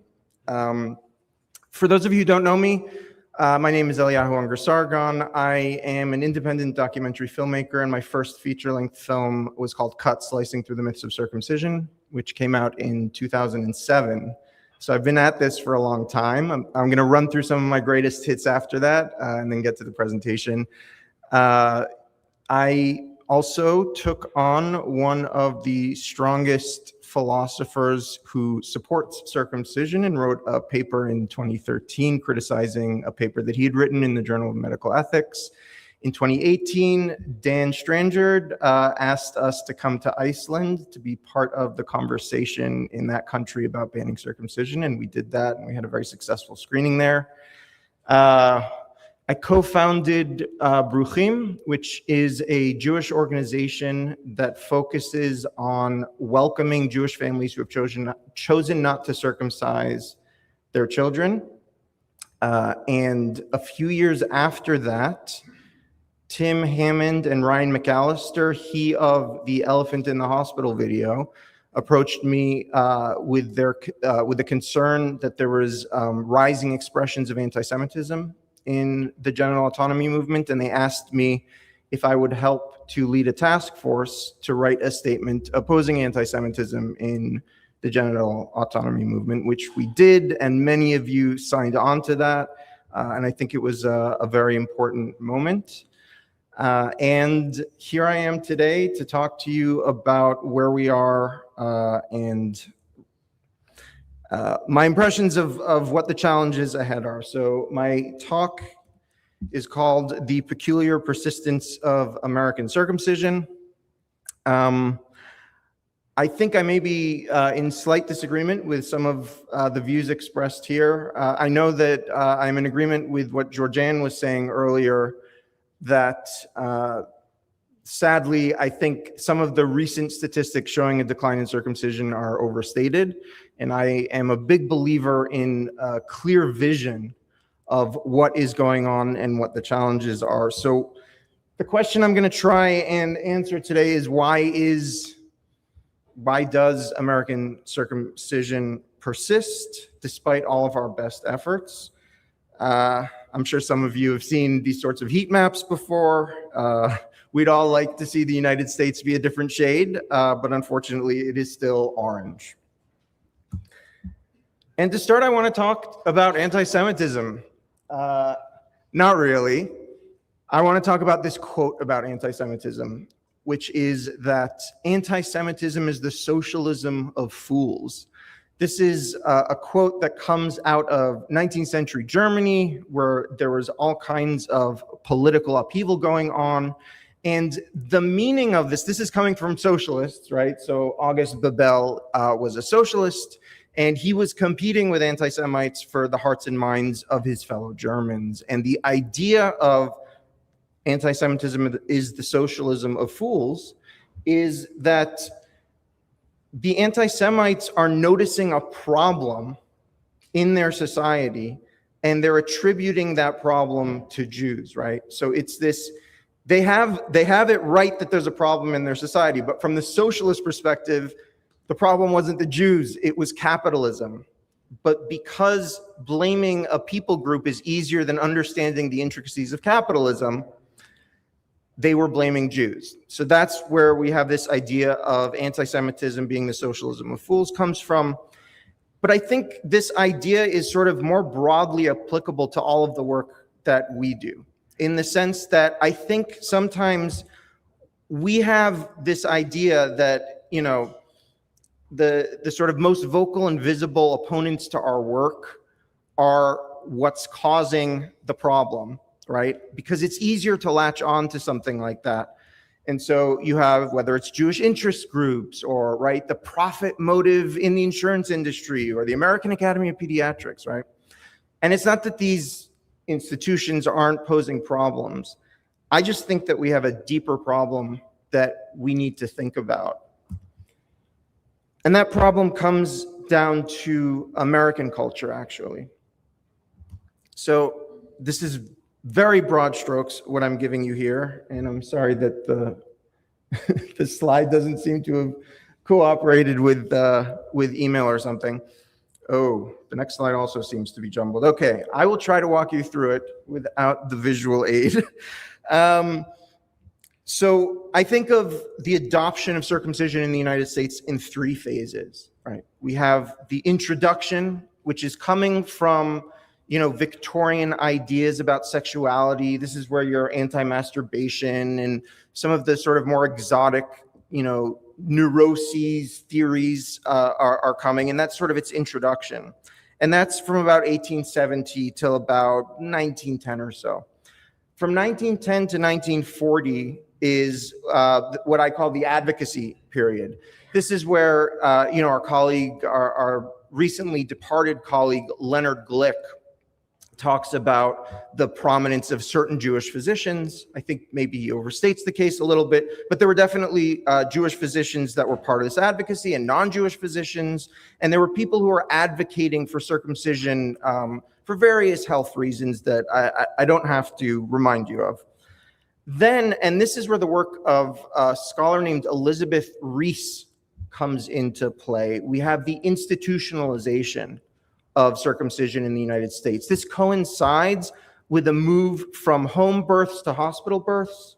And we have it basically not being a decision parents are still making the decision, but it's almost like they're able to sort of outsource the decision-making process of this very sensitive topic to the hospital system and to physicians. And that's what we've been living with since basically the 1940s, since the middle of the 20th century, is that it's become a part of the American healthcare system in a way that parents can feel very comfortable sort of outsourcing their decision-making process. Okay, but as this is going on, and I'm sorry that this slide got messed up, but these are all supposed to be the landmark cases for parental rights in the United States. And this is sort of coinciding with the history that I just described. So we have a series of landmark legal decisions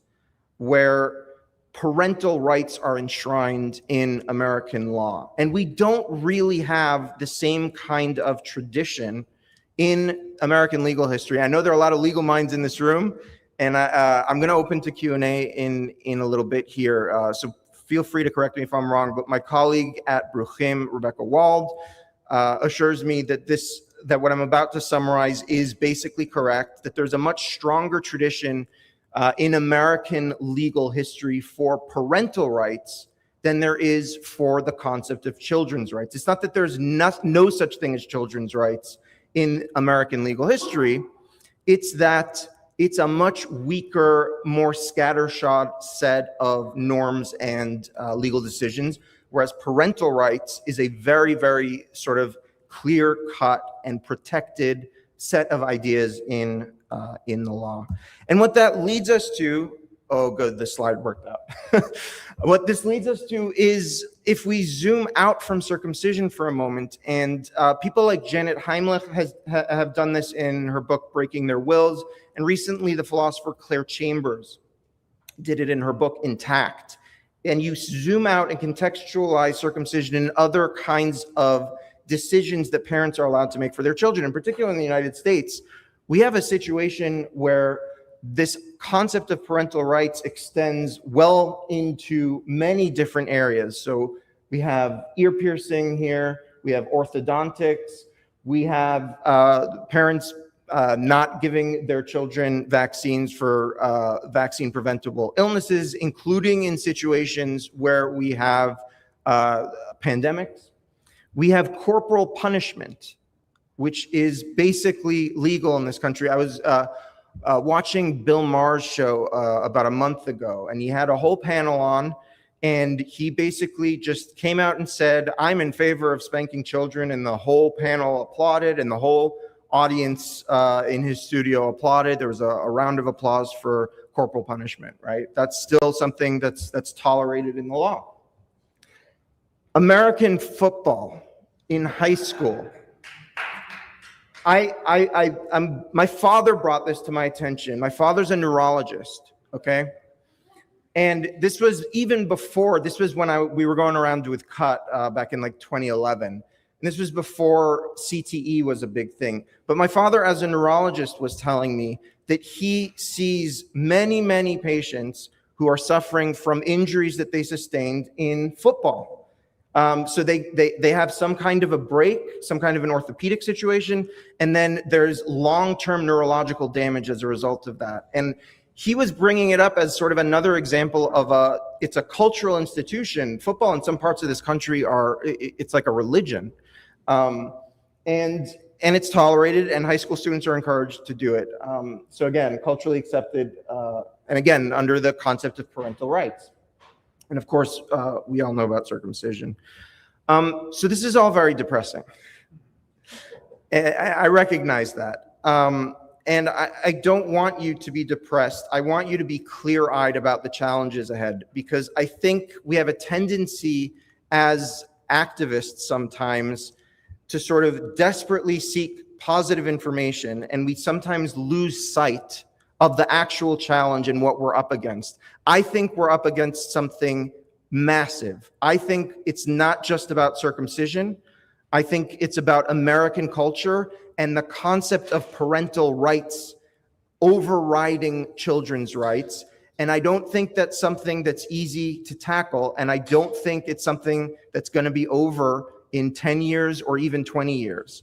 But I want to leave you with a little Jewish wisdom before we go to Q&A. And this is one of my favorite quotes from Rabbi Tarfon. It's from a part of early rabbinic, I call it wisdom literature. It's called Pirkei Avot. And the quote is, "It is not your responsibility to complete the work, but you are also not free to abandon it." And when I'm in a situation where I recognize the magnitude of the forces that are stacked against me, and I think we are all in this room, we are facing off with forces that are very, very formidable. This quote gives me life because it reminds me that even though it seems daunting, we still have to do the work. So with that, I would like to open for any Q&A. Thank you for your attention. It seems like we have some questions. Mic check. Mic check. Mic check. Okay, we'll start off with Dwayne. Well, thank you for your work, Ellie. My first question is, as just being an intactivist alone, we get accused of being anti-Semitism, and that is absolutely not my position at all. So how do I, as an intactivist, address it when someone says that to me? That's a great question. Thank you. There's a number of ways you can deal with it. I think the first thing is just to ground it in the truth, right? So if you're talking to someone and they say, "Oh, you're opposed to circumcision because you hate Jews," you just say, "No, I understand that there are people who hate Jews, and I recognize that that's a problem. But the reason I'm an intactivist is because I believe that children shouldn't be cut. And it's not about Jews, it's about my belief that children should be protected."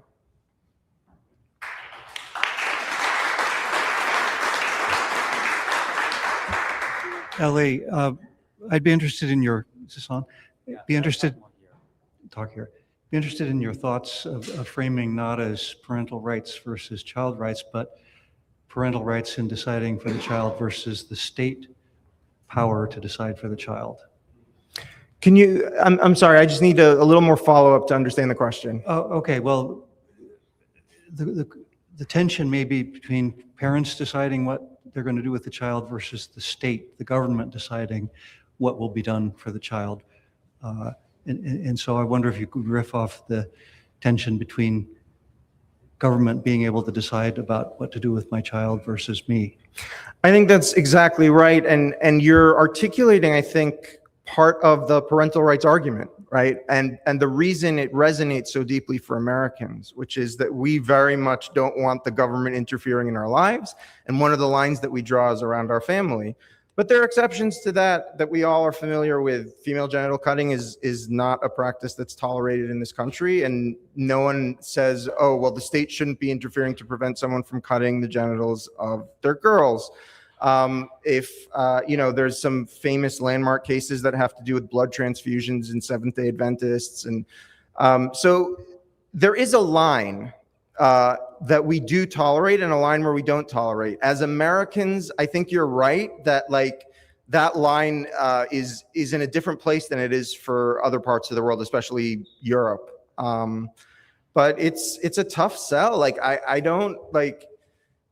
I'm trying to sort of get everyone here to appreciate that this is the core of what we're up against, right? It's like, if a parent has a right to make this decision for their child, you can do education, you can do persuasion, but that's really what we're facing here, right? I guess you're familiar with the 1996 position paper from the Bioethics Committee of the American Academy of Pediatrics, and it says the pediatric practitioner should provide competent medical care for the patient based on the patient's need for treatment, not on what someone else expresses. They actually go on to say that parental rights are separate from the rights of the physician. I talk to so many physicians that say, "I don't agree with the operation, but I have to do it." They're not aware of this. Are you aware of it, that this has already been discussed and determined, that the physician's responsibility is to the patient, There's a big confusion. The patient is not the parent. The parent is a client. The patient is the one that the physician has a responsibility to take care of. This is quite clear in ethics, and it's in JAMA, the Journal of the American Medical Association. I'm sure you're familiar with that, but this has already been taken up. It's right there for the pediatrician to read. So thank you for the question. That's true. I am aware of it. And that slide that I had up there is not a fantasy, right? The slide that I had up there is not a fantasy. The latitude culturally that we give to parents is the point that I'm making. I'm also making a point that this has been enshrined in American law. And so, yes, you're going to find individual cases where you can sort of make the case for children's rights and individual statutes, individual medical ethics principles. This is all great. What I'm saying is we live in a culture where that is not taken as seriously as parents' rights. And that's something we need to grapple with as we're doing our work, because ultimately, I think that's sort of a big part of what's going on here. Ellie, just to add to that, my favorite Jewish philosopher is Joel Feinberg, who said children have a right to an open future. Moreover, he said we should consider children as that we are trustees of the child, and that we hold the child in trust pending their future independence from us. And so really, I think that's a really good argument that gets away from rights. It gets to protection, which I think is a little easier sell. Yeah, I mean, I like that. And I want to re-emphasize the how many Jews there are in this room. I know I started with that, but there's a lot of us here. Like, I don't want to, we have Holocaust trauma too. I don't want to force Jews to identify themselves. But there's a lot of us here, and there have always been a lot. I'm going to go further. From the beginning of this practice, there have been Jews who have been opposed to it in very profound ways. This is like,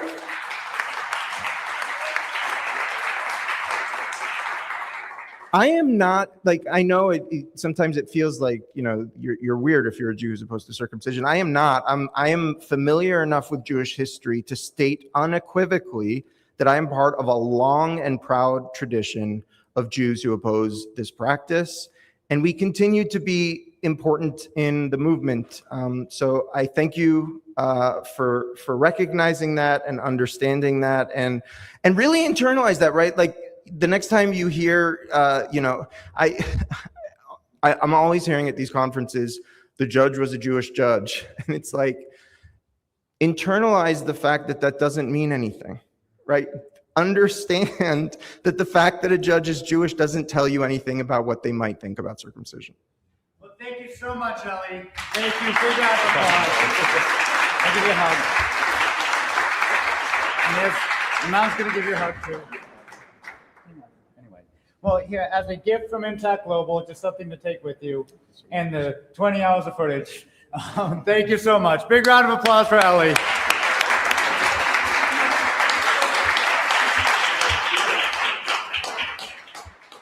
So Ellie or someone made an observation that we started with all Jews, and that was very unintentional. We're also ending with all Jews as well, right?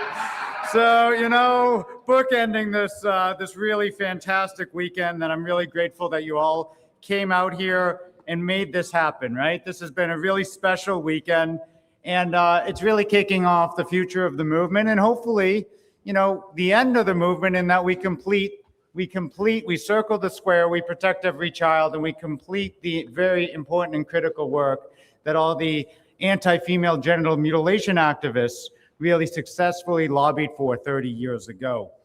Now, this next speaker is a really dear friend of mine who is my legal mentor, right?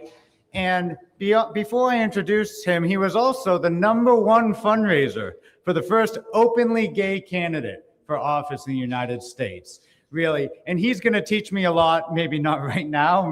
I don't think that's what his talk is about. But my treasurer is reminding me, Justin, that we are $1,948 away from our $5,000 goal, right, for double. So thank you so much. Thank you, Andrew. Thank you all for really helping us get over that line. So if you have some extra dollars that you can spare to really help us push that, it's going to be super helpful pushing us to the next state. My final talk is going to be how we do this on a state-by-state level. But before we do that, I am very honored to present a dear friend of mine, and I'm kind of, Ethan, actually. You over there? Ethan?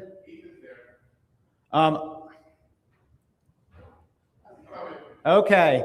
I need that presentation in PowerPoint, not PDF. PowerPoint. Yeah, let's do it right now.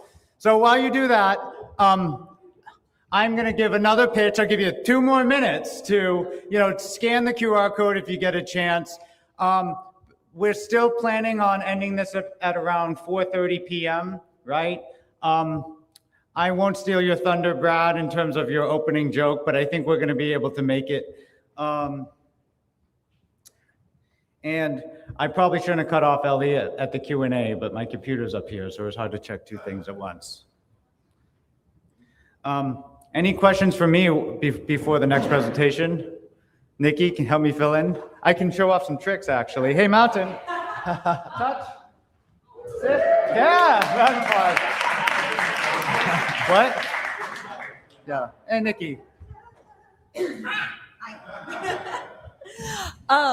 Just on the topic of donations, since we are here, I do want to remind you, we do have someone pledged to match us. So every dollar you give is more like giving 2. This is an amazing opportunity for you to really double your impact by giving at this time, because someone is matching you. They are doubling what you give in your donation. And that is twice the amount of money that we're going to have to fight this and end this practice.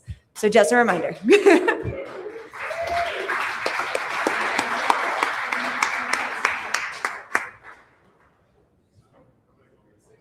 Yeah, Shay's coming. Da, da, da, da. And Shay. So I actually wanted to do this because I'm also going to kind of introduce the next speaker. He's part of the reason why I'm here. I mean, I was an activist for a while, but he's also my oldest friend in Los Angeles. And he's one of my closest, bestest friends. My husband says that for me, best friend is a tier, not a person. But if it had to be a person, it would be this man. Gosh, we were like little kids. We were little kids when we met. It's just so crazy. I mean, we were 20, but yeah, 94, like 32 years. So, I got to see him grow as an attorney. I got to see him grow as a person. He is, if you look up mensch in the dictionary, there's a picture of him in the dictionary. He is truly a mensch. He really practices just some of the greatest principles of our Jewish culture and faith, and just as a person, just as a humanist. So I just wanted to kind of reiterate that. I'm so honored that you're going to be speaking right now. I just want to let you know that, Brad. So yeah, he's Brad S. Kane, and I have this joke where I'm like, don't tell me what the S stands for. I just keep making up different middle names every time. It's kind of fun. But yeah, so are we almost there? We're almost there with the PowerPoint. It's not quite. We're gonna do a PDF? Okay. So we won't worry about it. Well, first of all, you can talk to anybody about anything, Brad, but this is the man who introduced me to Eric, and Eric got me on board, and if it weren't for him, I wouldn't be here. So Brad Kane. Round of applause for Brad Kane.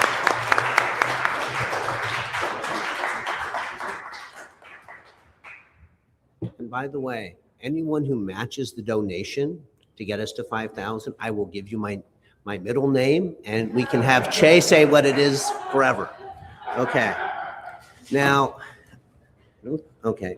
The slide you should be seeing is the happy warrior, Eric Klopper. And the reason, I'm going to give a little introduction to this because it's about Eric, but it's also about the ecosystem. Yes, and I often I don't talk loud enough, so let me know. So the first thing is, had the pleasure of coming after a lot of people.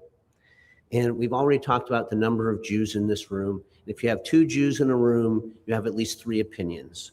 So in this room, we have thousands of opinions, okay? And by tomorrow, it will multiply to tens of thousands as we think our way through this. But what I want to talk about today and why the happy warrior is important is they say in politics, hope floats. I love that line. And it goes back to when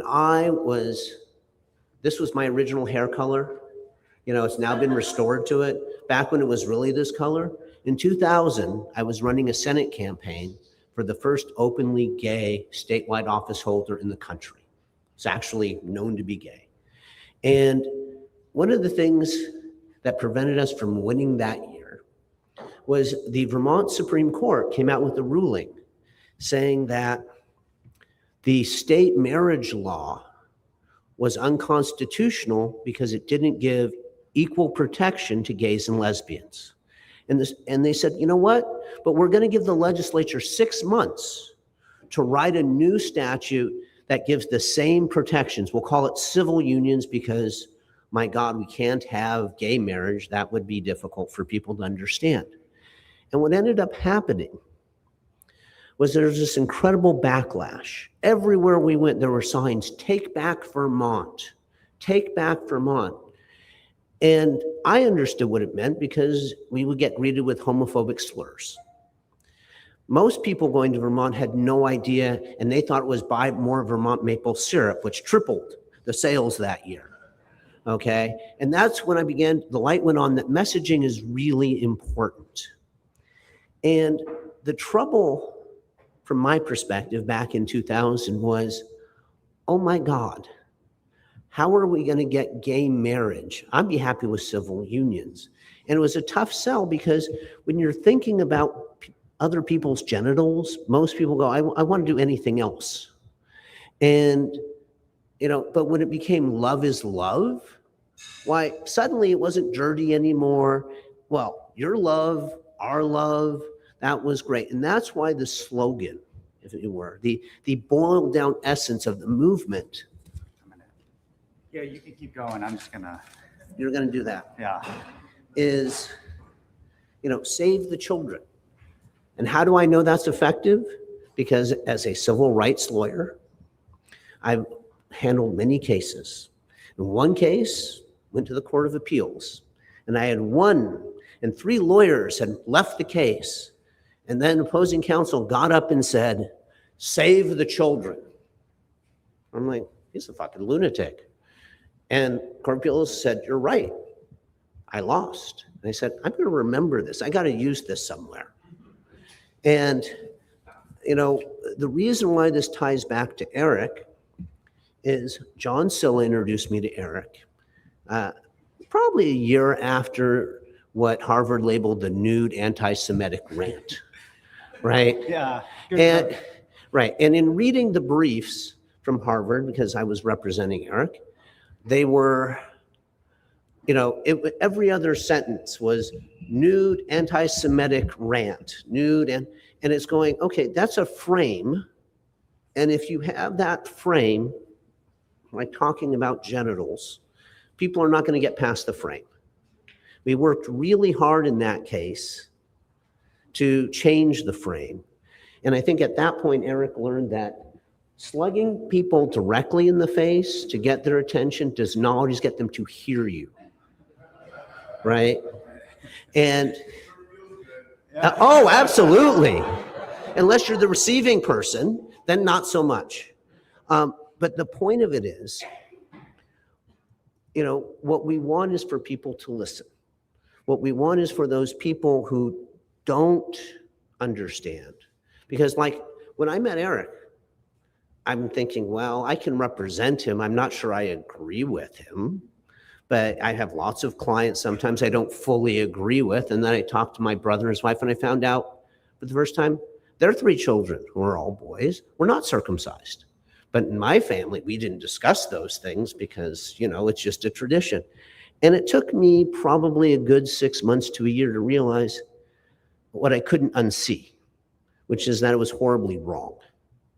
You know, it was done to me, and so I just assumed it was normal. And when we talk about being a happy warriors, how do you talk about hurting children in an irreparable way and smile? How do you do this in a way that people will listen?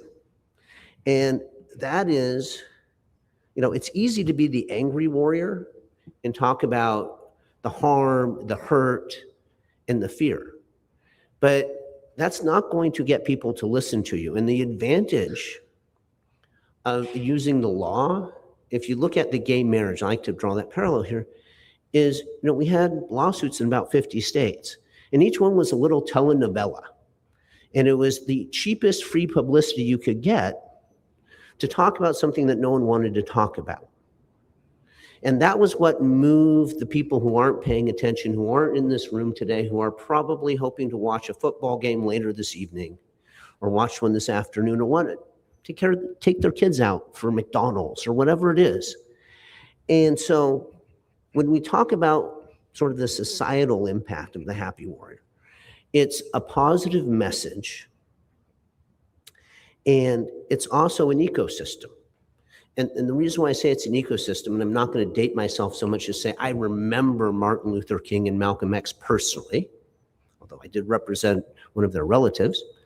But Malcolm X, in the same way that Brother K exists sometimes as a polarizing force, makes what Intact Global does more palatable. Martin Luther King Jr. would never have been invited to the White House if it wasn't for Malcolm X. We're like, okay, well, we're going to look more moderate because we're going to talk to the guy who's happy and non-threatening. And the happy warrior is not a threatening person. He's saving the children. Just as Docs is saving the children, Jews Against Circumcision, all of the people in this room have worked really hard to make that message, and it's just building. Now, you know, I would say, I'd like to go back to Henry Wadsworth, who talked about the happy warrior as brave, generous, moral, and able to remain virtuous in the midst of distress. And the distress that I see, the biggest obstacle to the movement I see, and again, remember there's lots of opinions in this room, is the fact that we're always going to get anti-Semitism thrown at us, even if we're Jewish. And it got thrown at Eric, and it can be an effective tool, which is why having a smile on your face and saying, well, I'm Jewish and I wouldn't harm my children, but you know, everyone should have a choice, including the children. People go, yeah, okay, I can understand that. And so I want to give a little history about the effect of happy warriors. And I'm happy to say that some of these things were well before my time. And that is that some of you may remember Al Smith, who was the first major party Catholic that ran for president of the United States. And, you know, he was a happy warrior in the sense that he was touring the South, the solid then Democratic South. And you had the Klan lighting up the night by the train with the burning crosses. And he didn't take the bait. He still lost, but he set the stage for John F. Kennedy, the first Catholic to become president, because he didn't take the bait either. So, because when you let them frame the debate about who you are, you lose every time. That's what I see as a lawyer. So, what are the common traits of happy warriors? They have a cause and purpose bigger than themselves, like saving the children. And no matter the circumstances, they are unwavering. And when Eric worked for me, the kindest, most positive definition that I could apply to Eric in an argument is unwavering. You know, and, you know, Eric is a magnificent lawyer. I'm happy to have the privilege of representing him, working with him on these cases, and I'm happy to see him grow and mature and start his own firm. And we still work together on cases. You know, but what Eric, and I think this movement, you know, and again, if I had my PowerPoint, oh, wow, somebody did that right. Holy crap. Okay. This is the one I want. Okay. When Eric came to my office, he's like, you use what programs? How do you do this? And let me show you. So anyway, it's easy to be optimistic. This is according to Talking Points memo, Josh Marshall. It's easy to be optimistic when conditions are to our liking, but when things aren't as we like them, that optimism becomes necessary. Optimism isn't principally an analysis of present reality. It's an ethic. It's not based on denial or rosy thinking. It's a moral posture towards the world we find ourselves in. He wrote, if everything seems great, there's no need for optimism. The river of good news just carries you along. And when we think about how many children got maimed today, just today alone, it's cause to be depressed. And I take antidepressants regularly for that and many other reasons. And yet we can walk out of this room optimistic that the future is changing, that we are making progress, and we can count it in a bunch of different ways. We get positive press now. You know, we have won at least the first round in the lawsuit in Oregon. We are looking for, you know, local counsel for the Colorado case. We raised enough money here today. You know, and for me, who has been a civil rights lawyer for more years than I care to count, that's grounds for optimism. Because I remember the days when if you read a court opinion, and this is for LGBTQ rights, and the word homosexual came up in the opinion, you already knew they were going to lose because they were homosexuals. And, you know, it's going to be the same thing with circumcision. We will change the language, change the frame. And so Eric makes a great messenger. He never wavers. He's always smiling, even if he disagrees with people and they're insulting him. I give him a lot of credit for that. And for that reason, I'm going to make a $500 donation, you know, to the cause. Because, you know, there's statistics and damn lies and all of that stuff that they talk about. But I choose to believe we are making progress and the rates of male circumcision are dropping. And so I see a bright future, whether it arrives in my mind in 5 to 10 years or in other people's minds after we're gone. We can all go home today knowing we are absolutely doing the right thing. We are absolutely doing things that we are proud of, and those that follow us will be proud of. Thank you very much.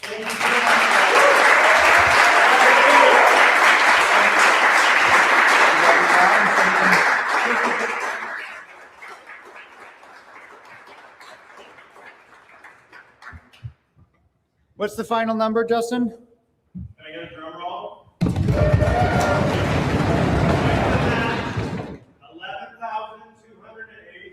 $11,284 in the last hour. So thank you all who are here, some who are watching on the stream, really. And most of all, Gal Def, Tim Hammond, thank you so much for the final 2,000 to get over the goal. And that is how we work together. Andrew, thank you so much, everybody, seriously. And a big round of applause to Brad Kane for coming out here and lending his wisdom to this movement, not just now, but for the last 8 or so years, and helping refine the messaging, right, to put it lightly. But, and so there's one more talk, and that's my talk. And I appreciate all of you staying to the very, very end. We've come to Los Angeles and we've come this far, right? And this talk is going to be similar to my final talk last year, which was at double speed because the hotel was saying, you know, get out right now or we're going to charge you a fortune. And so, you know, yeah, the stress is now away because we got about at least the next 3 to 9 years here. So, you know, don't worry. But we'll be, I hope to be done 20, 25 minutes, and then we can hang out here, go home, do whatever it is you need to do. But I started with the state of intactivism, and I want to finish with the future of intactivism, right? What happened in the last year since we gathered here in this annual conference of child rights activists, right? And, you know, I come back to this graph that Samer so helpfully helped me put together in all the things that Samer does. And it's really a big question mark. What's the exact rate of circumcision? Because the data is incomplete and it's in the past, right? But what the recurring trend is in the United States, at least, where we have the biggest problem, one of the biggest problems of infant genital cutting, certainly for non-religious reasons, is the trend is that it is sharply declining, right? And that's because of all of our efforts and people in this room. So round of applause for what we've been able to do and continue to do. And that is reflected also in the donations that we're raising for the litigation that's working and all the other causes, lobbying, advocacy, street protests, you name it, right? And so the big question is, you know, where are we in that question mark? And the reality is we're not going to know precisely, but we do know that we're moving in the right direction. And so, you know, we've said this before, I'll go quickly, but there's two major ways, and then there's lobbying, which Health Equality Campaign does with Tony. But there's legal ways where we can file equal protection lawsuits to move this forward and continue that rate to go down. We can defund Medicaid, and that can be through lobbying or through lawsuits, like the one that Peter Adler worked on and won at the trial court level. And then there are tort lawsuits, and Jen Izzarella was talking about it. Well, let's introduce a level of risk, right? Because you're performing medically unnecessary surgeries, you're botching, some babies are dying. Recently in Orange County, a baby died just down the street. And so if we start suing these hospitals and doctors and it costs a fortune, then maybe it's actually financially a poor decision to perform these procedures. But as I mentioned earlier, it costs a fortune to sue hospitals. So, you know, we got to deploy our resources effectively. And that's the reason why we're targeting the equal protection lawsuits, because that's messaging that Brad was talking about, protect the children. That is a winning message, right? That is a message that we can all get behind. We're here to protect children. This is not about blood, screaming genitals. I mean, those are involved when you perform this amputation and, you know, sever the genitals of a child, but it's really baseline protecting the children.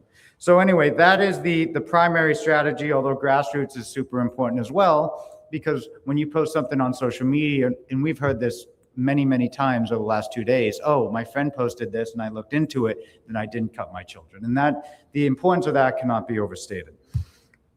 So what we're doing here at Intact Global, at least the legal strategy, this is not a novel legal strategy. It has worked many, many times in the past.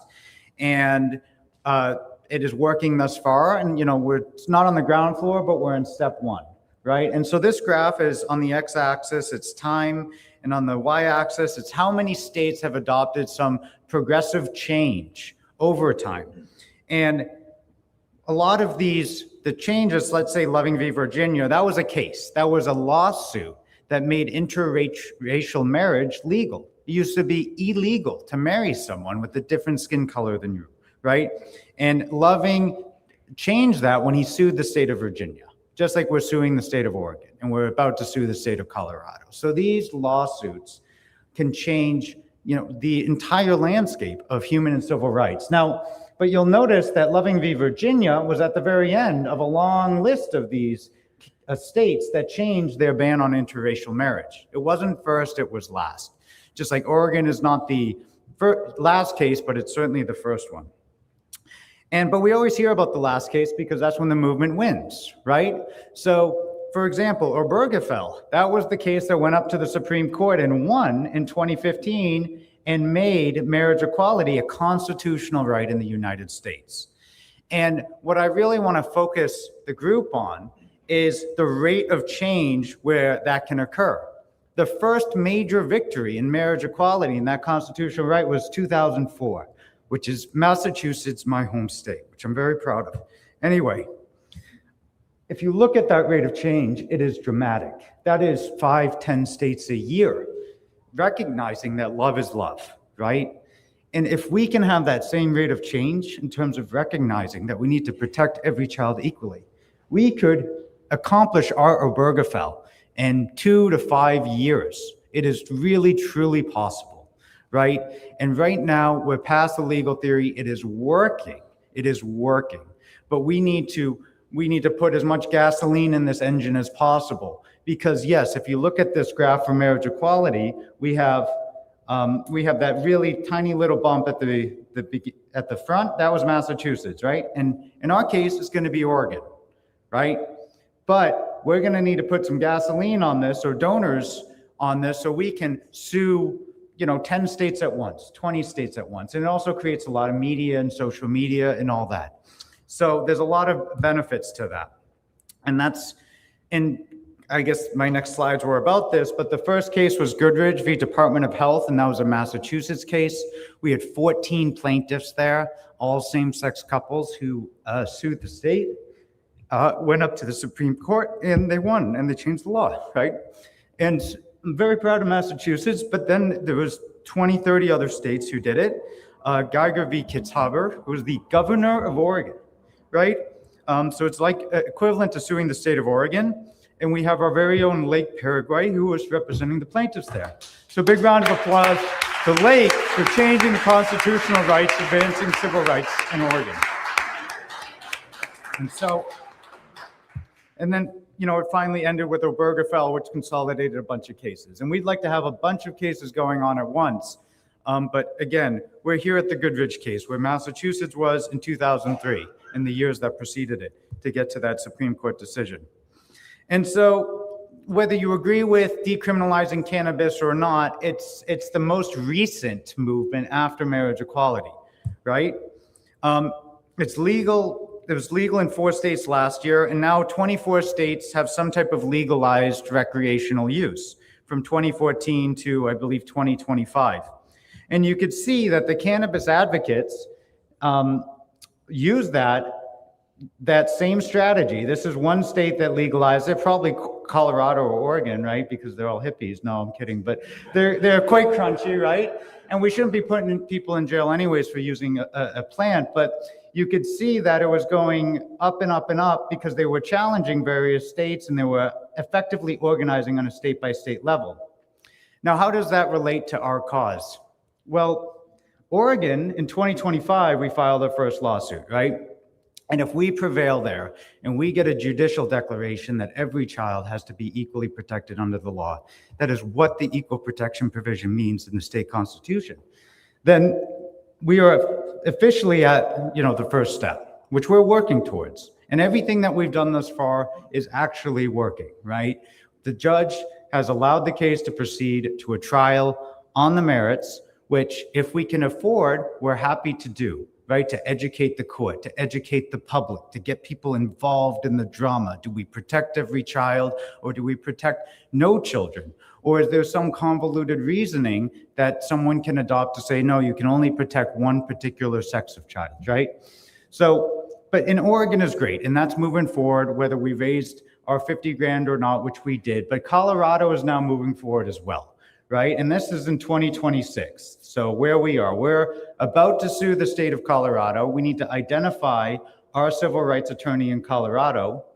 And just because we ideally can get the Colorado lawsuit filed by mid-June doesn't mean we stop there, right? We can ideally by the end of the year sue Delaware, sue Maryland, sue Illinois, Florida, Pennsylvania, Rhode Island, Utah, Virginia, right? These are all things that could be done maybe in 2027 or 2028. And then you start to see how you can get that extreme rate of change over a very short period of time. Because these social movements, they are not linear, they are exponential. And we saw that just 11 years ago with marriage equality. But it really, the first major victory was in 2003, 2004. It took about 10 years, right? I think we could do this in 5, but it really depends how effectively we organize, fundraise, and how the legal and social advocacy progresses. And so, as I was saying before, our equal protection lawsuit is Hadachek v. Oregon, but we also are about to file Huff v. Colorado, right? So big round of applause for our plaintiff Huff, actually, stepping up to the game, Tristan Huff and Adam Schwartz. We have two plaintiffs. And so they are going to be our plaintiffs, two young individuals who've been harmed by this and want to protect other children in their state, right? And so Oregon constitutional law is similar to Colorado constitutional law, and there's multiple constitutional provisions that we can prevail on, whether it be the Equal Protection Clause, which says every citizen must be, equally protected. No law shall be passed granting certain citizens certain rights that doesn't belong equally to all citizens. But Oregon's particularly great state to start because in 2014, its people voted overwhelmingly in a referendum to pass the Equal Rights Amendment, which expressly prohibits denying equal rights on the basis of sex, right? So the Oregonian people, they are 100% behind us in principle when they passed this constitutional amendment 12 years ago, and this movement has made so much progress since. And I'm not going to really get into the weeds of what the exact statute says, but essentially it criminalizes all female genital cutting unless there's a pressing medical need, which is virtually non-existent, and it's the same with males. Our baby boys are born perfect. They don't need immediate corrective surgery, and in fact, it's really harmful when you start removing functional tissue. And so I thought I had hidden a bunch of these slides, honestly, but that's okay. I'm gonna just jump to the end.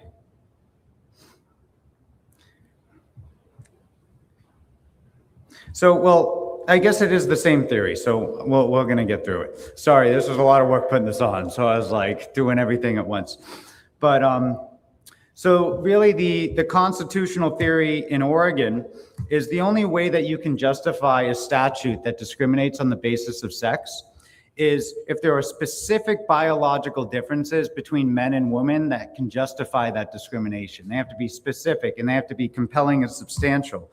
And so if you look at the genitals of, in utero as they're developing, and I think Dr. Ross discussed and others, maybe Shay, in terms of there's baths of hormones, and I'm not an expert at this, but depending on how the hormones bathe the fetus, you're either male or female typical genitalia or somewhere in between. But the point is, the genitals all come from the same structure, right?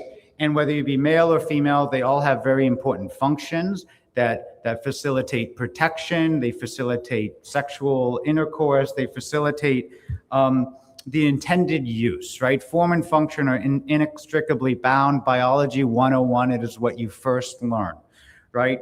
And so the Hadachek v. Oregon legal theory essentially argues that, that there are no compelling substantial biological differences or specific biological differences between removing functional tissue from a female or a male. And we haven't really heard any arguments from the state of Oregon to the contrary. And if they do dispute that there are certain biological differences that could justify male genital cutting, but not justify female genital cutting, well, then we can have a trial on that. And that would be fantastic. We get all the experts in the world to come to Oregon, explain to the jury that these are functional, normal, healthy parts of the body, and they have over a dozen functions. And 99+% of men, if they had the choice, they would keep them and enjoy the normal, natural genitalia they were born with. And so if we take a look at kind of the severity of genital cutting, right? And you could get quite academic about it, which I'm not going to do right now, but scholars and physicians, let's say they grade how severe the genital cutting is, right? And so for female genital mutilation, female genital cutting, there's anywhere from, pricking the clitoris or the clitoral hood to really gruesome removal and sewing and all that. And all of it's illegal. And that's fantastic, right? And if you look at male genital mutilation, there's different types, but any person, even if you're not a physician, you could perform a surgery on a newborn as long as it's a male and as long as it's on his penis, which is totally an aberration. And John Silla talked about this. When you look at the law and something really sticks out and doesn't fit into the mold, it tells you that something's wrong and that something is ripe for change, right? And so that's what we're doing with the courts, where we're pointing out that inconsistency. And this inconsistency is it's not a rounding error, it's not a typo, it is major and it is on its face. And right now it is working in every substantive way in Oregon. And so myself, Peter Adler, Samra Saffarini, Lake Paraguay, David Marker, we're all working, the legal team, we're all working together to ensure that that lawsuit has a positive outcome. And the crux of it, if we have to litigate on the merits, are specific biological differences that could justify, okay, why is the removal of the foreskin legal, but all these other things are not, right? Because it's real outlier in the legal landscape. So in Oregon and every state has a different law. And that's one of the reasons why it's so expensive to do this work, because we have to research the legislative history, what was the intent of the legislature when they passed the anti-FGM law? How has the Supreme Court in that state interpreted specific provisions in specific instances? And how does our argument relate to those past cases where, the equal protection provision has to be litigated, or, free exercise of religion, which is not really at issue right now. And so, but in Oregon, and the reason I bring that up is Oregon courts, state courts actually have a broader grant of authority than other state court judges. Like our Oregon court judge, who Lake Paraguay mentioned, Judge Orden Orr, actually has the authority under certain case law to actually expand the law and to say, it's not just that we're going to strike the female genital cutting statute because it's overt sex-based discrimination, but he actually has the authority to expand it. Instead of striking the statute, strike the word female, and it's just the anti-genital cutting statute, right? It applies equally to all children. And that would be the ideal outcome of this lawsuit, right? Win or lose, though, as Lake was talking about, it's going to go up on appeal, and then it's another academic exercise, where we're going to be relying on all the nonprofits here and the leaders to be writing amicus briefs and supporting this and showing that this is a global movement of people who have woken up to this child abuse that has been ingrained in America. Now, there's other types where, as I mentioned, the anti-FGM law could just be stricken from the books, but there's still a federal anti-FGM law which makes it illegal. And Oregon legislatures have already stated that if you were to circumcise a female, it would still be unlawful based off of child abuse statute. So there's no instance where female children in Oregon will be at greater risk of physical harm. But there is a very, very good outcome that every child becomes equally protective, and we save a lot of children in Oregon. And as the graph showed before, Oregon would be fantastic, and we love protecting children there, but we want to get the entire country. And because America is so influential, that can change the world. And then the final outcome, which is still possible, is being dismissed for standing. And the reason I include that is because the Oregon lawyers on the other side who represent the state have said they're still going to take another crack at standing, which, they're not, that's ostensibly nixed the motion to dismiss, but, we'll see what happens. And Lake's like, I don't think it's going to happen, which is great. So maybe it'll be on the merits. We'll see. We've sent our stipulated facts, our proposed stipulated facts, to opposing counsel, and we're waiting to hear back to see, what the state will agree to and what we have to litigate over, right? And so this movement is ripe for victory in the immediate future, and it's because all of the factors really are on our side. And we've heard from many people about discussing the American Academy of Pediatrics. They used to give a lukewarm recommendation, a permission slip, as one speaker put it. And those authors of that expired policy recommendation have actually retracted their pro-circumcision stances. But what we found recently with, I think it was about 500,000 men in Canada, that there was no difference in sexually transmitted disease rates between male and female. It was the same. And at the end of the day, of course, it's safe sex practices that prevent sexually transmitted diseases. It has nothing to do with the presence or absence of normal anatomy.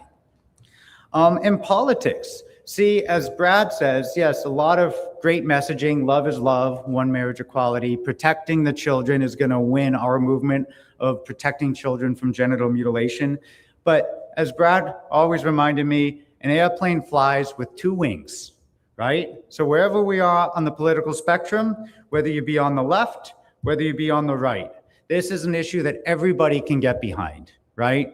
And we've seen that in the last 2 days, where people who would not agree on anything else come together and fly to downtown Los Angeles to come here to say, whatever my other beliefs are, we all agree that we need to protect these children. And there's no one else there to protect them. Everyone wants to do what's best for them. We just have these ingrained memes, these ingrained thoughts that have been recurring. And now they're beginning to chip away, as Jen, I think it was the boulder. We're all chipping away at that boulder, and that boulder is cracking, right?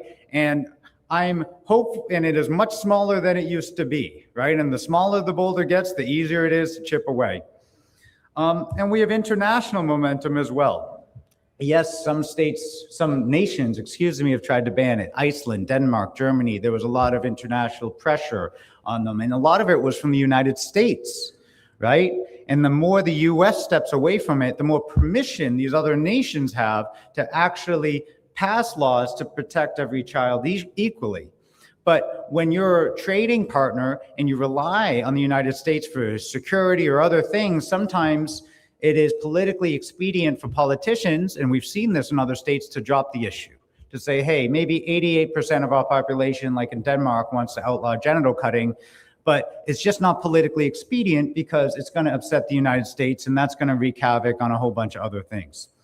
But the vast majority of Europe doesn't fund male genital mutilation. The conversation has shifted entirely to not whether it should be, we should do it or not, but whether we should ban it or not, right? Because the conversation in America primarily is whether we should do it or not. And it's kind of like the foot binding. We are on the decline, and the more we decline, the faster it's going to go. And maybe there are certain exceptions for certain cultural or ethnic groups that, it's a step in the ladder or whatnot. But the reality is we want to protect as many children as possible in as short as period of time. And age has tempered me, and you just got to be pragmatic about it. And what can we do with the resources that we have, right? And we want to be high impact with the resources that we have. And this is just kind of why did we start our efforts in Oregon. It's because Oregon has one of the lowest rates of male genital mutilation in the country. So it really is a good place to start. The vast majority of boys are kept intact in Oregon already. So if the court, Judge Odenor, circles the square and not only doesn't just strike the statute, but just strikes the word female and applies it to all children equally, it's not going to change the, let's say, preferences for most parents, because the vast majority of parents are already keeping their children intact. This was the latest numbers from 2012, so I'm sure the numbers are even lower now. And when Justin, who's organized so much and has put this organization on his back, so big round of applause for Justin. But when he organized Portland Pride, and Intact Global had a presence with GalDef, right? We had like thousands of people come up to us and say, thank you so much for what you're doing. It was, I think, unanimously positive, like overwhelmingly. And we found, and even when we went to the conference, like the wait staff in the wine bar, they're like, oh, that's the best thing I've ever heard. I didn't know people were doing that. This is fantastic, right? So the conversation has shifted entirely. I'm a millennial. And what's after me, Gen Z? And what's after that, Gen X or something? Oh, man. Okay.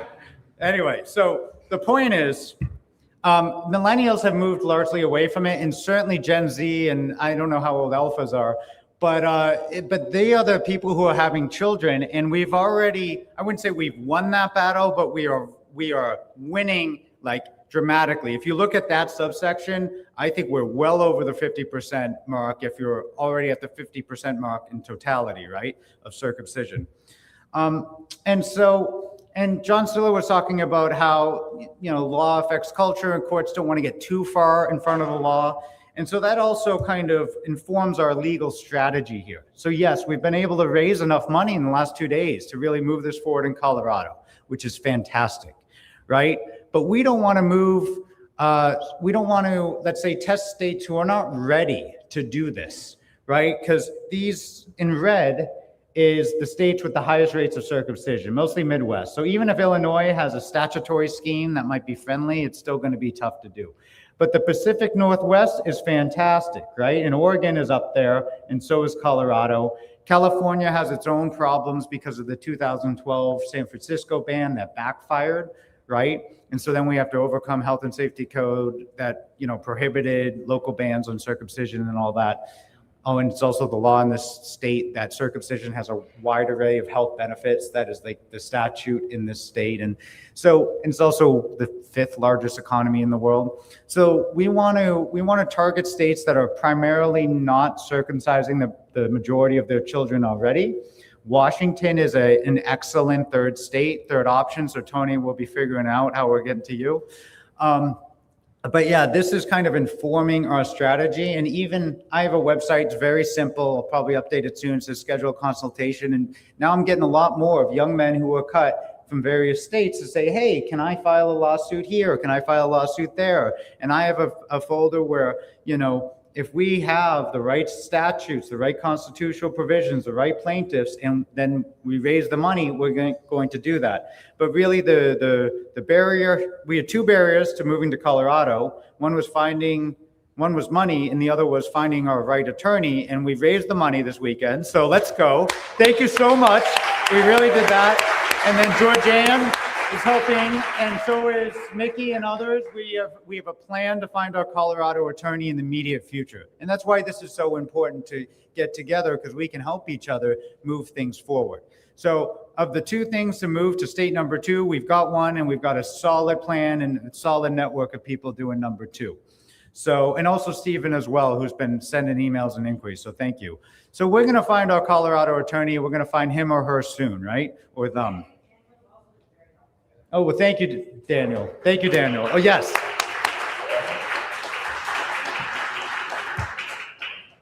So, well, and Ellie was showing this graph as well in terms of worldwide rates of male genital mutilation. It's just kind of a bird's eye view. What are we talking about? You know, America, so putting aside tribal circumcision, religious circumcision, America really really stands on an island here. And we did introduce circumcision through military bases in South Korea, but they've moved away from it. I mean, not entirely, but largely. But yeah, we stand on an island still on our just institutionalized genital cutting of males. And a lot of it is, you know, monetary incentives, cultural inertia. And although we are chipping away at that boulder, I think once we turn the tide here, the rest of the world will flip too. Because you look at the World Health Organization, there are major initiatives to ban female genital mutilation worldwide, which is fantastic. But it would be a lot more morally compelling and cohesive and cogent to just remove the word female and just ban genital mutilation worldwide.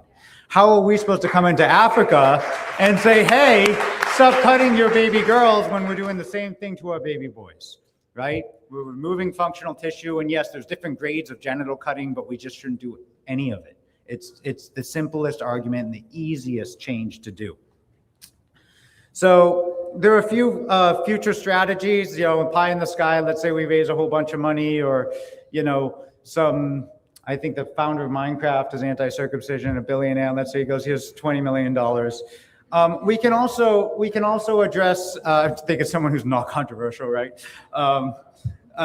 You know, we can also address funding, right? Because one of the reasons this is done is because the state pays for it. So all of us, well, I can't say all of us pay our taxes, but I'm sure most of us pay our taxes, and a percentage of that goes to cutting the genitals of our baby boys or intersex, and then even some females who have too big a clitoris, which is not a defect, right?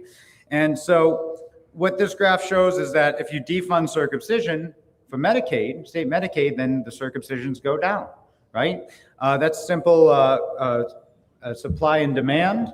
Nothing to do with morals or ethics or medicine, but it has a pragmatic result of protecting children. And so this is an article that the New Hampshire House passed legislation to remove circumcision from Medicaid, the House, not the Senate. But big round of applause for Tony's efforts, who joined us today. Where are you, Tony?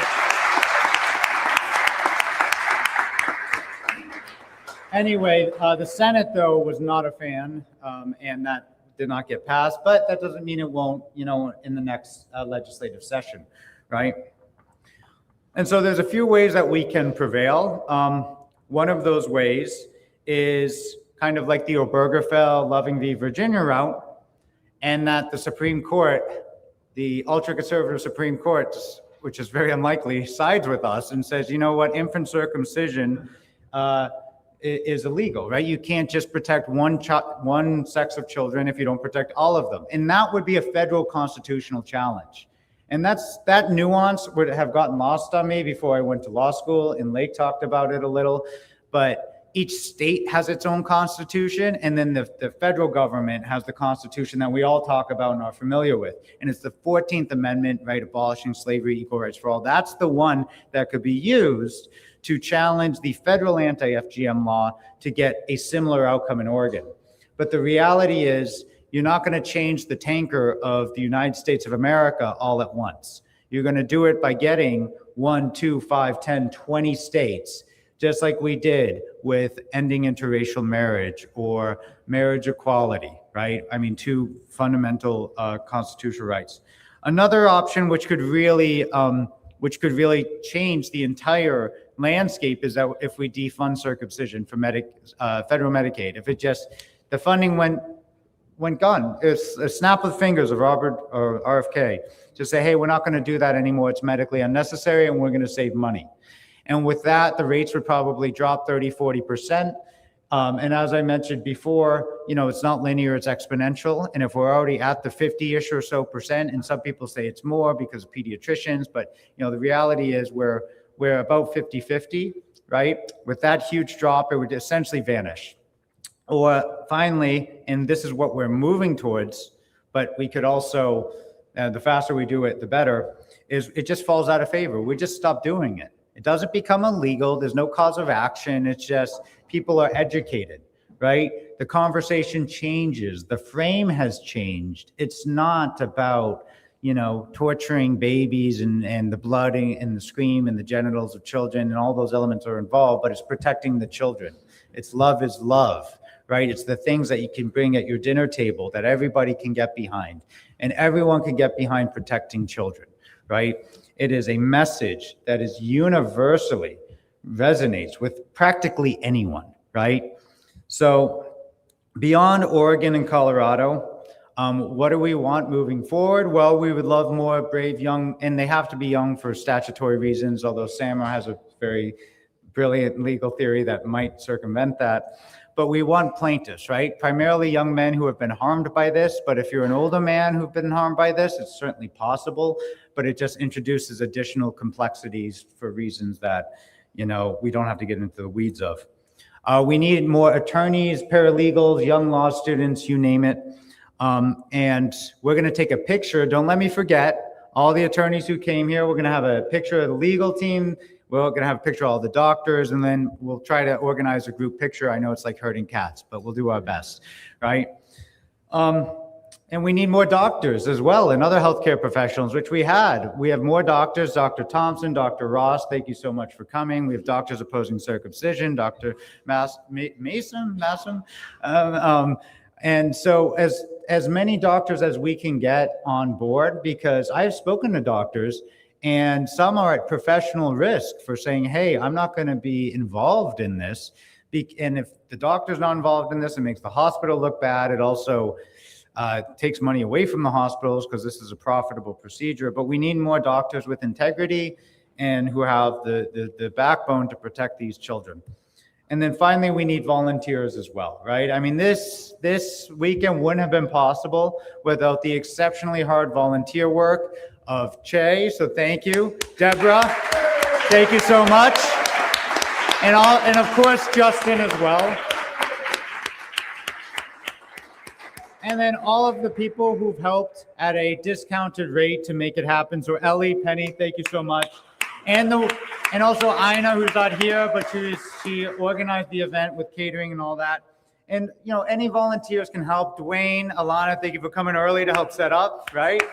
So, and this was a huge effort. This is not typically set up this way, and we really made it happen with the volunteer team. So thank you so much. And so I guess my last slide for now is thank you so much for joining us. We raised our goal, we've made new networks, we made substantial progress, we've got a ton of media, and we are just beginning, right? That graph to equal rights for all children. So thank you so much for coming, and I look forward to seeing you next year.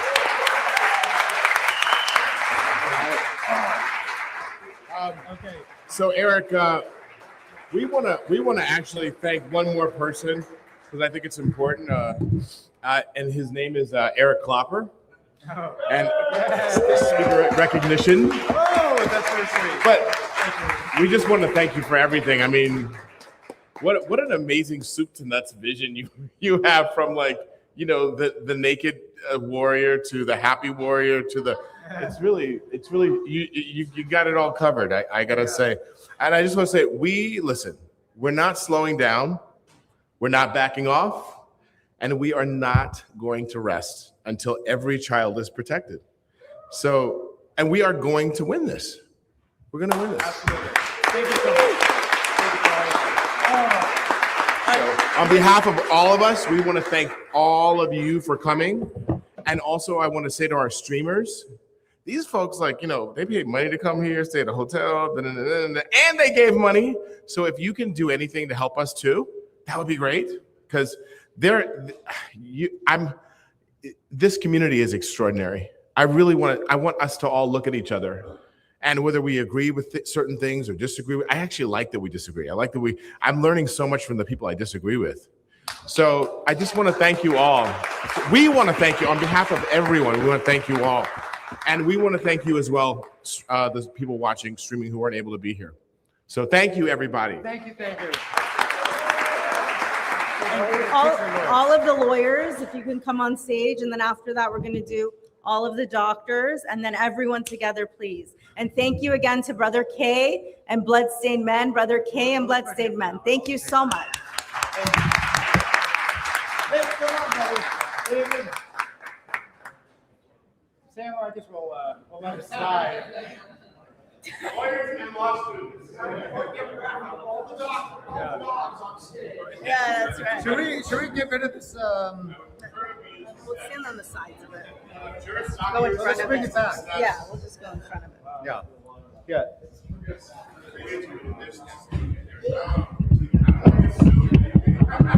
Here, do you want to get it out of the way, Devin? Because I'm going to put it all the way back. I'm trying.